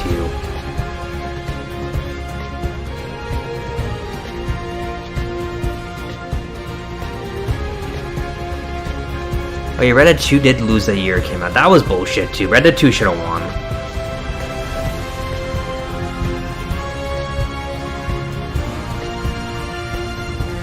Alright, let's go Baldur's Gate. Time to win.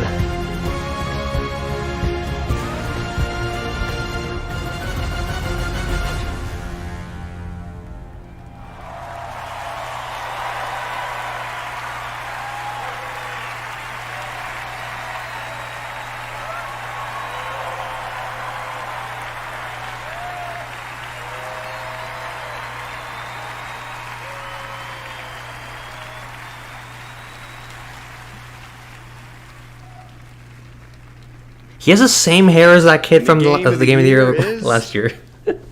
Okay, let's see. Baldur's Gate 3. Hell yeah! I told you guys Baldur's Gate 3 was gonna win. I told you guys. Dude, he's wearing knight's armor. Of course Baldur's Gate 3 was gonna win Game of the Year.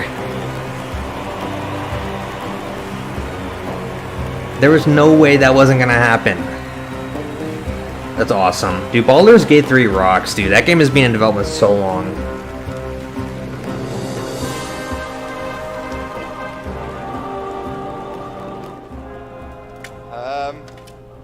I didn't expect it anymore. Thank you so much. A game like Baldur's Gate 3 isn't possible if you don't have an incredible team working on it. And the team at Larian spent their hearts and souls for 6 years on this game in sometimes very difficult circumstances. This was our COVID game. Along the way, we lost quite a few people also, so we want to dedicate this to all the people we lost, and especially to Jim, our lead cinematic artist, who passed away in the last month. I want to thank over 2,000 people, so sit back and relax.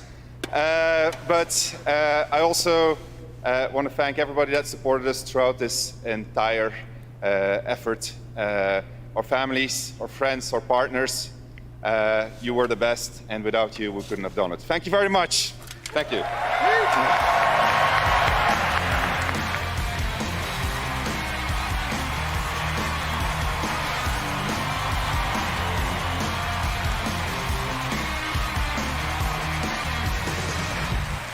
Congratulations, Sven, and congratulations to all of tonight's winners. We will see you next year at our 10th Anniversary Game Awards, which I'm happy to announce will return right here to the Peacock Theater. Next year. On Thursday, you guys ready for December next 12th, year? 2024. Happy holidays. Good night. So that was the Game Awards, you guys.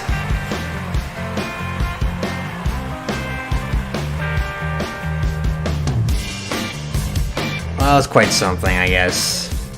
I don't know, man. It was weird because there were a lot of good games that didn't win anything. But it's because there was so much competition. It was a good year for gaming, I gotta admit. But like the whole thing, Baldur's Gate and Alan Wake took almost all the awards. It's kind of like last year, Elden Ring and God of War were just taking everything. But that's mostly because the other games didn't. Nothing else really deserved it that much, honestly. Let's see. Let's see though. Wait, you forgot Elden Ring. Let's see what people are saying. 0 out of 10. Resi got robbed. Let's see. Baldur's Gate 3 Shadow dropped on Xbox. I'm trying to read the comments. No, it was, everyone keeps saying this was like one of the best years for gaming.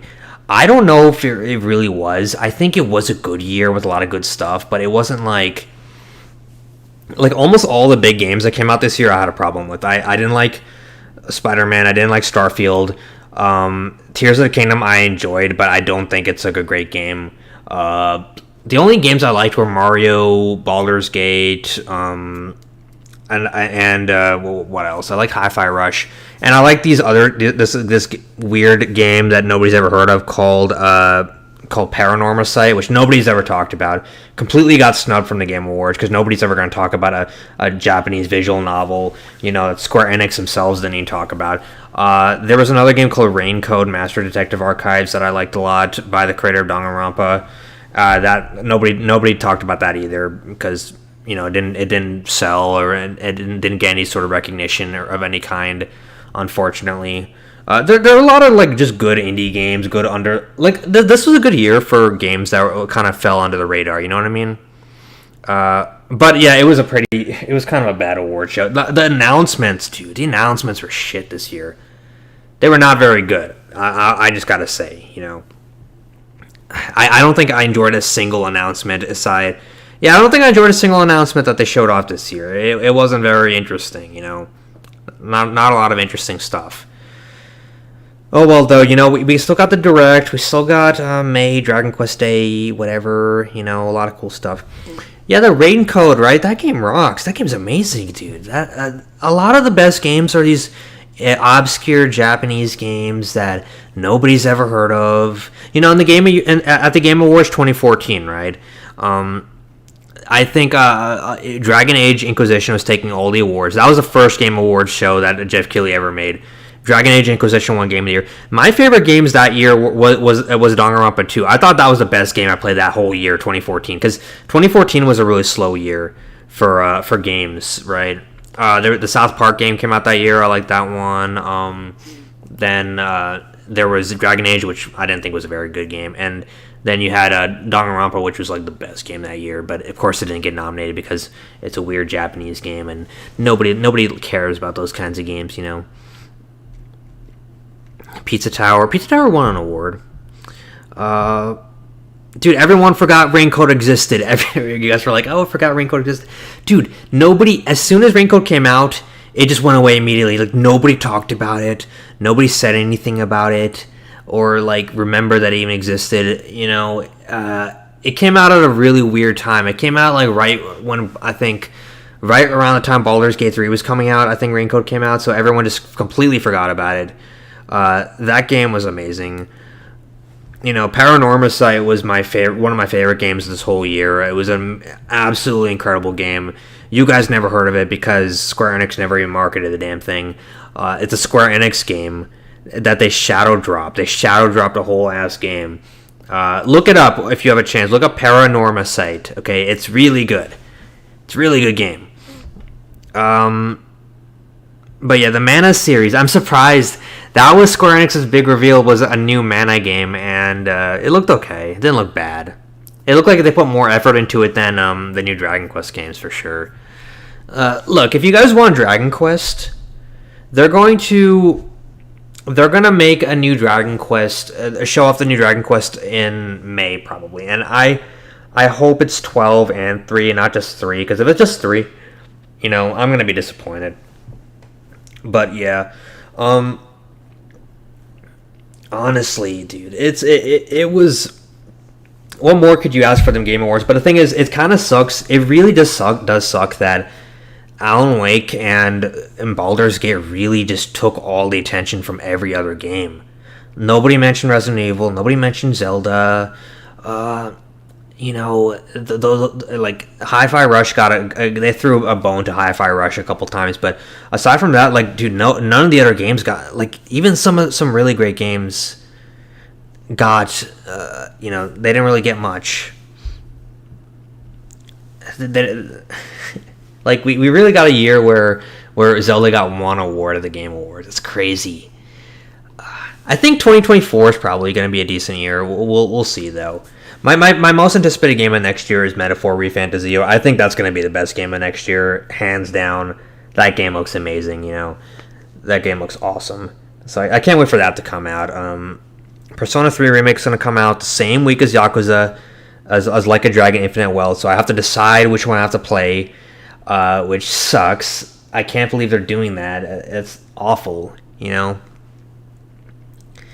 Alan Wake 2. Dude, I gotta look up Alan Wake 2 now because I'm surprised it won so many awards. That's by Remedy. That's by the guys who made Max Payne. That's why the guy, Sam Lake, who went up there, he has the same face as Max Payne. That was literally Max Payne going up there accepting all the awards.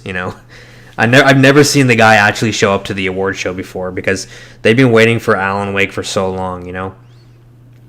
I don't know. Next year is going to be a weird year for gaming because I feel like all the good shit's going to come out 2025. 2025 is going to be when all the good stuff comes out. Like, probably not Elder Scrolls, but GTA is going to come out then. Dragon Quest 12 is probably going to come out 2025. That's probably going to be the year Dragon Quest 12 comes out. What else? It's hard to say, I don't know. I'm a little bit disappointed by just how the industry just taking a slow halt. I feel like there used to be a point in time where we would just get really great year after really great year. PS3 era was by far the best, but yeah. But Baldur's Gate 3 is gonna win. I told you guys right from the beginning when we started the stream, it was gonna be Baldur's Gate 3. It wasn't gonna be anything else. Well, that's that. Would win when Baldur's Gate 3 is a thing. Yeah, people here are seething and coping. What is this? These people are so mad, dude. Like, oh, Spider-Man. Okay. Anyway, I think we're gonna call it a night. That was a good stream. We streamed for 4 freaking hours watching this shit. Yeah, okay, that was the Game Awards. I'll make another video soon. We'll do more streaming soon. I like doing live streams, and I think the community enjoys it a lot. So, thanks for watching this with me, you guys. I really appreciate it. I had fun. I enjoyed, reading the chat, watching the stream, watching the Game Awards. It's always a good little fun time, and it's a good little activity to do. So, I appreciate it, you guys watching with me. So, take care. Have a good night, everyone, and I'll see you all next time.